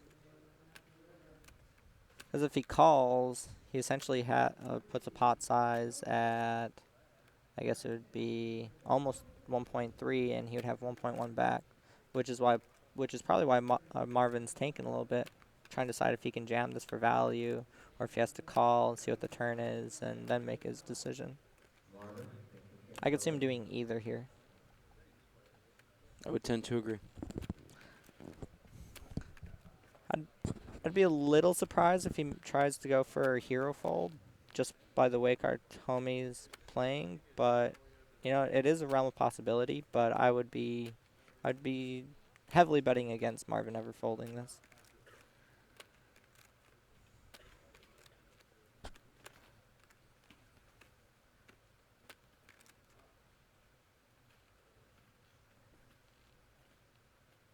We'll get to Mella's question a little after this. Looks like Yeah. he's about to move his chips into the middle here. And Rettmeyer's going all in. Yeah, so this is essentially like a 85% pot size jam. Ray asks for Ray going to posture here for a bit, get a count, and I imagine he will be releasing his pair of threes. Yeah, I don't mind people posturing in spots like this. No, me neither. You know, as long as you don't take it to an extreme and take like 3 minutes is fine. You know, if he just tanks 30 seconds, a minute, minute and a half, don't really have any issues with that. 1,095,000 to call for Ray Carson. So while he's posturing, Melamo with the question. Ryan was talking about selling action earlier. I've been offered a full stake, but I've never been involved in makeup, etc. What is standard for fully back players? I'm playing basically the World Series poker circuit. Is better to sell action or get involved in markup? I mean, get involved in makeup. Markup is a premium charged when you sell action on the side. Makeup is when you're in a long-term staking deal. I currently do both. I'm in a long-term staking deal, then I sell action on the side for larger buy-ins, so I don't have as much swings. Most deals are 50-50 profit chops. So if they give you, let's say they give you 10K, you lose it, you're now 10K in makeup. In order to do a profit chop, you have to win that 10K back. So they give you another 10K. Let's say you win a tournament for 30 grand, your total bankroll's up to 40K. And then you guys would be 20K in profit. So backer would get 10K and you would get 10K. That's pretty typical makeup-based deal. Then markup is when you sell action. Let's say I sold for the main event and you wanted to buy it. Generally 10% would be worth $1,000, but I would charge markup, which might be something like 50% markup on a tournament like that. So then 10% would be $1,500. Yeah. Ray Katami really thought about that for a while. I think with your rule, I think it went over the allotted time that you would allow, or did you think it was no, fine? I thought it was about fine. It looked like it was about a minute, minute and a half, which is about what I would expect him to do so.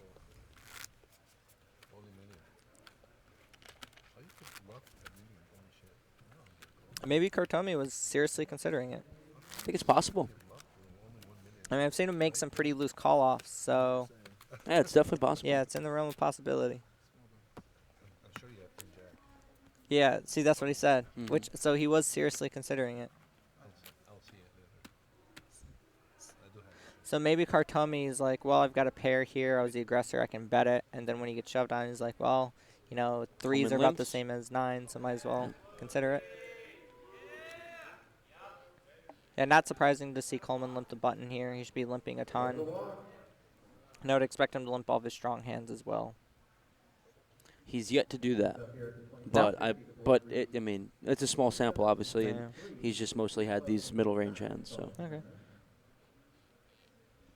But I agree with you. Who has a bank to play 5 stacks of high society in a card game? Well, it's a 25K buy-in, so it's 2.5 stacks of high society.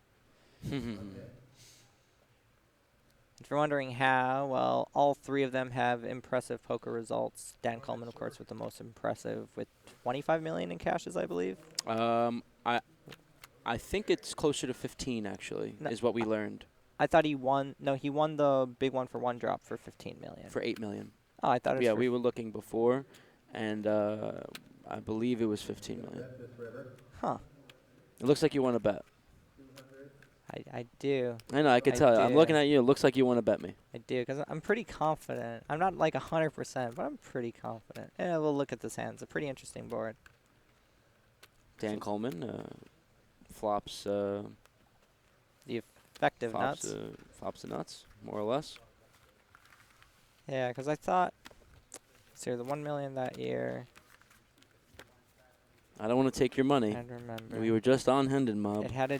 Oh, you were just on Yes. Hendon Mob? An hour Okay, or then so I'll ago. believe you. Oh, but wait, Joe Flat 007 said he won the one drop for 15 million. I thought it was 25 million too, but then I remember Kane saying it was 15 or 16. Okay. Well, I won't bet you, as I'm not that confident, but I'll take a peek. I thought he had won it. Yeah, total live 25 mil. See? See? Ah, so that's what the 15 mil was. Best yeah, live. yeah. His best live score is that. I kinda tried to hustle myself. Yeah, see, you were so confident that you were correct that Nah, I was positive I was wrong. I just tried to bluff you. That's all. I got you pretty good, to be honest. crushed my soul. Yeah, 25.55 million in earnings for live poker. Marvin Rettenmeyer. Let's see how much he has. I know Marvin has a ton as well.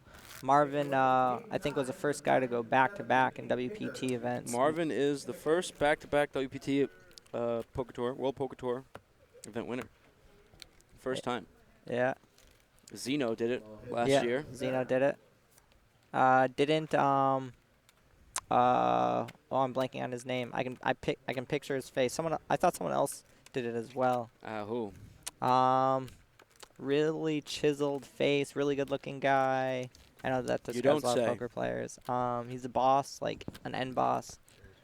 Blanking on his name though. Action over to the 25. Like I know if his name was said, I'd be like, yes, him. Ray But is gonna make a raise on the button.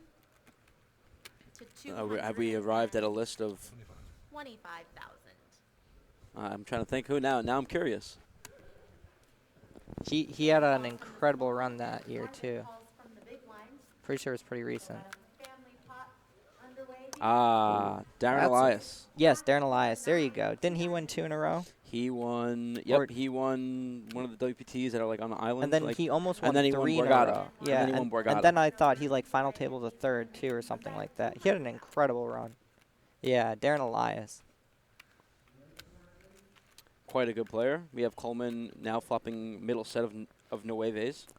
See, as we see here, Kartomi's like, well, I'm the aggressor. I flopped a pair and just decides to bet it. Seems like that's just like his post-flop style. Did it go raise, call, call, pre? Yeah, raise, call, call, pre, which I'm not surprised to see Coleman peel this. Yeah, and Coleman, of course, check raising. Such a great board for Coleman to check raise, as in general, Kartomi's range should, like, his betting range should hit this so much harder than a 4. Like, in general, most people, when they bet this type of board texture 3-ways, they're going to have, like, a jack or a strong draw, like Queen 10, King Queen, that kind of stuff. So I'm sure Coleman probably confused to see him fold. Yeah. And to fold quickly, too. Not just to fold, but to fold very quickly. You know, they were just on a 30 or 40-minute break. It's possible, you know, that maybe someone was like, hey. You should check these maybe out. Start, and I'm sure maybe start betting more post-flop. Yeah, you know? yeah. So maybe Kartomi. He's making a couple of adjustments. Yeah, I could see that. Especially, like, you know, I'm sure Dan and Marvin both were looking over the stream and talking to friends about what he was doing at the dead minimum. For those that have been tuning in for a while and remember the hand where it seemed as if Dan Coleman folded trip 3s at Showdown on the River after being shown one pair, he actually had, we checked with the graphic, actually the graphic was incorrect. He actually had pocket 2s. So he did not have trip 3s. He did not muck trip 3s. He had pocket 2s. I know there was some debate me and Kane were having earlier about whether or not he mucked a winner. Oh, that he mucked a winner? Yeah, yeah. I would bet heavily against him mucking a winner. That's what I said. I said I was giving him the benefit of the doubt. But the graphic had been accurate throughout the entire thing as far. It was just one little blip. I'd still bet heavily against. I agree. Phil Ivey did it day 6 or 7 of the main. Yeah, there have been a couple people who have done stuff like that. I thought someone else did it recently in a pretty big spot. In fact, one of the more famous ones is Phil Locke did it playing a high-stakes televised cash game in Europe. And he was on, like, no sleep, right? Yeah, it was on, like, no I sleep. remember that. And it was for, like, 50K euros or something like that. Yeah. It was absurd.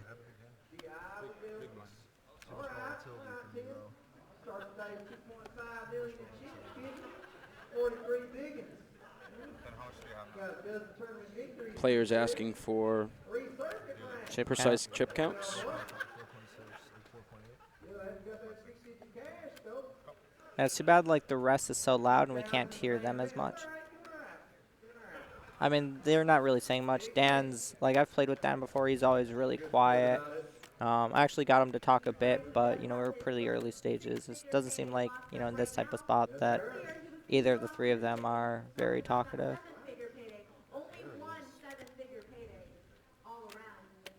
Hartomi raising the deuce Hartomi 5. coming out swinging. 5K, not in the 25K.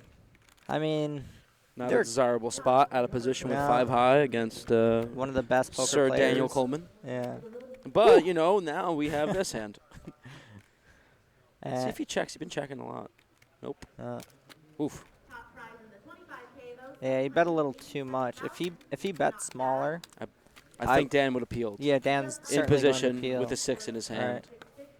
So like when he hits that hard, On especially on like 8-5 that deuce. that kind of board texture, he really should be just betting a little bit smaller because Dan's going to have a lot of like those types of hands.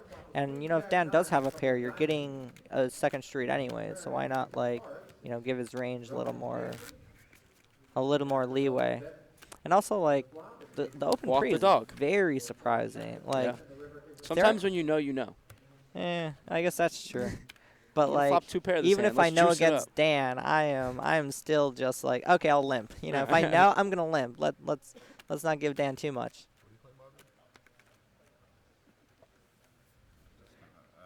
Does seem like Hartomi just plays by the seat of his pants. If he's just feeling it, he goes with it. If he's not, he's not. Which it's impressive to do that for this amount of money in play. So Kuhn will take it down. I wouldn't really expect Rettenmeyer to raise that many hands pre-flop. He's generally just going to check back. He should be raising some hands though, so he can raise his he should be raising some hands Bottom as range. bluffs. Yes, So, for sure. But he doesn't want to go too far to the bottom against someone like Coleman. Against weaker players, you can raise a lot of the bottom. Against a player as strong as Coleman, who's going to be doing a lot of game theory stuff, you got to be a little bit careful. Not a surprising hand so far. Meanwhile, with the high roller, we're seeing a turn card. It's a little surprising. I would have bet so before the flop action occurred, I would assume that Coleman would bet a hand like King Jack here. With no diamond out of Yeah, position. with no diamond. But like if he had a On diamond, Queen 9-3. yeah. But I Yeah. would expect him to like check call a hand like With a King Jack diamond. with a diamond. Yeah. Yeah. Especially the Jack of diamonds. But maybe if he had King Jack with the King of diamonds, I'd expect him to lean towards betting and barreling, and just going with it. Who wants to be here for the finish? It's really interesting. I mean, just watching someone like Coleman play, if you can figure out why he's doing this stuff, you can learn a lot. Especially if you can, conceptualize some of the theory stuff that he's approaching and thinking about. Succeed every time, but doesn't mean he's not trying. And Coleman is so phenomenal of a player. He's definitely like a Stu Unger of our time. Coleman and Fedor are just in their own level right now.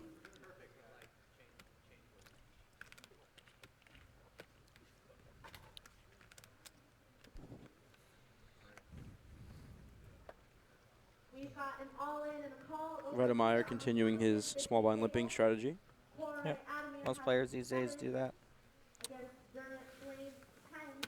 How much do you think Coleman cares about this MTT right now? I think Coleman Fair cares amount. enough that he's going to play what he views to be perfect. We're not going to see him punt at all or do anything silly or get bored or anything. And he's obviously paying attention to every hand, every sizing, and adjusting incredibly well. So I think he cares enough that he'll play his A-plus game. I don't think he's going to buy into a tournament if he doesn't care about it. Yeah, I think, yeah. I think he's playing because he wants to win. Yeah, I'd say he cares exactly. about it a great deal. Yeah, any competitor Yeah, cares. Like, exactly. honestly, I'll play my best if I'm playing a 1 cent, 2 cent home game with friends. So if I can do that, then he can play a 25K or even a 1K, that's of his advantage. I was making a joke. I can't say that I would play my best in a 1 cent, 2 cent home game. I can't say that. Yeah, I'm pretty bad at the dry humor, not going to lie. It always goes over my head, especially in text. Text form dry humor crushes me. It's hard to read tone through text in Yeah. your defense. Yeah, yeah. With 2 hearts. Renrad 01, the boss, rooting for Marvin. I do like Marvin a lot. He was a great guy. Get a look at the turn. Joe's thinking hard. It's a 10, and now it's 9 outs 1. Where's the prize pool? The river. The prize pool is 787,000 to first, 485,000 to second, and 249 to third. It's a $25,000. That is 291 to third, Oh, it's actually. 291. My bad. My bad. My bad. 291. Finish in 6th place. Dan gonna take a stab on this river 5. Hand's been checked through the entire way, and Kartomi's gonna make a fold.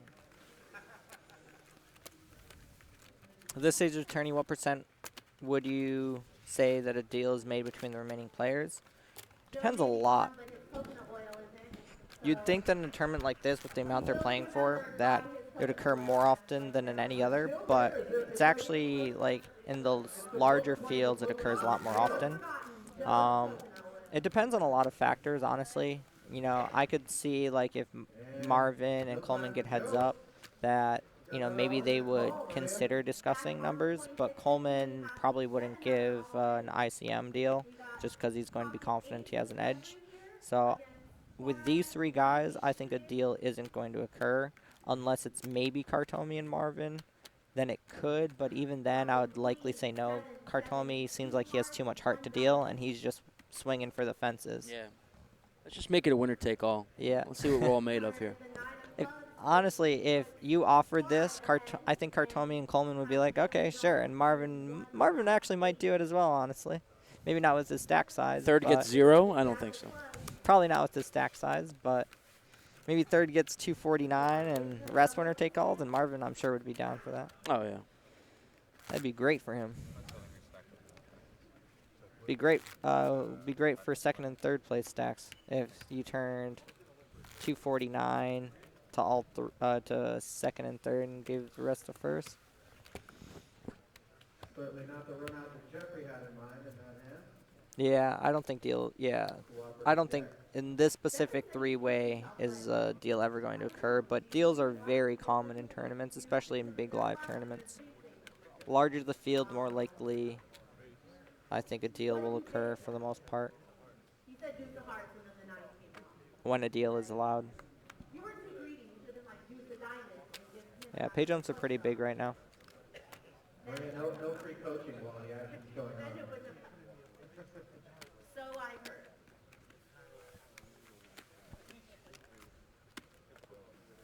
It's interesting that Kartomi isn't defending the king deuce or 3-betting it. It's a great spot to do both there. Especially to 3-bet in this specific stage of the tournament. You know, you really want to be applying pressure on the second stack. And when you're, or even if you're in second, it's not that bad of a spot to apply pressure on the chip leader because of how close the 2 of them are in chips. So now we have 5 players who are remaining in both the 5K main event as well as the 2650, 25K. Mo, do you defend the 6-3 hearts there in Marvin's spot? Who is Mo? I'm not sure. I don't know who Mo is. I'm Ryan LaPlante. This is Ryan LaPlante here. Alex Rocha here with Ryan LaPlante. Yeah. Sprito 5. Hey, Ryan. Sup, Sprito. Yeah, I don't think Dan would ever. Katormi limping the small blind here with 10-8 off. Yeah. So Kartomi is like raising the bottom hands and the strong hands and then limping the medium hands. I guess that's why he would raise the deuce 5. Which it's a much better thing to do in position than out of position. You know, position's worth a lot. So I'm not Jason Mo. We do not get to see what Coleman had there. That's too bad. I'm curious if Coleman's doing that in position, raising the bottom and... he did take a bottom hand, bottom range hand, and ISO it earlier. He had Jack Deuce off.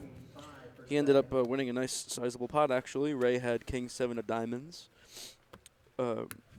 Daniel turned 2 pair, and Ray turned a flush draw. Ooh, yeah. Ray check called the flush draw, and then led 10 river, and Daniel bluff catched and won. Yeah, it's not surprising that he would do that. It's good to see that he and I are on the same page. Yes. Seth on the button, raised it up. Tom Jam from the big blind. Seth made the call with the ace tray and has the best hand heading to the flop. So this will definitely get checked back. Pretty strong hands for the blinds by both of them. Deuce, deuce, 4. Ace 3 still in the lead. Pretty big flop for Marvin here. Yeah, massive flop for Marvin, but Coleman's nothing got dust. doing for Dan. Yeah. Another deuce. Inside still looking really good. Tom wants a jack or a king It's an here. interesting Or for the chop. turn. Coleman praying to get the showdown. Like, this is a spot that Rettenmeyer is probably going to bet a lot of hands as, like, bluffs. And Tom Mills Stranger is the final table, so he has an MSPT title under his belt. I don't see anything else occurring outside of bet fold. I would agree. Back at final table very soon. Congratulations. Who do you think is the best no-limit tourney player right now? Honestly, I would say Fedor Holes, not just because of the run he's on, but just because he's just a top-tier sicko, and the run just helps solidify that. I mean, he's ran so good the last 6 months, but I think he's just the best right now. Although, you know, if you, like, you could argue that there are a handful of people that are quote-unquote the best right now. You know, it could be like Seaver, Seidel, or, you know, a couple of those German phenoms. You could argue that Coleman is still the best, even though he's been away and not really playing poker. I mean, for Coleman to not really play poker, come back and still just wreck, you know, maybe Coleman is the best yet. See, even though I expect Coleman to, oh, I guess you proved me wrong. I was going to say, even though I expect Coleman to fold here a decent amount, it wouldn't surprise me if he called, because Rettenmeyer should take a stab on this board texture a lot without a flush, without a 10. But Rettenmeyer should never really be betting like a king as a bluff or an ace as a bluff. So when Coleman has a king, he actually has a decent bluff catcher. And, you know, he doesn't necessarily need a club or a 10 to call here, since Marvin obviously isn't going to bet a 10 either. So all he needs is just, is Marvin capable of bluffing here with a non-equity hand? And 4 flush, 4 straight boards are some of the best board textures to just bluff when you don't have any equity at all. Which is why I was actually expecting, I said earlier that I was kind of expecting Marvin to bet the turn, and I wouldn't have been surprised at all if Dan had called the turn either. Oh, it's harder to call the turn than the river. Yeah, I was thinking that too, that Rettenmeyer might bluff the turn more than the river, but I don't mind Coleman's call at all.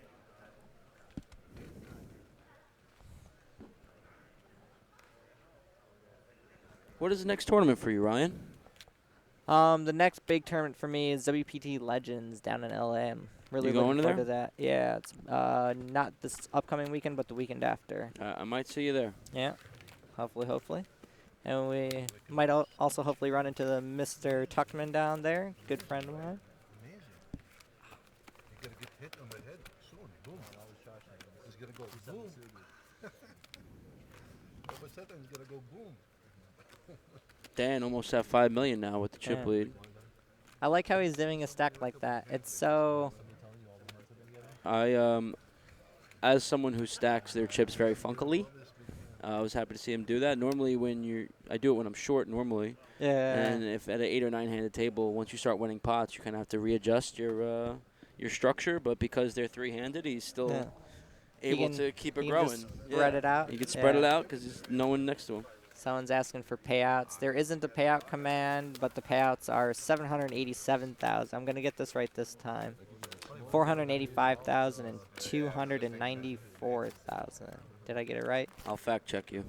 Let's see. I think it's 294.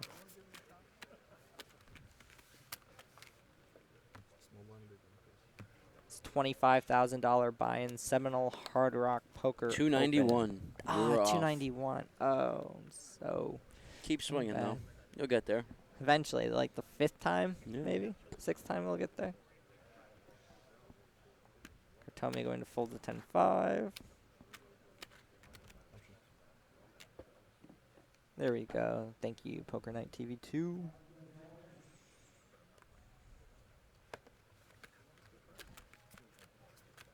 Pretty typical by both so far. Ooh. It's a good flop for Coleman. Definitely. I could see Coleman betting here or check calling, but probably leaning towards betting as his hand in its own right doesn't have that much showdown. You could check call and hit a 6 and have showdown, but yeah. Now if he had like a queen high flush draw, I could see him check calling it.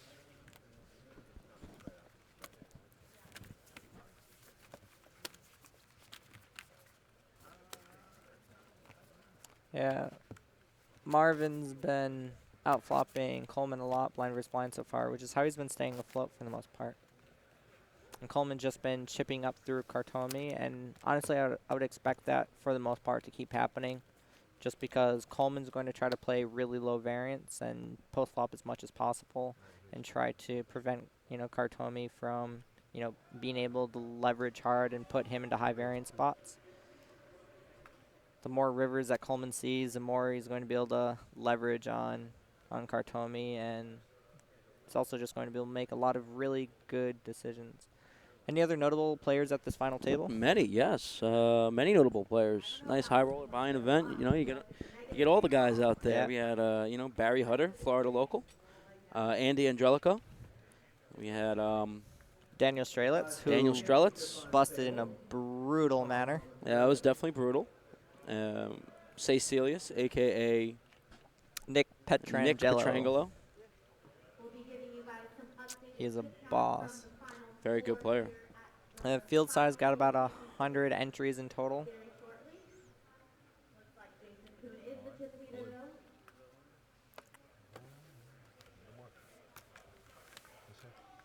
Meyer jamming the 10-8 suit out of the small blind. That's interesting. I would have assumed that he would have completed that, but I understand why he's jamming it. It's kind of a cool hand to jam there. Has a lot of equity if he does get looked up by either player. Even though it does play really well, being out of position to both is a bit of a detriment. Yeah, there was Rainer Kempe, Francisco Picasso was at the table as well. Yeah, Rainer Kemp. Rainer recently won the 300K Super High Roller Bowl at Aria.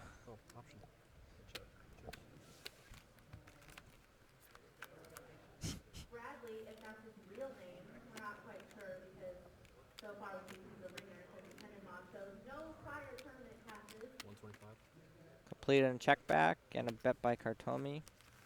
Playing under a pseudonym. Nice hand, Ray. I'd like to see Ray chip back up, get back in the mix. Yeah. Like to see him taking some stabs. Have you ever played with Ray?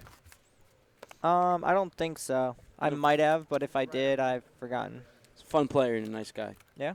Yeah. Good to see. I see he has some pretty nice results, too. A couple WPT final tables. He always has Didn't stacks. he final table something here, too, recently? Maybe 2014 Seminole Hard Rock 5K, something positive. like that.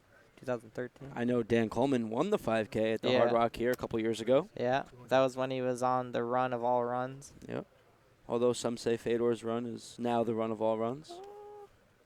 Oh, no. It's pretty close. Approaching? I mean, Fedor is at 18 million in like a year or something like that. I think Coleman was right around there. Marvin here with a couple of kings. Flatting Katormi's open from the button. And here at the 2650, some more sparks are flying. Pocket nines for Dermot. It's a good board for Kartomi to take a stab at, so I would expect to see that. Wow. So maybe Kartomi isn't betting as much in position as he is out of position in those types of spots then. Good card for Marvin's hand. And there's a 9 in the window for top set for Dermot. Things not looking good for Oh yeah, and then Dan final tabled it the next year too. Yeah, that was incredible. And it's a 5 of clubs. Now a 6 would be a chop. Jeffrey nodding in approval as he's not drawn dead. Let's take a look at the river.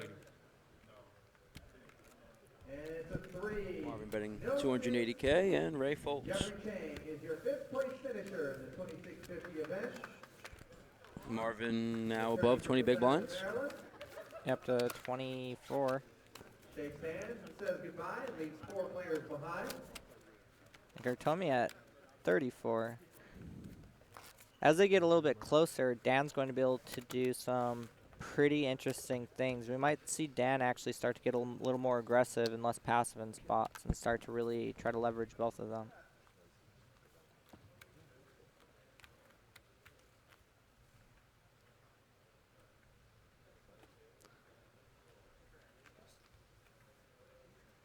Marvin with a pretty queen jack. Yeah, it's a beautiful hand here.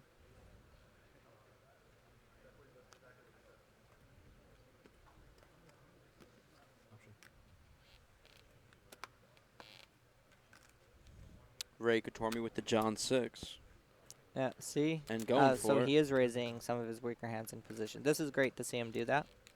It's a really good spot to apply pressure on someone who's completing everything. And this is one of the perfect hands to do it with.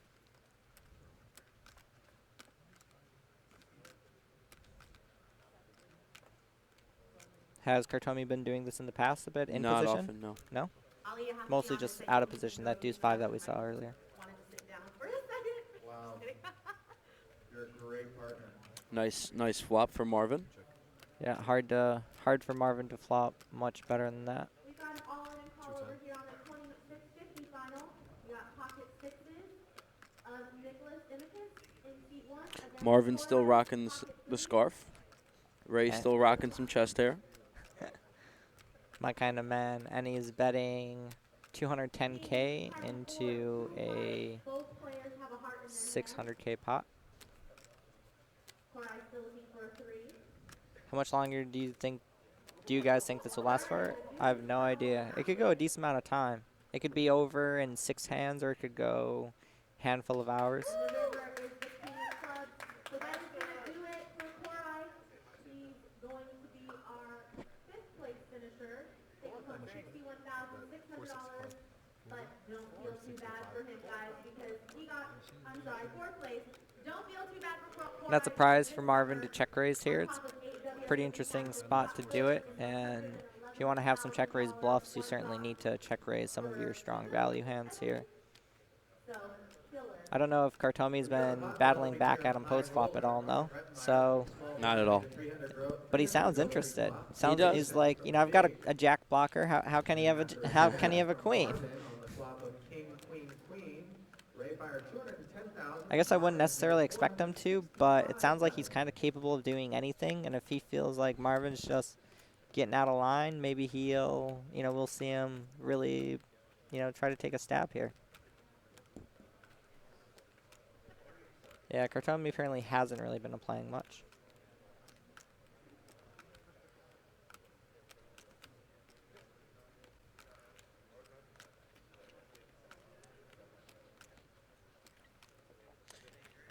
He has shown a tendency to tank for a while before he folds, and Either way. he does lay it down.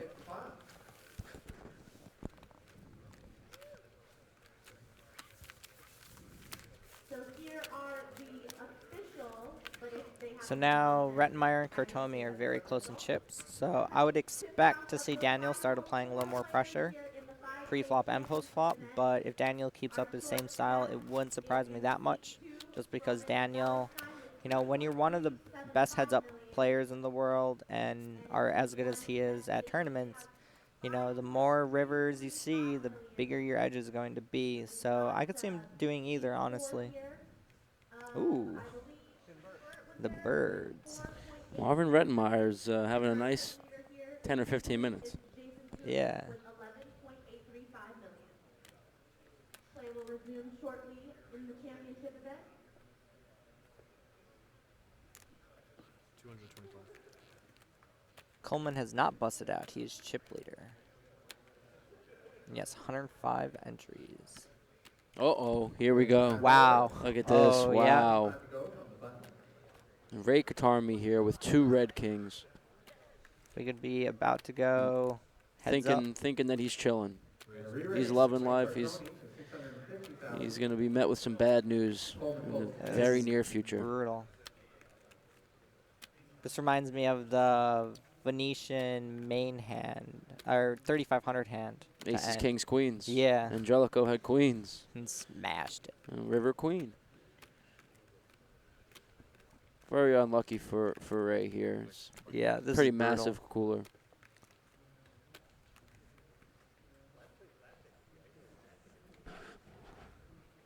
I mean, if you have kings, aces, queens, aces, jacks, aces, like it's just always a cooler 3-handed when you're 30 bigs deep. It's always going in.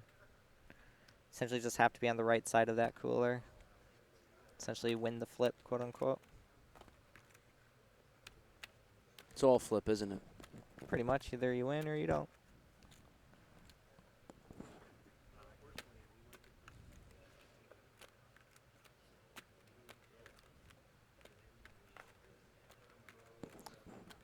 So if Kartomi loses this, he's going to be left with about a big blind.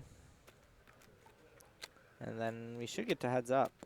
So as I said earlier, this could go really fast. Like if another cooler occurs, it could be over in 5 hands, or it could keep going. Although with it going to heads up after this either way, it's probably going to go a little bit faster. Marvin deciding whether to move all in, potentially flat. Yeah, Marvin does have a very legitimate decision between the two. I don't know if Kartomi's been 3-betting at all.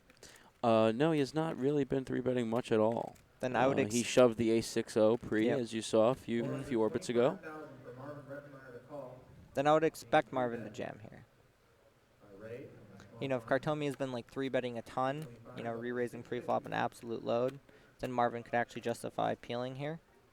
But if Kartomi hasn't been, then I would expect Marvin to jam. Katarmi is very unlucky. He's sitting there with kings. Yeah, thinking he's just Marvin's got going to it. finally say the all-in. Katarmi's going to snap, and we're going to see all 5.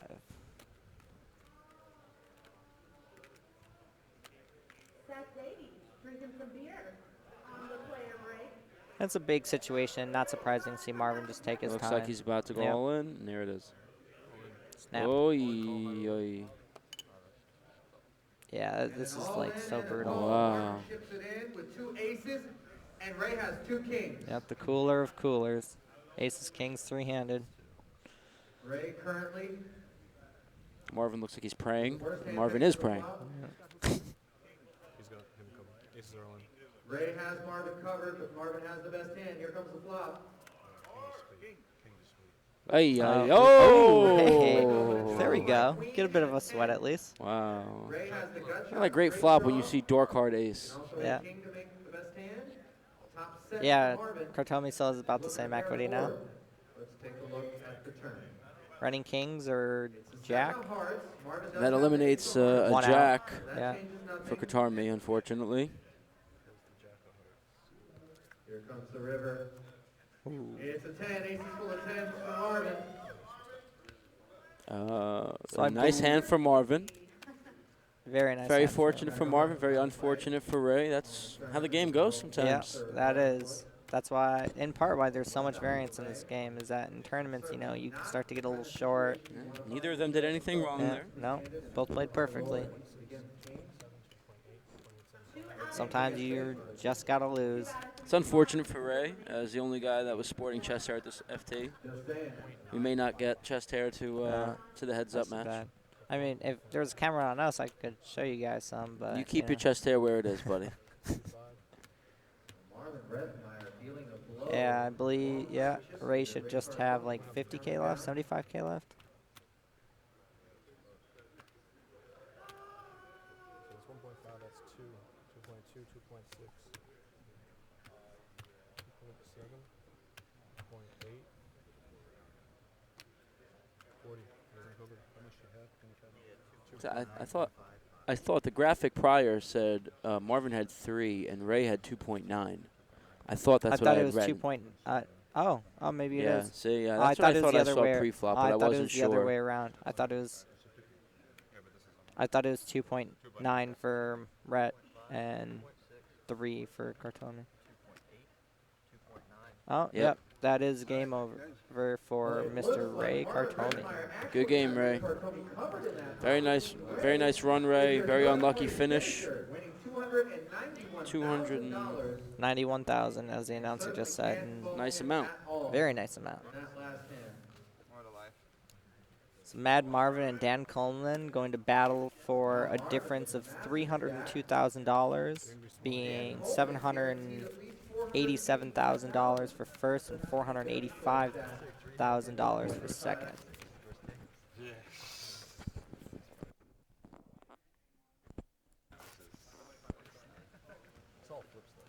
Mark, did you feel okay about the fact that there weren't any flights back to Playa today? You seem pretty upset about it on the break, but I don't know. Now we have Dan Coleman, one of the best heads-up players in the world.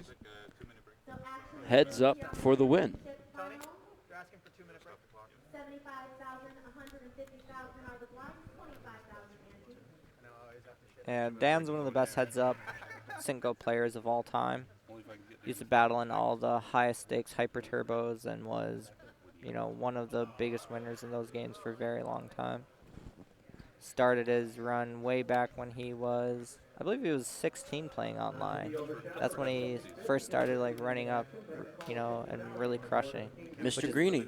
Yeah, Mr. Green, spelt with some threes. And I believe he's about the same age as I am. I think he's either a year older or the same age. How old are you? I'm 26. What year is that? 80, 90? 90, yeah. 1990? Yeah. I got you by a year. Yeah. I think Coleman's right around us as well. So like Coleman's just started really young and like started crushing heads up really young and built up, you know, a pretty massive bankroll from doing that and crushed all the biggest games. And that's when he, you know, when he switched over to playing some live birds, that's why he just crushed everything. You know, when you're one of the best heads up players, all those heads up guys, you know, even you'd think that they wouldn't play much post flop poker, but all they do, even in the turbos and hypers, is just limp the button, see flops. So when you see, like, when 90% of the hands you play, you see a flop for the most part, and then you have to get to the river with these really wide, weird ranges. It's just, it's how they get so good. That's why Coleman just crushes everyone. Looks like Yeah, he's Jason Kuhn is 26. four-handed in the 5K right now. Yeah, and I see Roman Vallerstein there. Yeah, Rat is in the mix. I can't make out the other two players. Yeah, can't see their faces. Is that Setherson in two? No. Did he final Seth table? Davies? Yeah, I think he did. Seth Davies. Seth Davies. And I wonder who's got his back to us.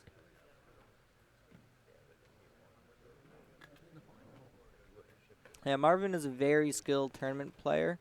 I don't know how much heads-up experience he has. Even if he does have a decent amount of heads-up experience, I would still expect him to be a bit of a dog to Coleman. Now, there's nothing against Marvin's game. It's just Coleman's one of the best heads-up players in the world. Maybe the person with their back to us is Tim Burt, but I do not know. 485,000. It's good to see Grime Rat, Roman, and Nova Sky, Jason Kuhn go deep in the 5K. I think they're both really good guys.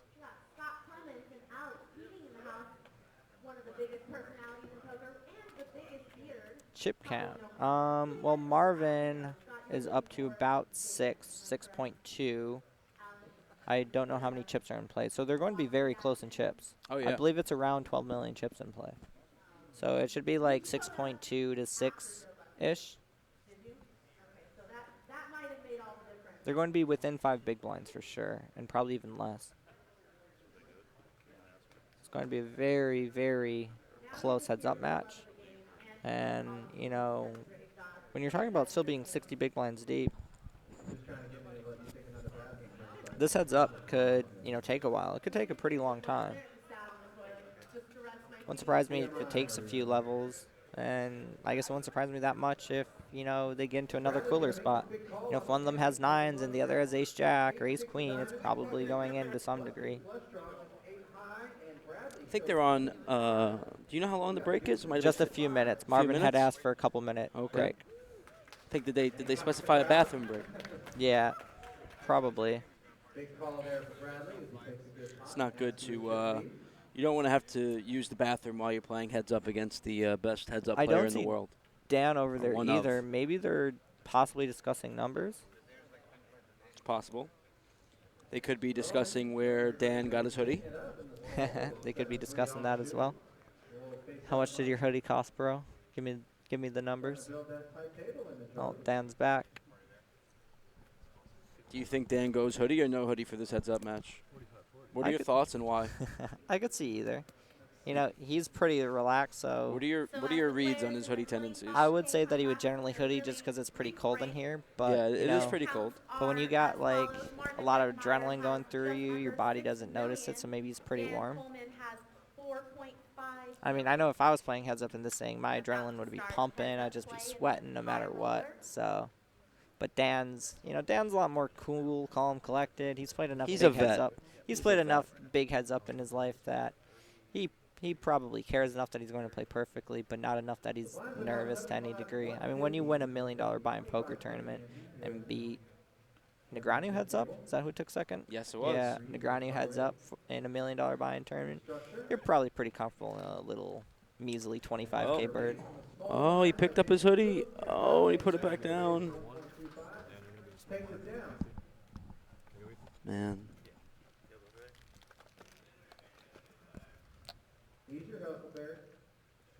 Dan was prepared to make it to heads-up play with the whole box of bars.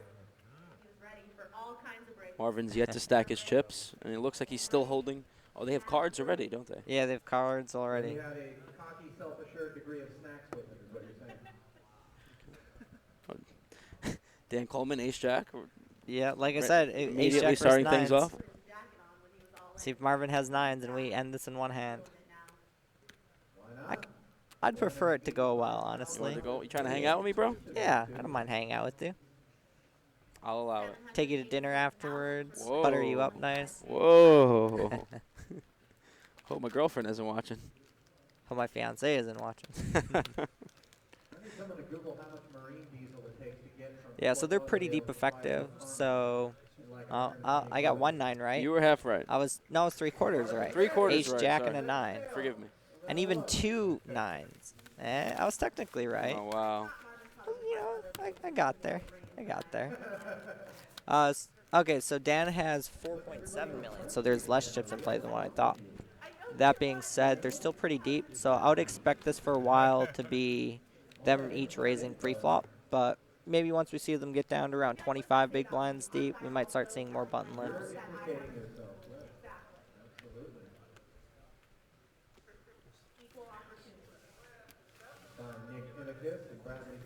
Dan chilling in his comfort zone.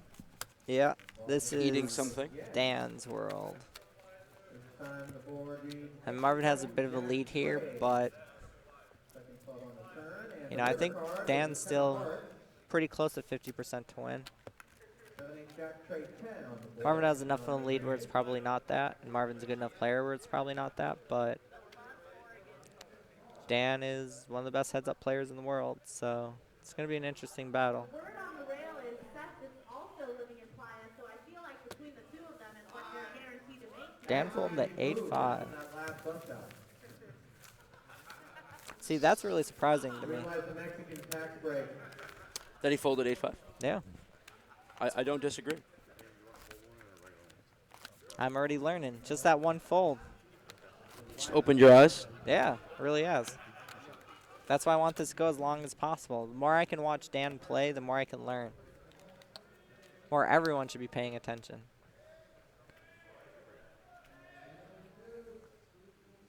I'd expect Marvin to raise this with how deep they are. But I could see him doing either. Yeah, not surprised to see Coleman fold the 3-4. I wouldn't expect Coleman to peel 3-4.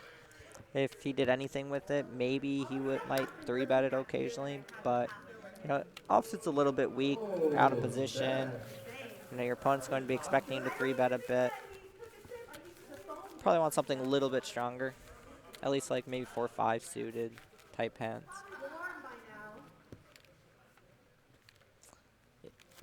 Yeah, just because I'm surprised by it doesn't mean I think that it's what he should be doing. It's just I'm just surprised by it. He knows what he's doing. I'm learning.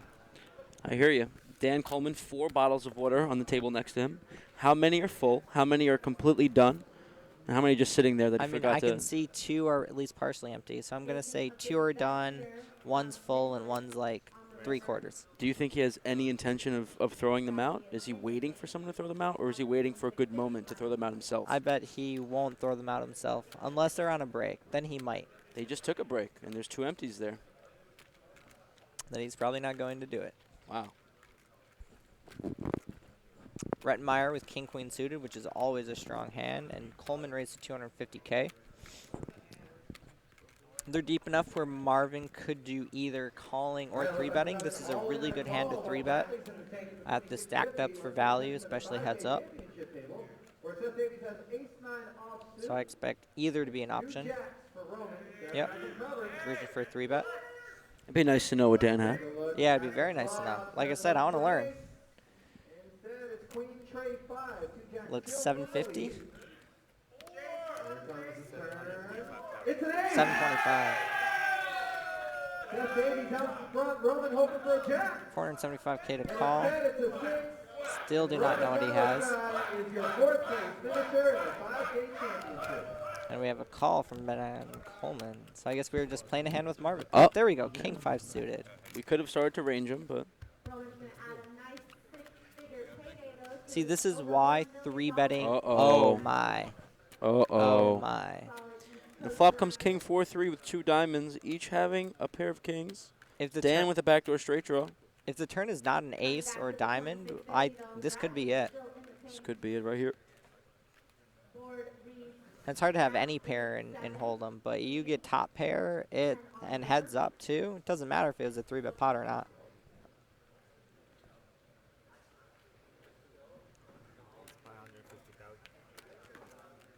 Marvin continuation betting 550,000 to 1.5 million.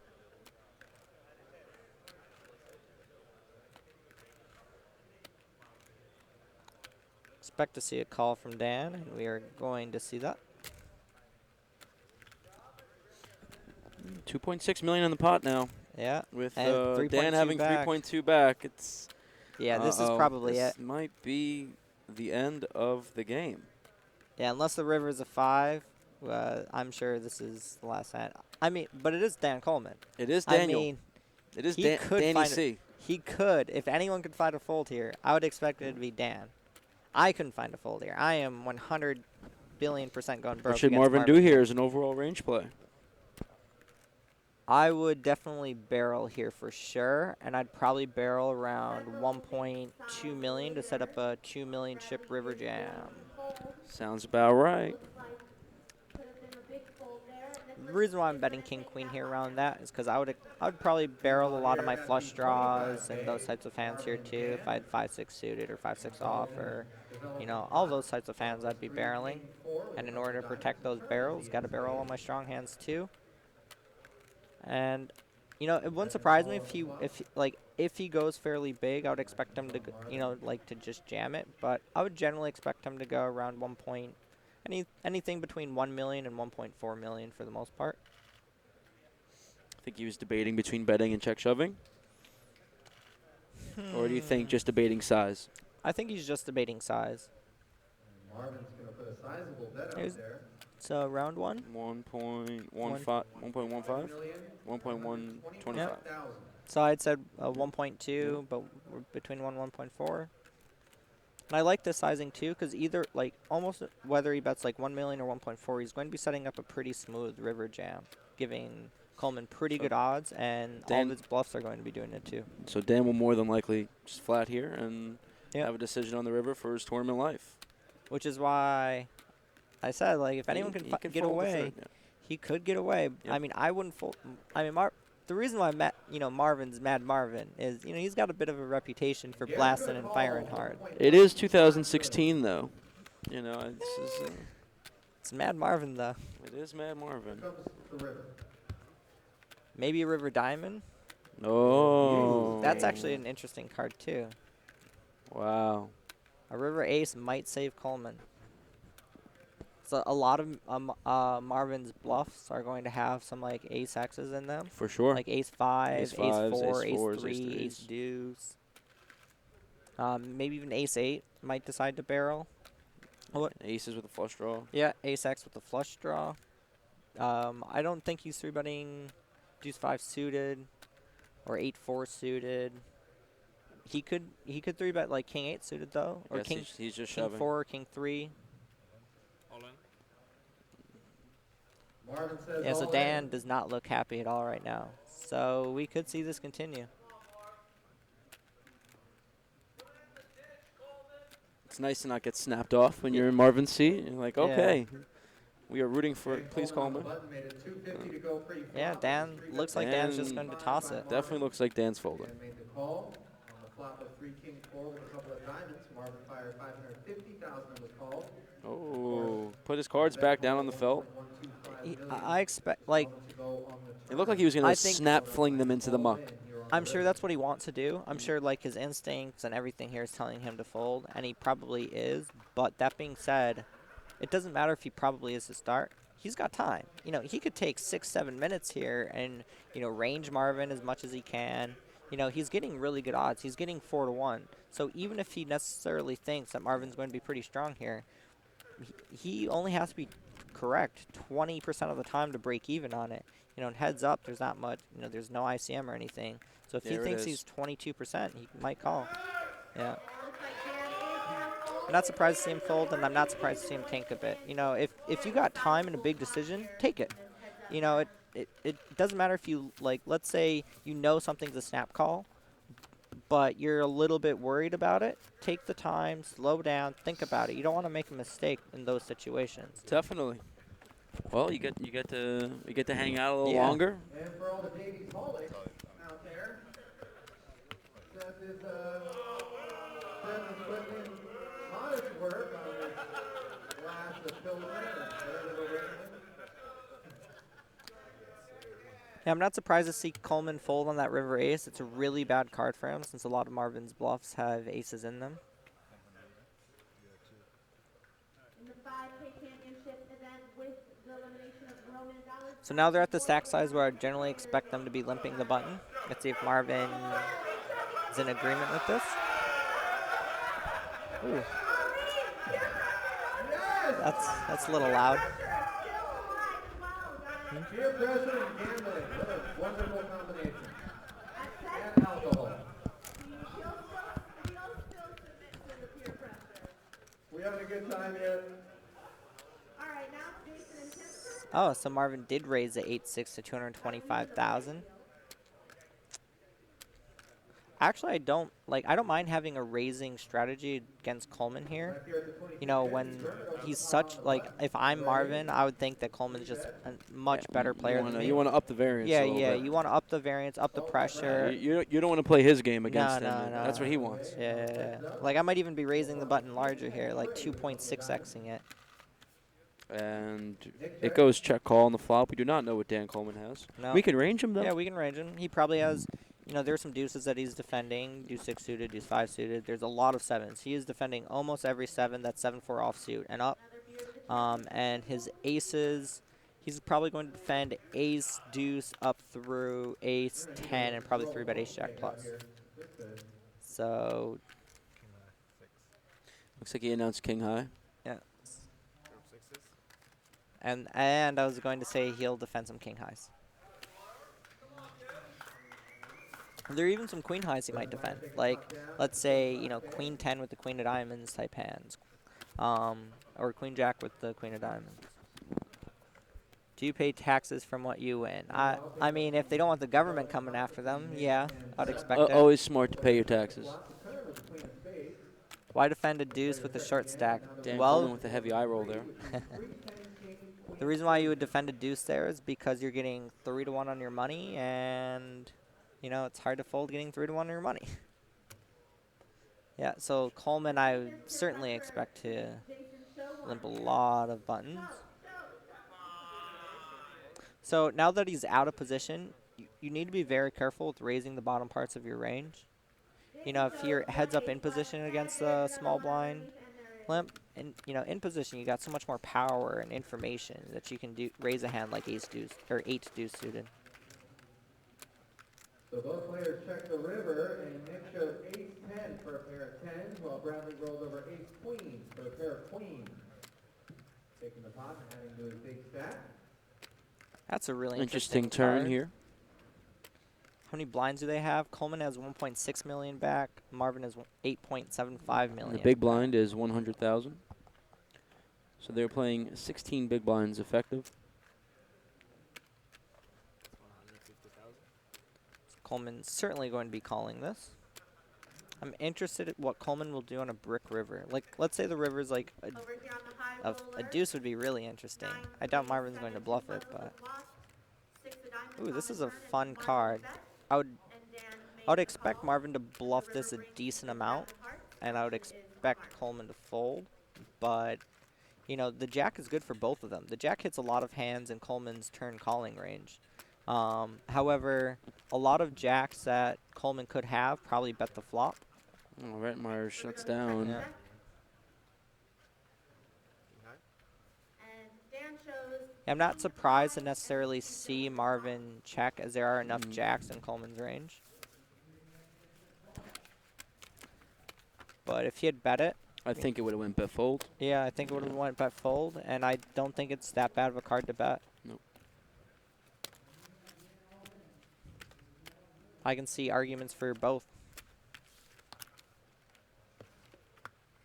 And against Dan, I'm always going to be scared, though. I don't know what he's thinking in some spots, so. Do you think Dan losing those pots has anything to do with him stacking his chips differently now? Now they're stacked upward instead of maybe. You know, you don't want to on tempt, the felt, don't one want by to one. tempt karma. Over $300,000 jump from second to first place. Like, if I'm Marvin here, just me personally against Dan, I'm just jamming this Yeah, pre. I'm just all in, right? He has like 17 big blinds. I'm not trying to get cute against him. Let's run it. Yeah, let's run it. Yeah. Dan with an expletive. I would expect Dan to fold, but it's hard to make pairs. Yeah, so you'd think that, like, you know, if you get a pair heads up, that you should be, like, calling it at 18 bigs.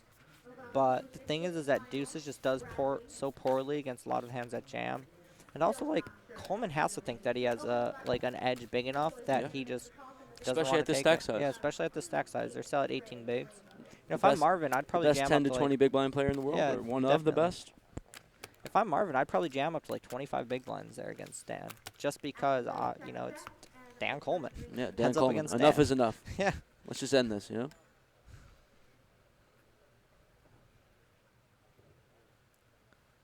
I'd expect will limp. Dan to limp, but could see either. Oh, he's min raising. A 7 and a duck. Yeah. Hey yo, Rum Cake, how's it going? Mr. Rum Cake is main guy behind Twitch Poker. Big Dog is a beast, super player.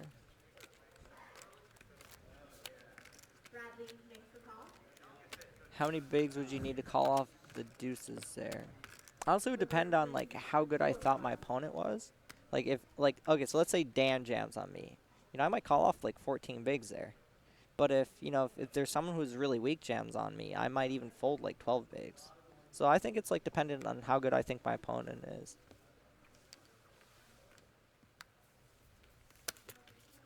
It's good to see you stopping by, Rum Cake, and thank you.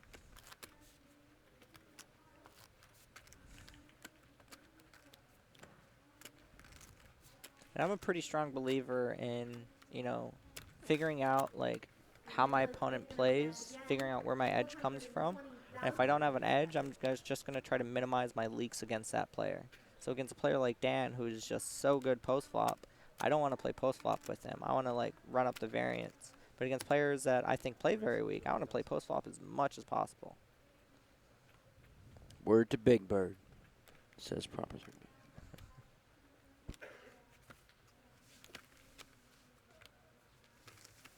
And we got a raise and a fold. See, like this, I'm learning from Dan just by the fact that he's opening the button. I mean, I could see why he's opening the button. I understand why he is. Maybe, like, the reason why I think he might be is because he might think that Marvin doesn't He might think call he's under often defending. enough. Yeah, he might be just under defending. If he thinks not that Marvin three-betting is enough. under defending, then for sure he should adjust and open wider.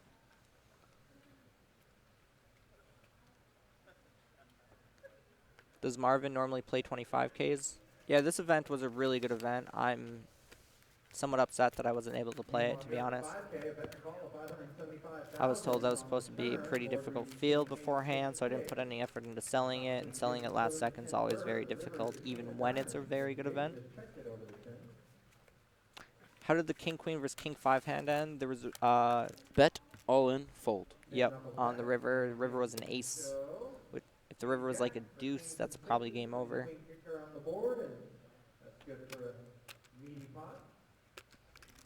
Shout out to that funky backpack in the background there. That's a nice backpack. I'm a fan of that backpack for sure.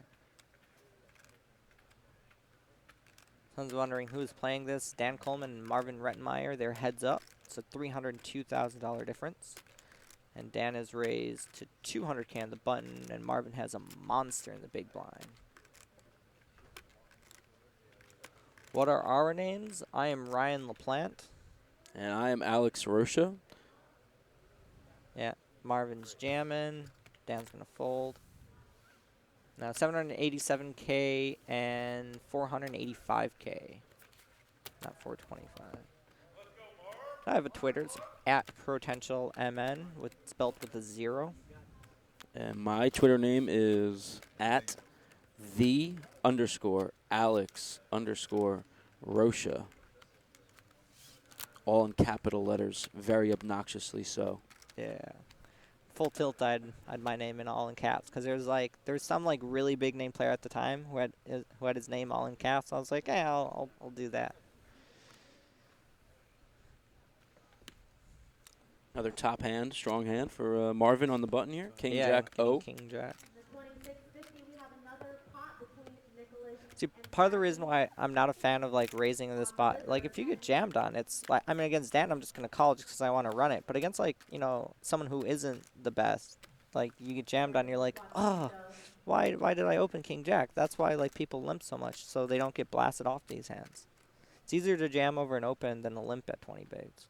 I think if Marvin is opening here, I think he knows how he's going to respond to a jam already, and is comfortable doing so. Yeah, I know he knows what he's doing with King Jack.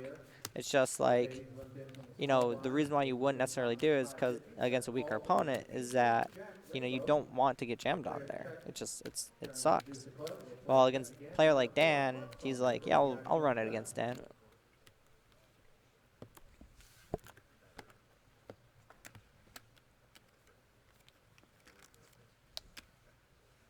With the board reading ace 5, 10, 9, jack on the river, Nicholas is basically Calling with the Jack Deuce. Expect a limp, but might raise. Yeah. Yeah, so Coleman probably does think that maybe Marvin's under defending or under 3-betting. Probably don't need me to let you know Seth won that last spot. Put that on the river, the full position. I don't know if Marvin is or isn't. I have no idea. I haven't seen anything, but it's hard to say. what happens after the second one. Reload. And with that river raise, Bradley's going to take this pot Marvin down. defends a 6-5. Uh-oh. I could see Coleman doing either here, like having the Jack of Spades. Jack of Spades. And backdoor draw. I could see him betting it or checking back. Looks like he's going to bet it. Seth on the button here at 5K, makes it 375 to go. Do you just say enough is enough here? Yeah, if I'm you're Marvin, you just go, yeah, enough is enough. Yeah, I'm check All raising in. and getting this in against Dan. Let's Again, see the entire I just want to board. run it. Yeah. There are players that I might, check call against, Yeah. but Dan is not a player that I want to play as much poker as possible against. I agree. There aren't that many times I'm like, let's run it, but the harder the field, let's run it. And when the field is Dan Coleman, let's run it.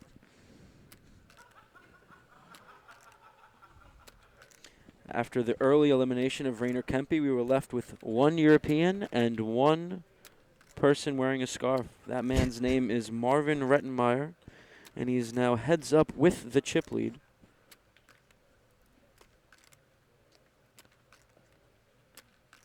And I think Marvin's trying to decide if he does want to run it. Looks like he does want to run it. How many entered? 105. Very nice field. Seth, walking horns again. 105 entries, $787,000 to first, $485,000 to second. Started the heads up pretty even in chips, and the reason why we were here is because Marvin 3-bet King Queen suited out of the big blind. Dan defended. Flop was King 4-3, and Marvin got 2 good streets of value. And the river. Yeah, it's a massive field.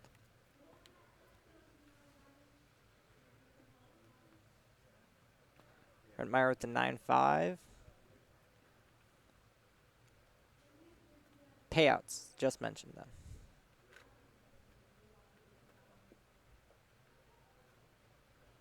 Yeah, I would expect him to limp. Ooh, I Coleman would not with expect 10s. this hand to be limped. Nope. He could jam this. He could raise this. I think both are reasonable options. I have no idea what he's going to do. Looks like he's about to make it 3 big blinds. Yep. Yep.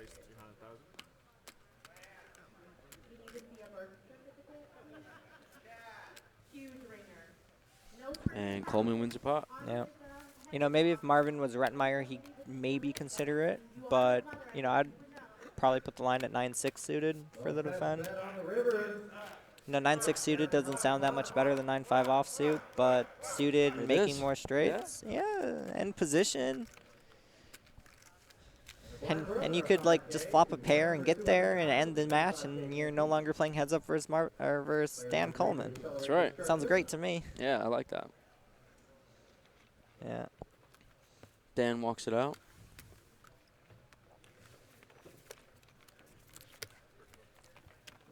We're still at the point where this could end in 1 hand or in 4 hours. More likely 1 hand, but, you know. I would bet closer to 1 hand than 4 hours. I would also bet closer to 1 hand. If it was 1 hand or 20 hands, probably still closer to 1 hand, but probably be a reasonable line. Coleman has 14 big blinds. Yes, he was right around there. Do you think they chopped some of it, or are they gambling? I mean, they took a break. They were both away from the cameras. I don't know if they were both in the room or not. Could have gone either way, to be honest.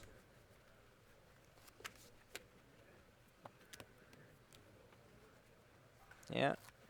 Coleman, one of the best. Barely plays, comes out of the woodwork, blasts a 25K, and heads up. When he shows up, he shows up. Yeah. Yeah, I can't imagine Dan chopping either, but, you know. A lot of people like to chop. Coleman with ace-queen. So since he's been raising a lot, he's probably going to raise this, but he could do either.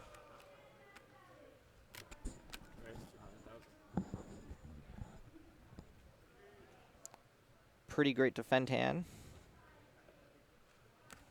Now, the reason why this is a great defend hand, normally 10-6 off, you're like, you know, I'm not happy to see 10-6, but you know, you're getting 3.3 to 1 on your money. That's pretty good odds. And you can make straights. Yeah, you can make straights. You can even make flop quads. Flushes. See, I'm very quads. surprised that Marvin folded that. I'm, like, very happily defending there. So I guess Coleman is right that Marvin's probably, under defending to a, you know, that's a pretty significant under defend. You know, if Marvin had folded 10 deuce off, I'd have been like, you know, to me that's pretty close, especially against someone of Dan's caliber. But like 10-6, you could just flop a straight. Yeah, you could flop a few straights. No, you can only flop 1 straight. Just see if you're paying attention. Well, 7, 8, 9. Paying attention. Paying attention. I'm here, aren't I? You are here. I could see Marvin doing all 3 options with this.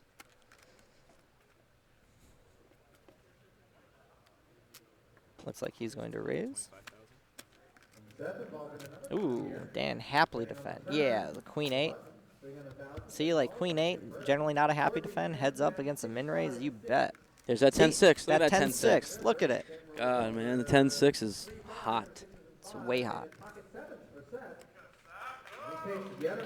The simulation immediately showing why you should defend 10-6. Yeah, see? If you put it out there, it listens to you.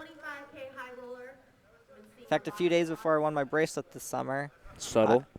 Yeah, I know. A little thin, you know. But I was at dinner with a friend of mine. And I told him, like, how bad I'd ran in all my big lifetime final tables. And I've ran pretty bad on them, except for the one that, you know, that I mattered most about, at least recently. And, you know, 3 days later, I had my bracelet. Very nice. Congratulations again, by the way. Thank you. For those of you who don't know, I won the Colossus this summer. $565 buy-in PLO tournament with about 2,400 runners. It was incredible. If you wonder if it's as good as you think it is to win a bracelet, it is. I think you're supposed to say it's better. Yeah, it's better. Better. That too. I mean, to me, winning a bracelet, there's nothing better than that in my mind. So, And I assume some other people feel the same. Yeah, you're now part of the fraternity. Yeah.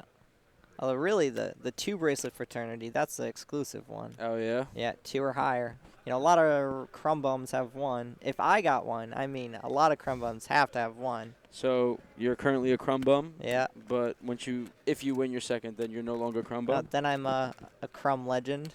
Okay. Hope there's a lot of 1 bracelet winners out there listening to Ryan LaPlante call them crumb bums. I'm calling myself a crumb bum. Oh, no, I understand. Some of them are legends.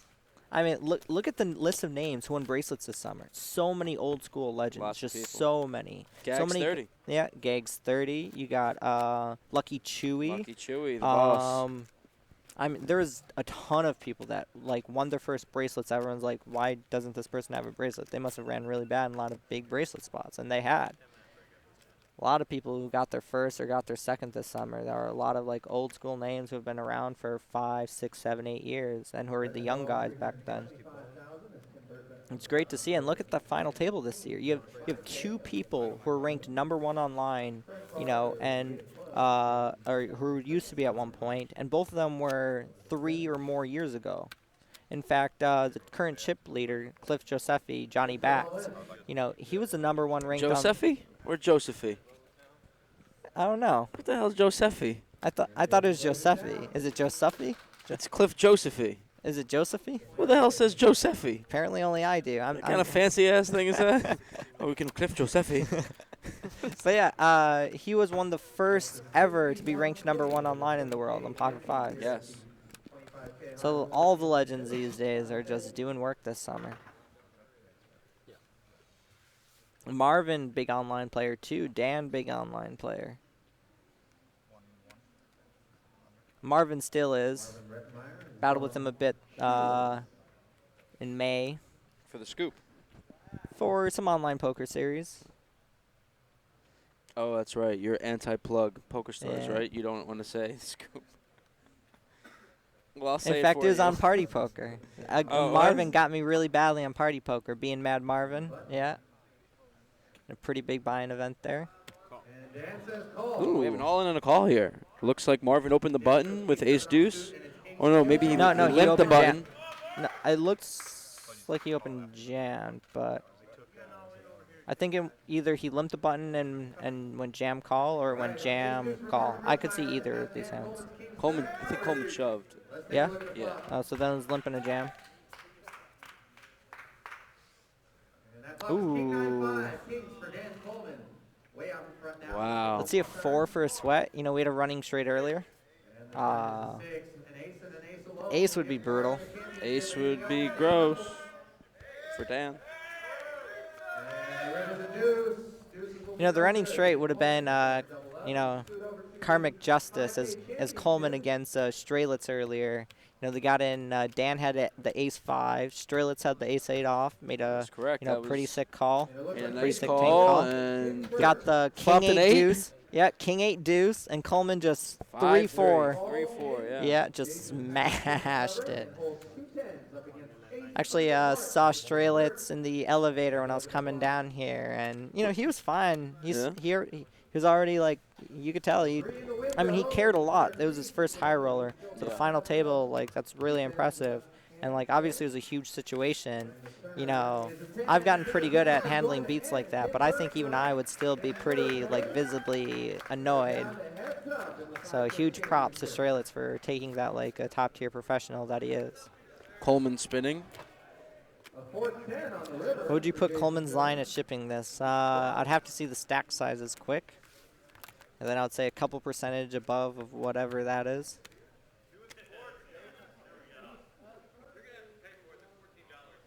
$2.1 to 8.4 it should be. So he has, you know, 4 to 1, 20% of the chips in play. You know, maybe he's like 22%. Which is, again, not a dig against Marvin. It's just it's Dan Coleman. One of the best heads-up turbo or hyper players ever.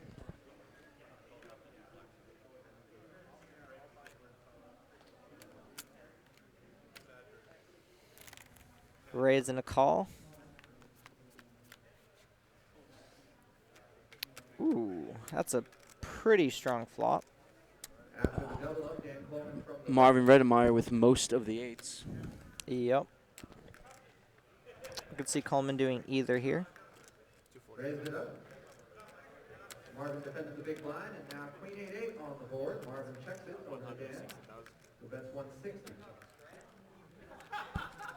I think either one surprised me for Marvin. I could see him check raising or check calling here. The reason why I could see him check calling is because Marvin should be calling all of his check highs and ace highs, and in order to protect that part of his calling range, he can call his 8s. That being said, if he ever wants to have a check raising range here, he needs to check raise this hand. So if we see him check raise, we'll see that he wants to have a check raising range here against Coleman, so he can have some bluffs. I think because we saw him check raise the trips earlier against Ray, I would expect him to check raise this against Dan. I mean, well, Ray and Dan are two very different players. Yeah, they're different players, but. And a check raise from Redemeyer to 425,000.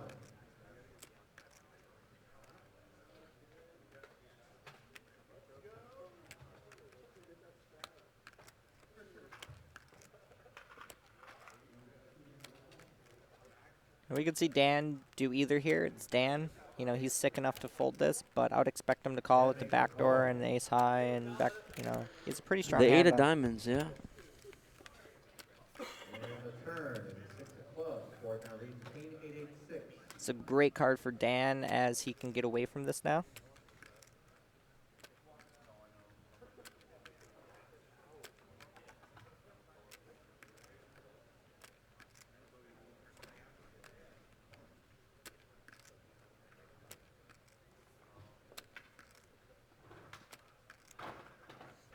Marvin with the very standard left hand on right shoulder. Very popular in the poker world. It's an epidemic. I've done that myself. Even when I like. I don't. I refuse to conform to such lunacy. I generally do the Helmuthian, you know, hands in front of mouth. Oh no. Stand, that's your thing? Yeah, that's my thing. It's either that or I'm wearing like sunglasses. That's the only time I really don't do that. I'm a hand on the table or hand on the forearm kind of guy. Yeah. Myself, personally. The shoulder thing, you know, it's a little too high up, man. Yeah. You play long days. Yeah, you do. To have it like up that, but you know, gives you a little bit of workout. Some poker players could use some workouts. I know I could. I mean, I know I could. What are you trying to say, though? Yeah. Lay his hand down. Yeah, like I said, Coleman got pretty lucky. He turns out like a 10 or a jack or an ace or a diamond. If it turns an ace, that could be game over.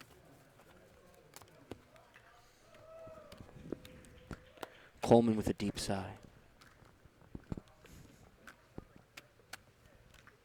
Some good hands. Yeah, that's the plan.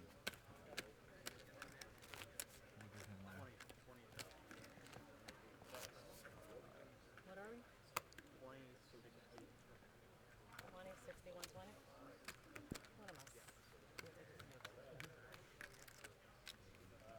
So we're at 20, 60, and 120. 20K ante, 60 and 120 blinds. So Coleman has about 11.5 bigs. I believe he's at 1.4.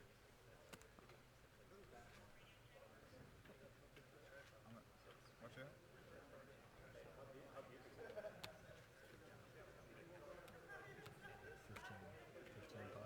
Oh, no, 1.55. 1.6?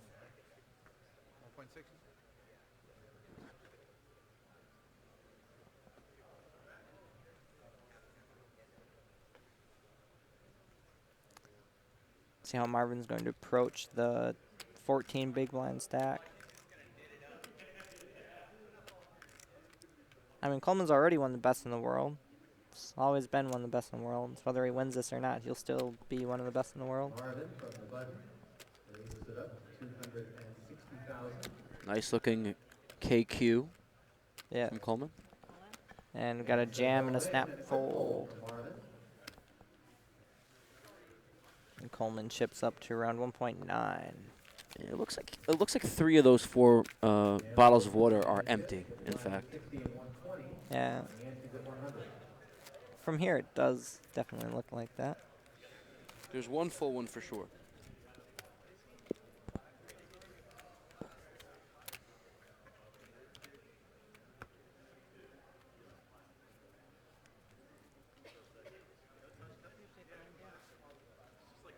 Oh, Sam stopped by and immediately got banned for using too many symbols.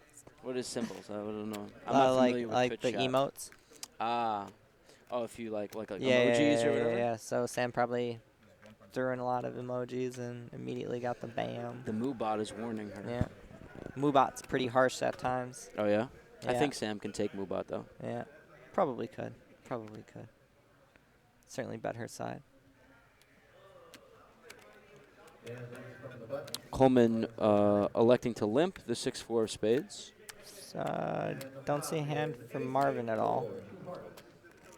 There we go, the 10-7. Probably going to see a check, a bet, and a fold, but... Oh, Rum here to save the day. And fires 115. 120. And maybe if like Marvin had like the 10 of hearts, we would have seen a lead or seen a check raise or something. Yeah, Rum Cake confirmed Dreamy. What's the payout for first and second? First place, this is easy now. You got it down? $787,000, and second place, $485,000. This is a $25,000 buy-in Seminole Hard Rock Poker Open High Roller event. Got 105 entries. Part of the Big Four. Yeah, the biggest of the Big Four. The 1K Big Four already finished. I do not know who won that. Do you know? Phil Hui and another human being. Great to see Phil do well. It. Yeah, yeah. He's a good guy. Great guy. 5K, I believe, is 3-handed or 4-handed. 2650, can't tell, but I believe it's the table behind us. That is a 2650, yes. Back to the left behind Dan. LaPlante and Alex Rocha.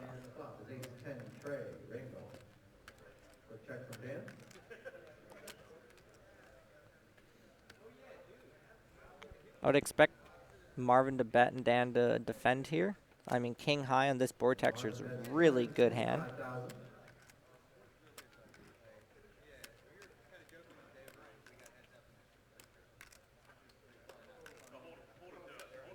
Yeah. In fact, that's actually a funny story about the summer. We'll go to that after this. I'm sure you can tell it from your perspective as it's probably a little funnier. And now the turn pairs the board with a 3. Good turn card for King Queen. Yeah, great turn card for King Queen. Except for when your opponent has the 3, then you're kind of in pain. Expect to see Marvin shut down here or continue? Probably shut down. I would agree. When the board texture doesn't really change, it's generally somewhat bad to run bluffs unless you have a decent amount more equity than what Queen 9 would have. So, like, you know, if Marvin had Queen 9 of diamonds, I'd expect him to keep betting. But, you know, without it, expecting him to check back. But, you know, maybe he'll get out of line in a spot occasionally.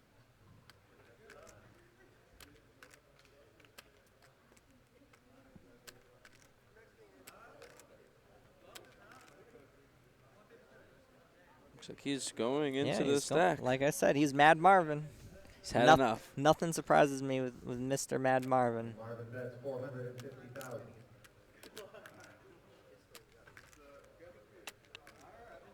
Long pause before the bet, too. Yeah. Coleman now wondering. I have no idea as to what Maybe Coleman's going to do here, honestly. Maybe picked up on a little timing thing. Maybe. Ooh, he is calling again. He did pick up. Coleman just a goat. He picked up on.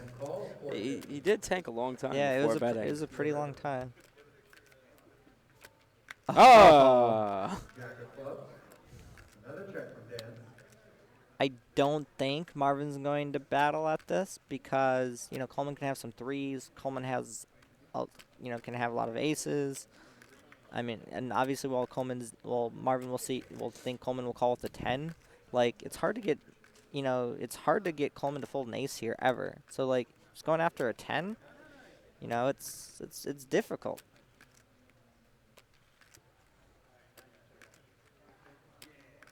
I mean, Marvin has a heart to run this bluff.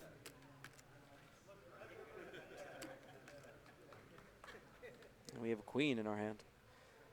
We looks do like have a he's- queen in our hand. He's going for it. Yeah, he's going for it. Marvin makes a big bet. Dan says call. Yeah. Yeah, all in on a call, so Marvin has to show it, so Coleman gets the information. Oh, He was calling you hear what Coleman anyways. said? I was calling you anyways. And I believe it, too. Yeah. Like with Rivers a deuce, Marvin jams, and Coleman probably snap calls. Yeah. And that's why Coleman's the best. Sick Or needle, one of the bro. best. Yeah, You that just needle, double up too. to him and you go, by the way, I'm calling you regardless. Yeah. Thanks for the chips, buddy. Didn't need that, Jack. Like, I think Dan's trying to get in Marvin's head a Oh, little. of course. Like, it wasn't, of course. It wasn't Why like, else would he say that? It wasn't like a mean comment, but it was just a comment that you could tell that he just like meant. Yeah. And like that's like a lot. You know, that almost hurts a lot more than if you just think that he's like a jerk or whatever. Like when he just says it that, just like realistically and just knows it. Like Could to be a feel big that. momentum shift right Yeah. there.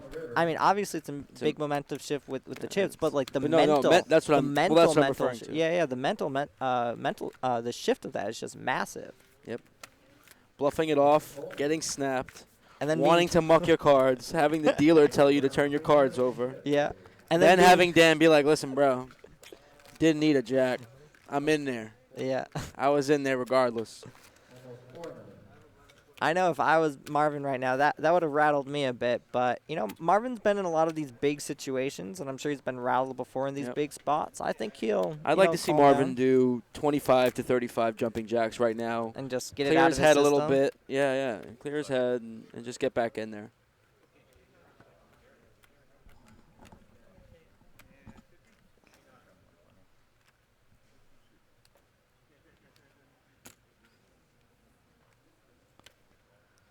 $6.7 million to $3.9 million. Well, guys, we we have a heads-up match. Yeah. Said earlier it could be closer between 1 and 20, probably closer to 1. Now probably closer to 20. Getting closer to 4 hours too. Yeah, I was gonna say you should have taken that 4-hour bet.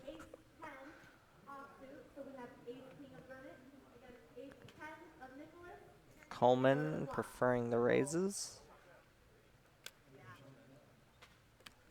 Marvin, is that a 3-bet? It's 3-bet to 720,000 with 10-6 suited. Coleman snap in there. Yeah, Coleman like really trying to like he's very subtle. Did I mention that I was calling if the jack didn't come, Marvin? Did I mention it?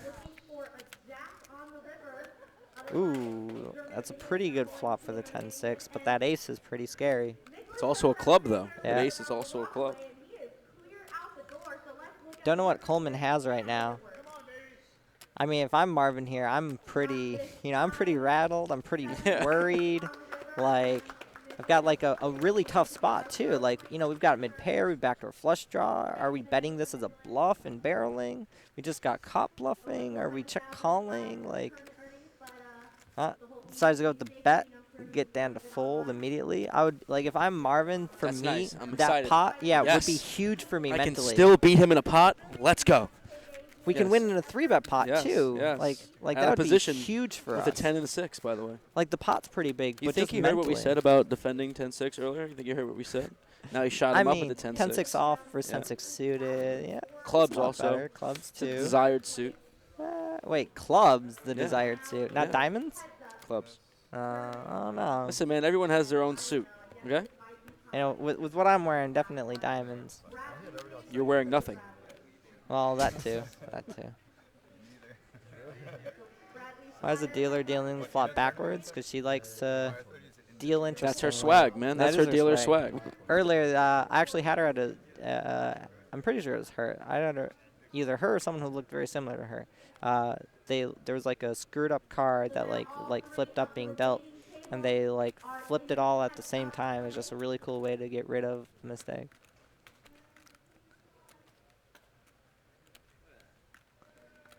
Marvin raising to 260K on the button with ace-5. Blinds are 61-20.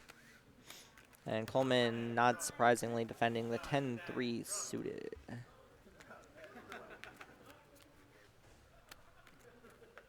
King. It's a really bad flop for Marvin with Coleman hitting that. And Marvin, you know, ace high on this board is a pretty strong hand. $1 million, seven-figure territory. Not many poker tournaments offer a seven-figure score for first Coleman with a nice 2-pair. Yeah, beautiful 2-pair. See if there's a scary turn card or not, or if the board doesn't change at all. There's 10-6 again, by the way. There is 10-6 again. 10-6, the boss hand. 6, 3 diamonds. Action is on Marvin here. Generally expect a little check back, but again, Marvin's been surprising me. Dan's been surprising me. Lots of surprises. Lots of surprises. I've loved this heads-up match. It's been a great heads-up match to watch. It's just getting started, I think. Yeah, I think so as well. This is making me want to go back and watch the previous heads-up match. Just all the heads-up matches with Coleman. Just watch all of them. An excellent prize pool.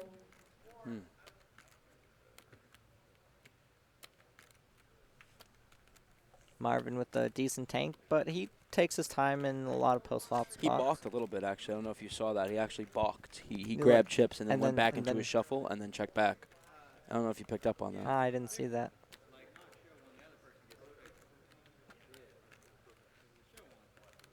Yeah, this is a little too weak to bet for value. He's going to be happy to win. If Marvin had like probably the 8 of diamonds or higher, I would expect him to bet it, as he should be betting, you know, like this is, as I said earlier, these 4 flush boards are really good to bluff at. So he has to like value bet pretty wide with his flushes in order to bluff often enough at it.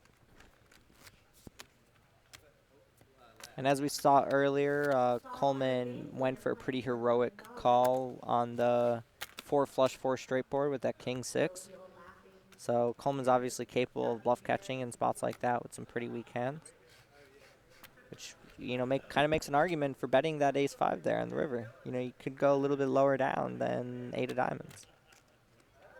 I honestly, like that check back, maybe Marvin is still a little rattled. Like the 3-bet pot helped, but like, you know, the fact that he tanked a bit and balked, And like a bulk, like the bulk, like, you know, normally doesn't really mean that much, but, you know, we're talking about Marvin Rettmeyer here. Yeah, it's a confidence thing. Yeah, it's a confidence thing. And when, you know, Marvin, a player of his caliber, is bulking in a spot like that, you can tell that rattled. Yeah, you can tell he's a little bit rattled yet. And that's huge when you're playing against someone like Coleman, to be rattled heads up for playing for 300K. Yeah, Marvin's a boss. Yeah, Marvin's a boss. Chilling.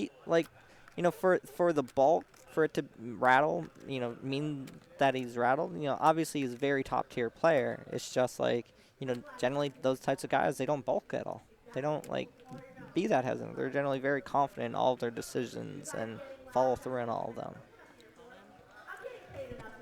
All in, huh? We don't get to see either of their cards. Yeah, that's too bad. That is unfortunate. I mean, I would expect Marvin to have like a small pocket pair type hand. Sure thing. Maybe even some ace, like ace 7 type stuff, but.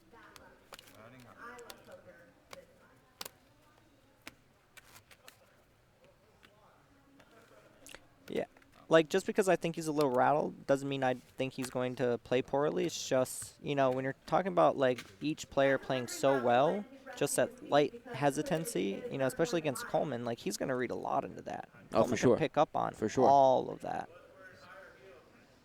And when you're talking about like going for thin value in spots or running bluffs, being even a little rattled against someone like Dan who's going to pick up on everything, that can be a pretty big difference. On the championship table.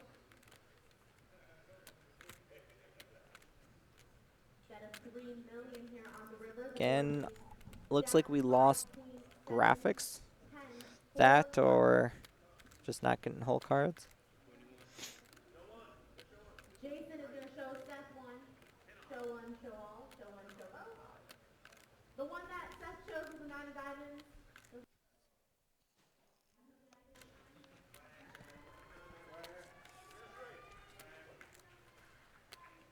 Good news is he has a beer refill, so that'll give him something to do while doing his championship. Got a 3-bet from, so an open from Marvin. Looks like a min raise, and then a 3-bet from Dan to 625. Yeah. So an open to 260,000, a 3-bet to either 625 or 725. I'll be here for at least another hour.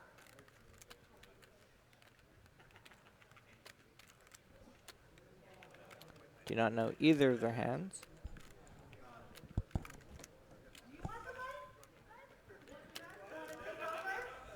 Marvin can call here with a pretty wide range of hands, you know, being heads up and having position, getting reasonably decent odds if it is 625.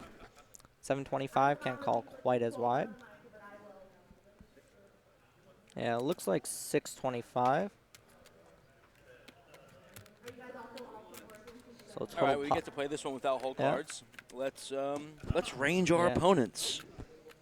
So pots. Oh, there we go. There we go. Oh, Coleman with nice jacks. hand. And that's a really, really great board texture for jacks. Like Marvin has a 10 or a 9 or some straight draws or flush draws. And a lot of Marvin's calling range will have that. Coleman betting 400,000 into 1.3 million. 1.6 back, so setting up a pot-sized jam.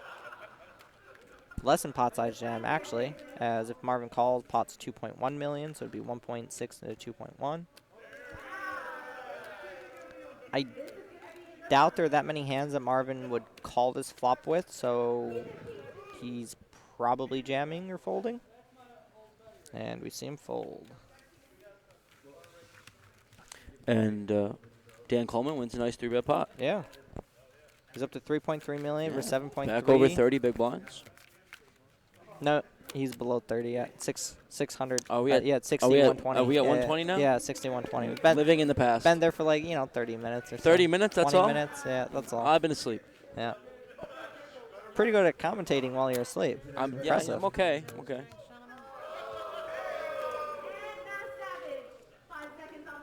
Do a lot of things while I'm sleeping. Fairly well. Yeah. Yes. Yeah, Coleman just going to keep raising. 25 million in live tournament earnings. Winner of the one drop, the big one, the 1 million by the one drop. Raise 250. Marvin with the ace-8. It's at a stack size where he's probably just going to defend this. Maybe if Coleman was like 3 big blinds shorter, 4 big blinds shorter, we could actually see a jam. Even then, could argue for doing either. But he is Mad Marvin. But he is Mad Marvin. Oh, yeah, he does jam on this stack size. I've had enough, he says. I'm all in.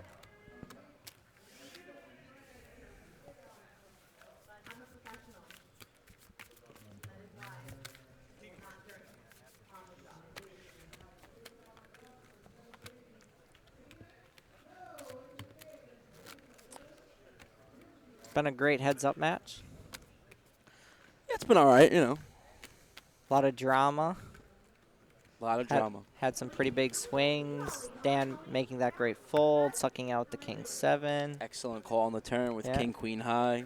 That was my favorite moment so far. Yeah, the king-queen high, and then the needle at the end of it, but I didn't need to hit. Hey, guys, you send in your favorite moments so far through this live stream, and I'm sure see if there they're are similar others. to ours. Yeah, I'm sure there are ones that we are leaving out. It's been a long heads-up match for where they've been at, with how short Coleman was for a while.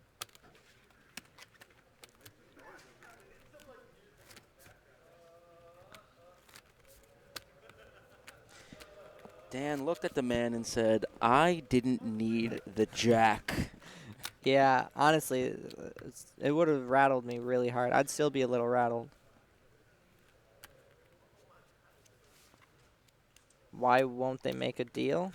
Because it's Dan Coleman, one of the best heads-up players in the world.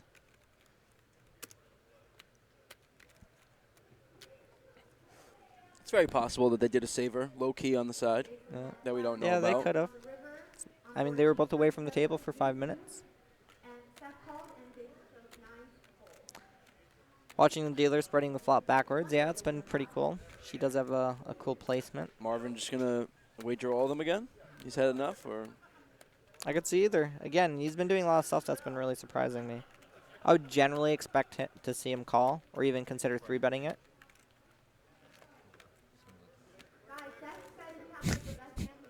Favorite moment was Alex pointing out the only guy rocking the chest hair immediately after he got coolered. Yeah. Yes, Sam. The chest hair was a reoccurring bit on the stream, and I was a big fan. My brain is not working right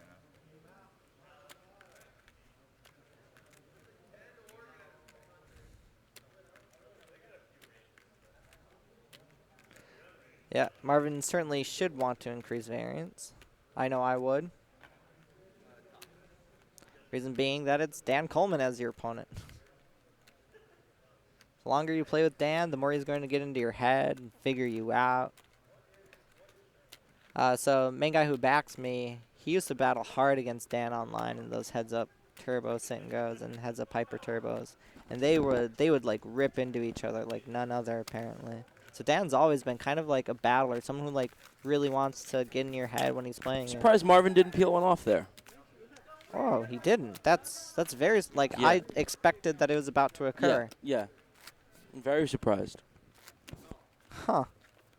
Like, if you aren't going to check call that, why isn't he betting it? Yeah, I mean, as played, I would, me personally, that's how I would proceed. I'd certainly proceed sure like that once. too. Maybe he had a read. I mean, maybe. So maybe he is still rattled. Like, that's a play that I couldn't see, like, Marvin on his A+ game making. Can't always be on our A+ game there, Ryan LaPlante. This is true. If you're just tuning in, this is Alex Rocha speaking, here with recent bracelet winner Ryan LaPlante. Ryan LaPlante. And we are watching the heads up between Dan Coleman and Mad Marvin Rettenmeyer in the $25,550 buy-in high roller no limit hold'em event, Seminole Hard Rock Casino in Hollywood, Florida. Got to raise the 260K from Marvin on the button. Coleman defending ace 4 suited. Marvin does not want a pair of threes. No, he really does not. Turn is the 8 of hearts after the flop went check, check. Payouts. First is 780. Wait. 7,000. 87. Come. There we go. Second is $485,000. Results. Rainer Kempe was on the final table. Andrelkovic was on the final table. Daniel Strelitz was on the final table. Barry Hutter. Picasso. Who Kane Callis made sure to mention, by the way, that he was not a relative of Pablo. No? No. That'd been really cool if he was. Yes. So we'll go check call, yes. Yeah. See if Coleman can make another. Well, I mean, the King-Queen wasn't another call, but it would have been. Would have been a sick call. Would have been a great call. I mean, that's a card that it should go check on. I would tend to agree. But maybe Marvin bets. And if he does, I could see Coleman finding the call. I can definitely see that as a possibility.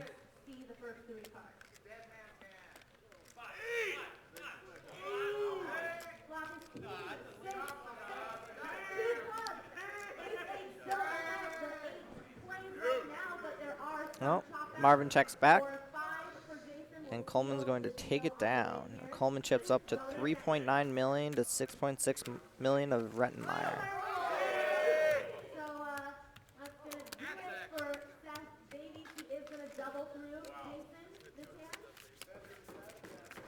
The vocal fry. I don't know, maybe my headset's being a little wonky. And the run good beers continue.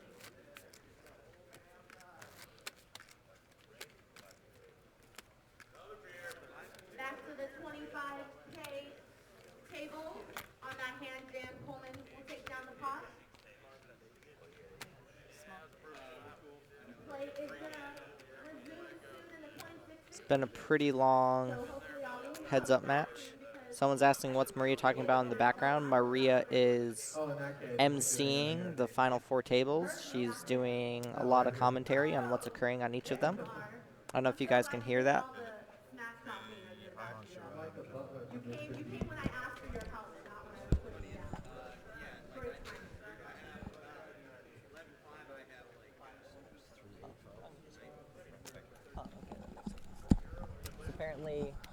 Apparently you guys can hear that occasionally. 250,000 from the button.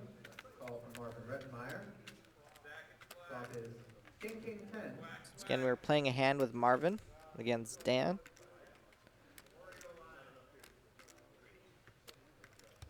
Gonna see a check and a check. Ooh, that's a great card for Marvin. This is a great board texture for Marvin just in general. Getting the ace-high flush draw.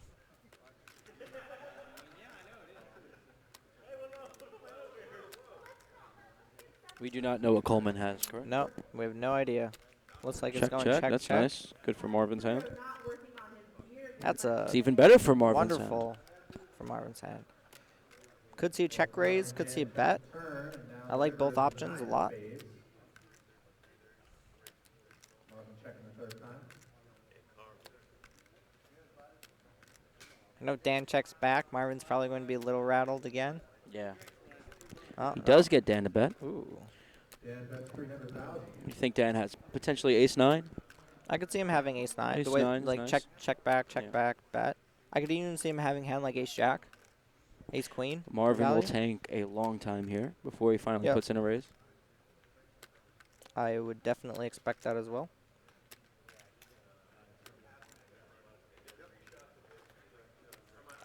Would expect to see a raise probably to around 900, maybe even a little bigger.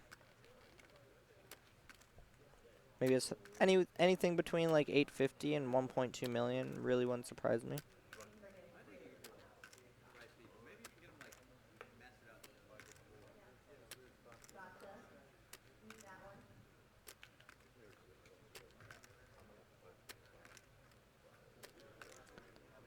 I don't know what kind of hand Dan can have that would call the check raise. Probably it's just like that ace-9 type hand. Ace, yeah. Ace-9, A hand ace-jack, that ace-queen. a 10x that he decides to To not check back, but to, like to only get one street of value from. that would be pretty surprising. An oddly play. King. Some spade combos that he Yeah, oddly got to maybe. the river with this way. Yeah. There are a couple. Yeah. there's Not a many couple. when Not many, but because they exist. Marvin has the ace. He may take, you know, All of his 10x of spades, probably bet the turn, at least occasionally. You think he would check back Queen Jack twice? Maybe. Just take it That's to a showdown. possibility. Yeah. Oh, Yeah. the way he called. He probably has The way Queen he Jack. called, he probably does have Queen Jack. Do we get to see? I would like to see. Yeah, I'm really curious. I mean, I would assume the His snap timing, the snapping would be like- Queen Jack or some random spade combos. Yeah.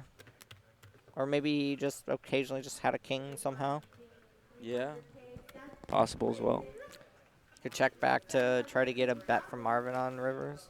Or some check raises. Nice hand, Marvin. You Yeah. got a check raise there. Yeah. That's big. That's huge.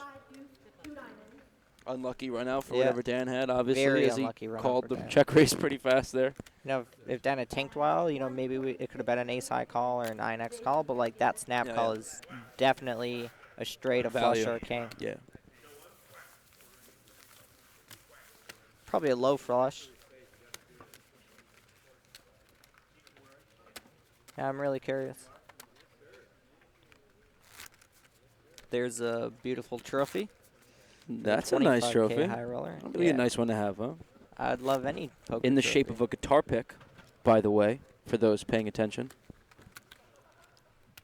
I've seen that trophy a lot. And you didn't and realize no. this? Well, here's the thing, Ryan. So the Hard Rock, you know, it's the musical thing. Yeah, the guitars, guitar pick. That's why they Yeah. give away guitars sometimes. Yeah, Some of their I trophies are realize guitars. that. I'm a little slow. Where are you from? I grew up in Minnesota, living in Las Vegas. Do they have music in Minnesota? A little. A little bit? A little bit, you know. Just a tiny bit. Nice premium for Marvin Redemeyer. I have a T-shirt with Marvin Redemeyer's face on it. Oh, yeah? Yes. As an ironic T-shirt or as a non-ironic T-shirt? It is. Actually, I wore it a few nights ago. Yeah. Yes. Non-ironically? It is a Bay 101 Shooting Star shirt. Oh, so you sick brag? I actually did not eliminate him. I eliminated Mohsen Sharania. And ooh. This is a really Here's good a flop. for I both. thought the 3 was a hard at first. Yeah, I did too. Yeah. Heart jumped a little bit. Yeah. Gonna say we're getting this in with Marvin having a monster. Marvin still has a strong hand here. Yes, for sure. I could see Marvin taking this either way. I mean, Yep. Ace-Jack has some pretty strong showdown, but it's strong enough that if he bets and gets check raised, he's happy with it too. So 3 heads-up tables going on in the room, huh? Yeah, and in the 2650, Dermot has And Dan pretty quickly calls. like I said, really There can be some pretty interesting turn cards. no turn it passes to speak of. Might be That's an action killer. Yeah, that's definitely an action killer. Dan's starting to run a little. Ooh, That's sneaky. Oh, min lead. a bit above a min, 200K. Okay, the board reads Queen 10, Trade 10. That's a really cool lead. On the button, the pre-flop raiser, Dan defended. How many of the big four still running? 3. The behind Coleman's shoulder is a 2650. It kind of looks like their heads up. If this ends before then, we will switch over to that, and then the main event as well. Yep, you can watch it with the link. Wow. I mean, Coleman's pretty Marvin's lucky that he room. doesn't have the 10 here. Yep. Coleman has the 10 here. It's GG. almost game over.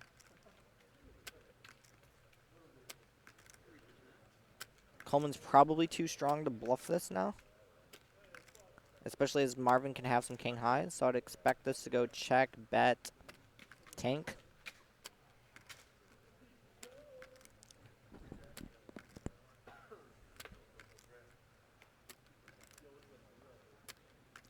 Yeah, Coleman's considering turning his hand into a bluff.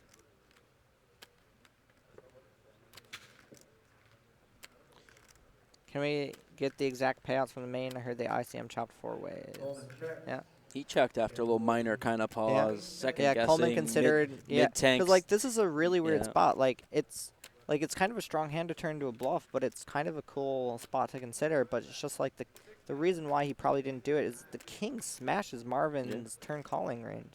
I mean, If he you did bet if you want to try to get Marvin to fold a hand like King Jack or something like that. Yeah, you might like have to like bomb it. But yeah. Yeah. So maybe he's considering, like, he would consider the bet to try to get Marvin to fold a hand like King Jack, and also to fold a hand like King 9 and like King X of spades, and also all the queens.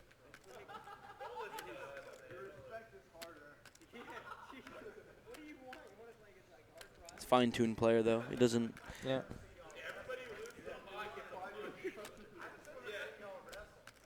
So Marvin acts pretty slowly on all of his big decisions. I don't think Dan's going to pick up on any true timing tells or sizing tells really from Marvin for the most part. I would expect Coleman to just, you know, do some like range analysis in a lot of spots, and that's why he's just so good. And even against a top tier player like Mad Marvin. So like earlier he said how he was going to like snap call that king queen high. Here he Nice hand, Daniel. Good fold. very quickly makes Very quick, disciplined fold. Yeah, and Wow. like it's a spot that He's going to the hoodie. yeah. Like him folding that quickly there, like it's a spot that I would at least thought a decent amount about because you beat some reasonable hands. But Dan just knows.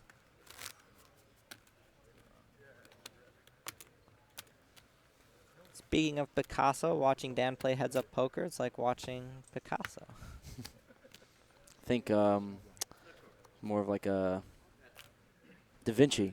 Or a Da Vinci. Or yeah. Da Vinci. Yeah, Marvin plays a little slow, but you know they're playing for $302,000 difference.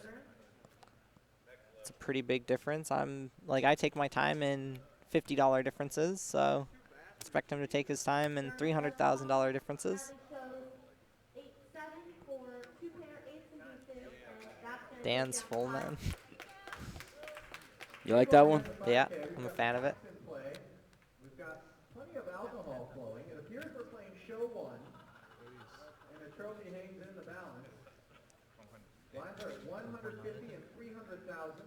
Jason has made it 650. Ooh, Marvin with aces. The weapons of mass destruction. The birds. The birds. American Airlines. The American Airlines. The littlest of pair. Pocket ones. Pocket ones. Yeah. A. That's about it for me. We Yeah, I already did think, yeah. Rockets. Rockets. Did we do Rockets? Yeah, did Rockets. Any Is that a flatty waddy? defense? I do not hate it. No, I don't mind it at all. Oh. Ooh.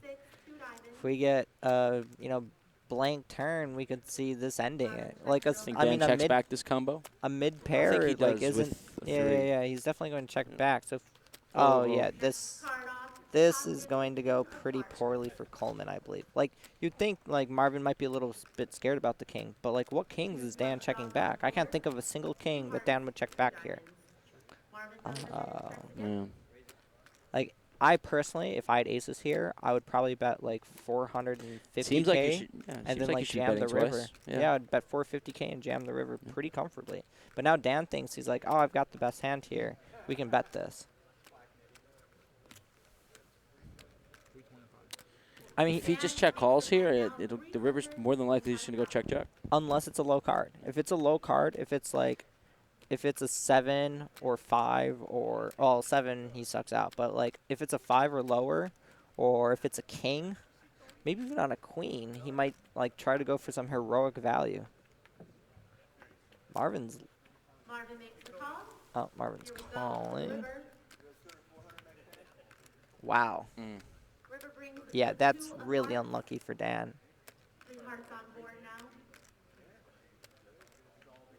I mean, maybe because it's a heart, he might check this back. Maybe he'll check it back because he's worried about 7-9. He checked, right? Yeah. Oh. Yeah. Too thin. See, if I was Dan, I would have been like, wow, I've got the best hand. Yeah, that's what I'm saying. This. Like, Dan is just, like I said, it's like watching Picasso. Da Vinci. Now, maybe check back because he's worried about A, the kicker issue, and Yeah, B, kicker. the getting check raised. Doesn't want to, like, bet fold. Meanwhile, here at the 5K, the blinds have gone up to 200 and 400,000 at the 50K. Yeah, I'm very curious about why Marvin didn't lead turn, lead river. I would have certainly thought that that's a very reasonable option.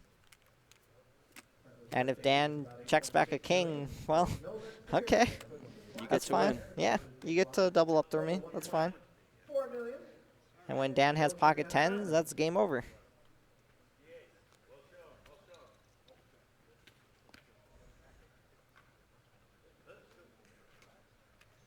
Oh, puts them all in with the king 5.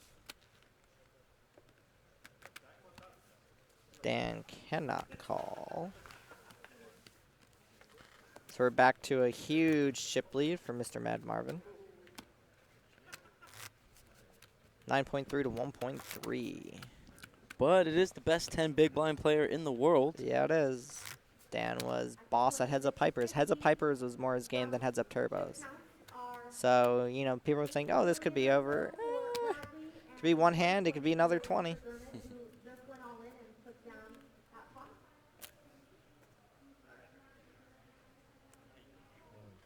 Got the snap jam.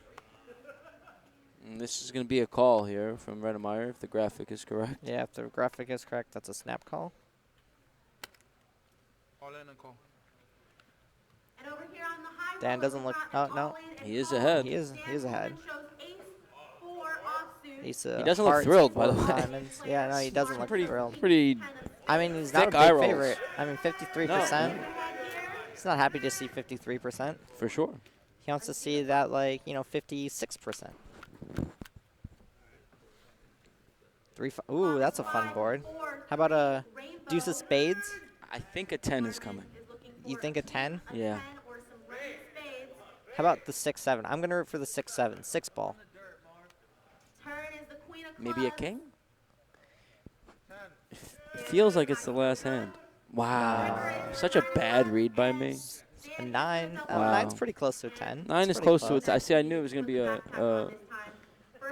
4 cross. I at least want like the 9 of spades on the turn for like that black queen where everyone goes up.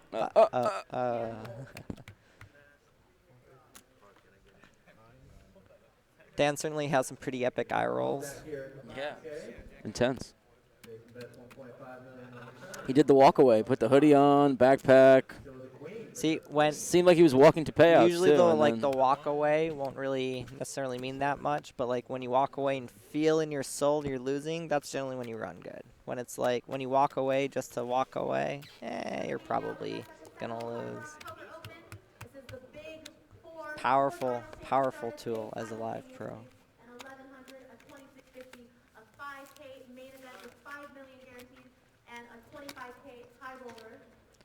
Doug Polk is the best no limit heads up player for, yeah, I would agree with that, especially for cash games.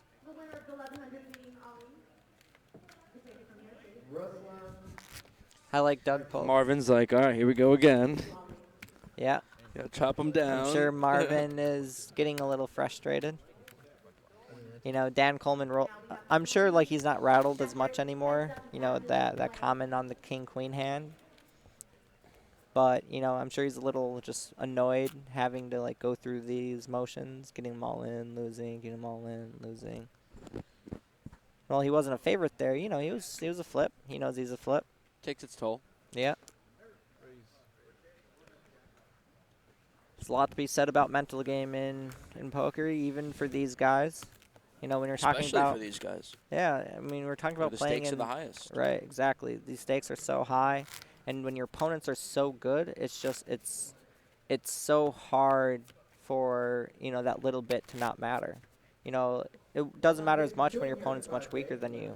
But when your opponent's stronger than you or is equivalent to you or around as good as you, that little mental shift is massive.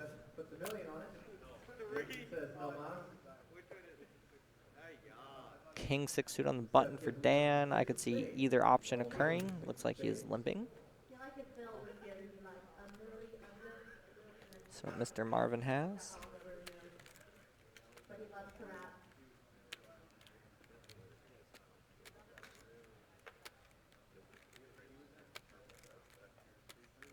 Ace Jack suited. I would expect him to just raise this.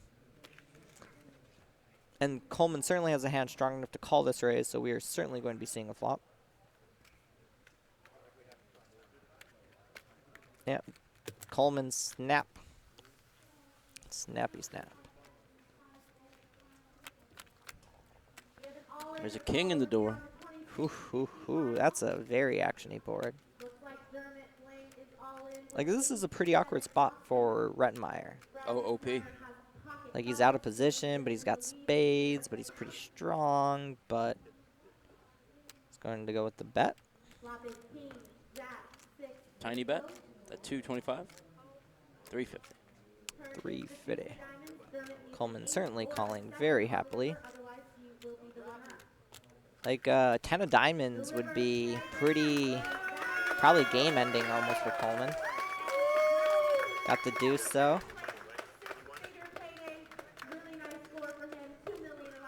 I could see Marvin taking either option here. Like, check calling makes a lot of sense to me. Betting again and betting river makes a lot of sense to me. Marvin decides to go a little high variance with this. Coleman could pretty easily double up.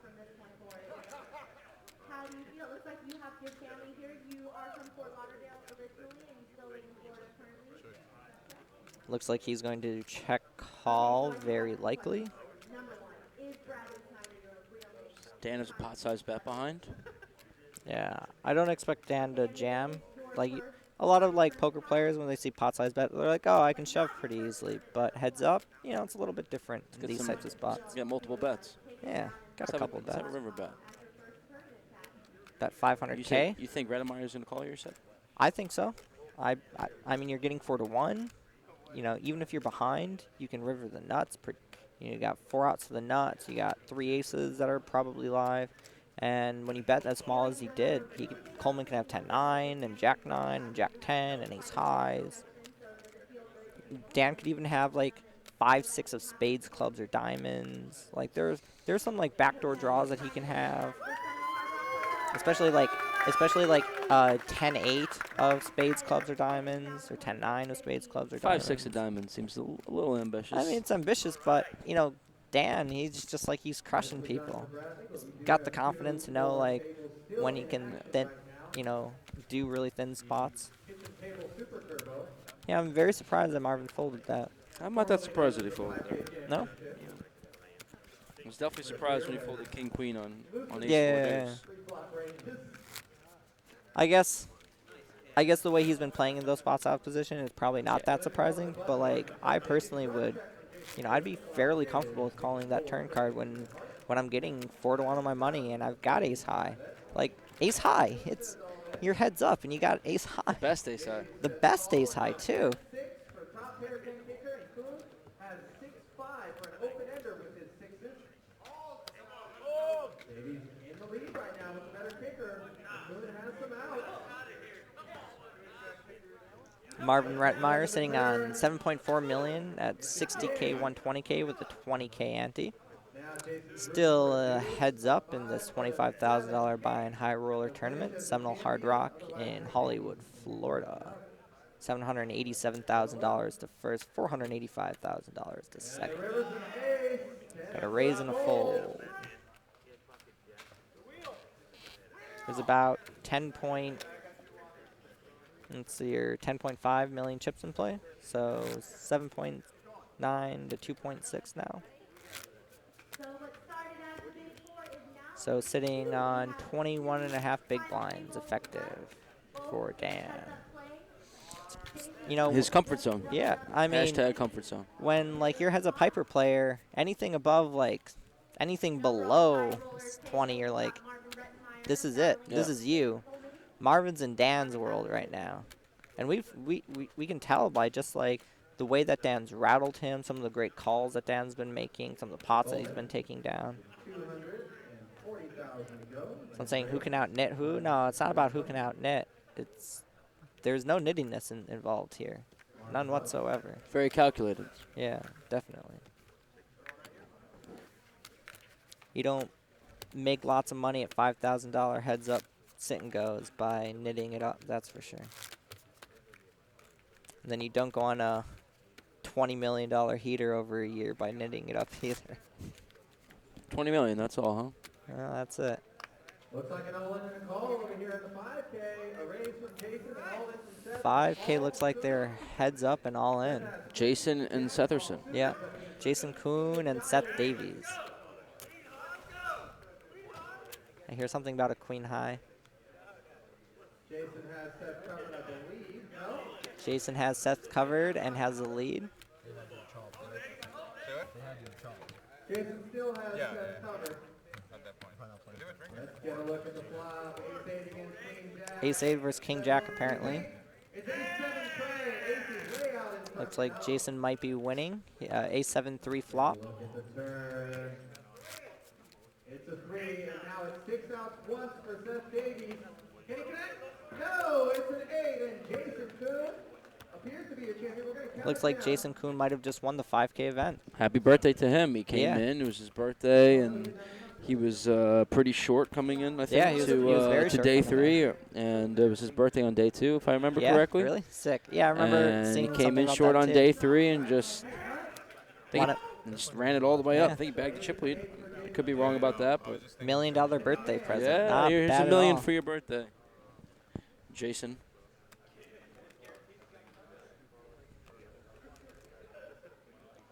Here, Coleman raised to 240K with King 5 of clubs. Rettenmeyer defending the 5-3. It's very weird that earlier Rettenmeyer folded the 10-6, but now is defending the 5-3. It's very interesting. Maybe he prefers the wheel Yeah. over the 7-8-9 straight. I guess so. Some people have preferences. They like to Yeah. make certain straights. I And, mean, and 5-3 not draw can hit others. more straights. Yeah. Deuce 4-6. Yeah. Ace 4. Ace 4 deuce. Yeah. There's a couple. We could also turn a 5. Yeah, it could also turn a 5, although now king doesn't matter. They're just going to chop in this a pretty decent percentage of the time. Nicely done. I'd expect this to go check, check, and they'll chop it up. Got $1 million birthday gift waiting for him. Literally.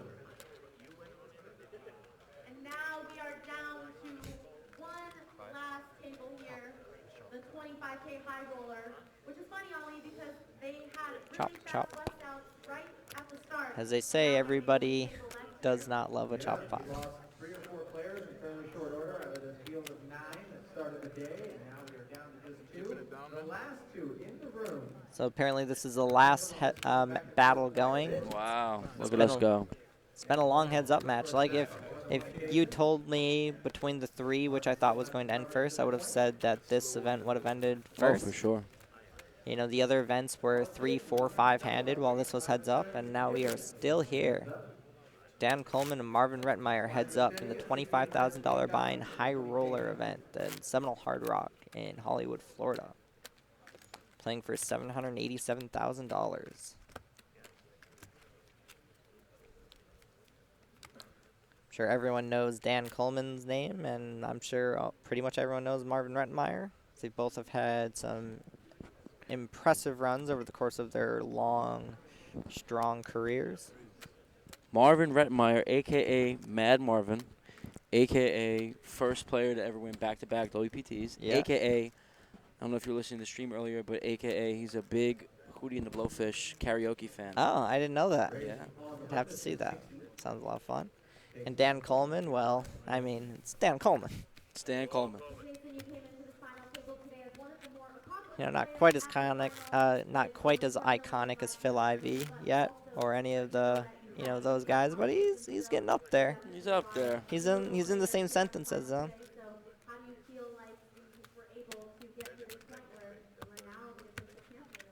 Jason Kuhn wins the 5K event. Yeah, it's impressive. It's a huge score. I might be his largest. Yes. Yeah? Yeah, I believe so. $1 million. What an amazing birthday present then. Get your largest score of all time. Actually, the last series I played here, I had a birthday. Yeah?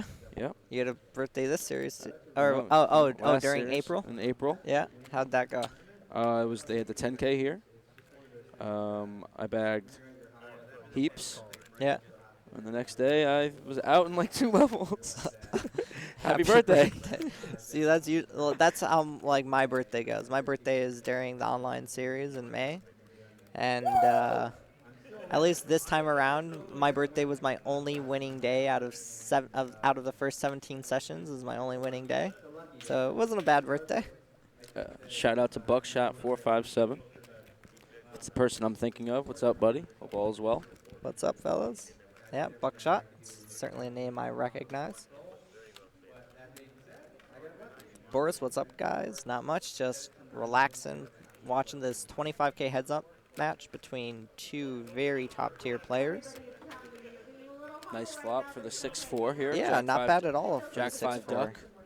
It's a pretty good spot to check raise. Yeah, it's definitely a nice spot. Especially to check against raise. Dan's 280K c-bet or 260K c-bet.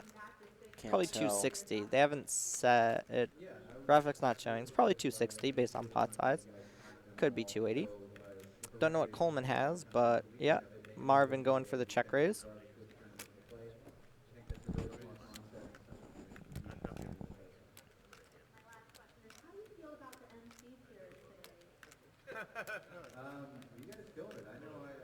We do not know what Coleman has, unfortunately. No idea.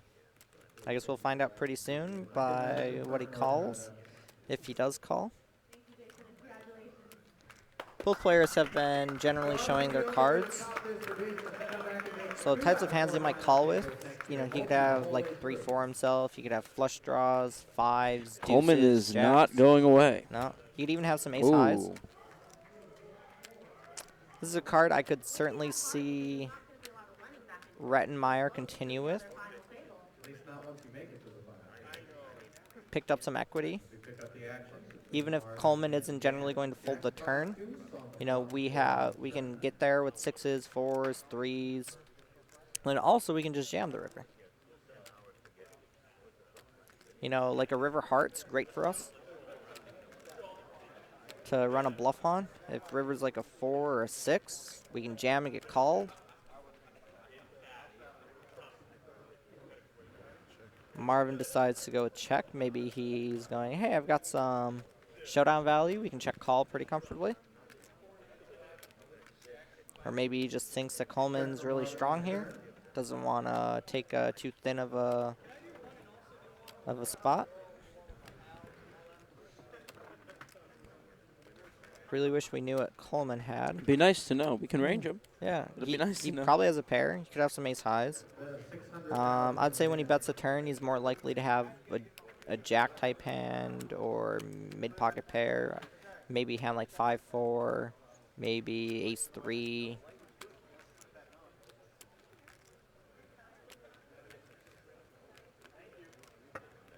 What are our names? I am Ryan LaPlante.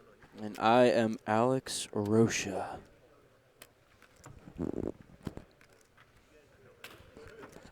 Yeah, we actually go way back, me and you, actually. Long time ago. Skype buddies, and I'm pretty sure that's where Buckshot is knowing us from as well. Yeah, I remember meeting you at at my first World Series in a Cinco with, I believe, with Buckshot. That might actually be very true. Yeah, you guys were like drinking and BSing around in some like $275 buy-in tournament, and then you guys like that feels like a lifetime ago. Yeah, it was a long time ago. It was 2011. Wow. Feels like a lifetime ago, doesn't it? Pretty sure it was that year. Yeah, it was definitely that year. That's right. It was definitely that year. Yeah, both players have been showing their cards to the camera for the most part. Every once in a while, they don't get it. Wow. It's like to be able to see Coleman's cards here. I would love to see Coleman's cards. You surprised to see Marvin fold here? I'm very surprised to see Marvin I was fold too. here. Like, he's getting over 4-1. He's getting 4.5 to 1. Oh wait, or no, it's 1.5. So never mind. So he's getting 3.6 to 1 or whatever. 3 point.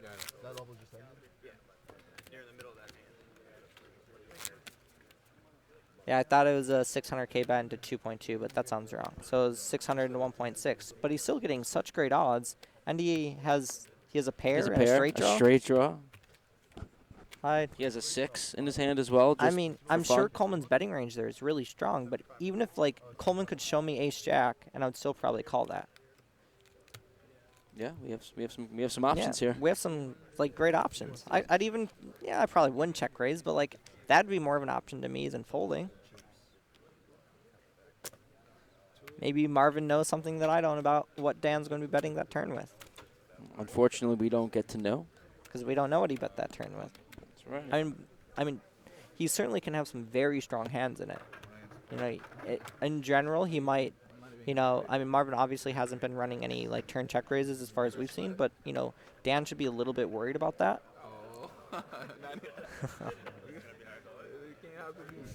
They decided to get their high cards low. Oh my God. What's that? Looks like they're doing the spade beats heart. Looks like they raced off one chip. And there was 2 kings. They did the high card. It was 2 kings.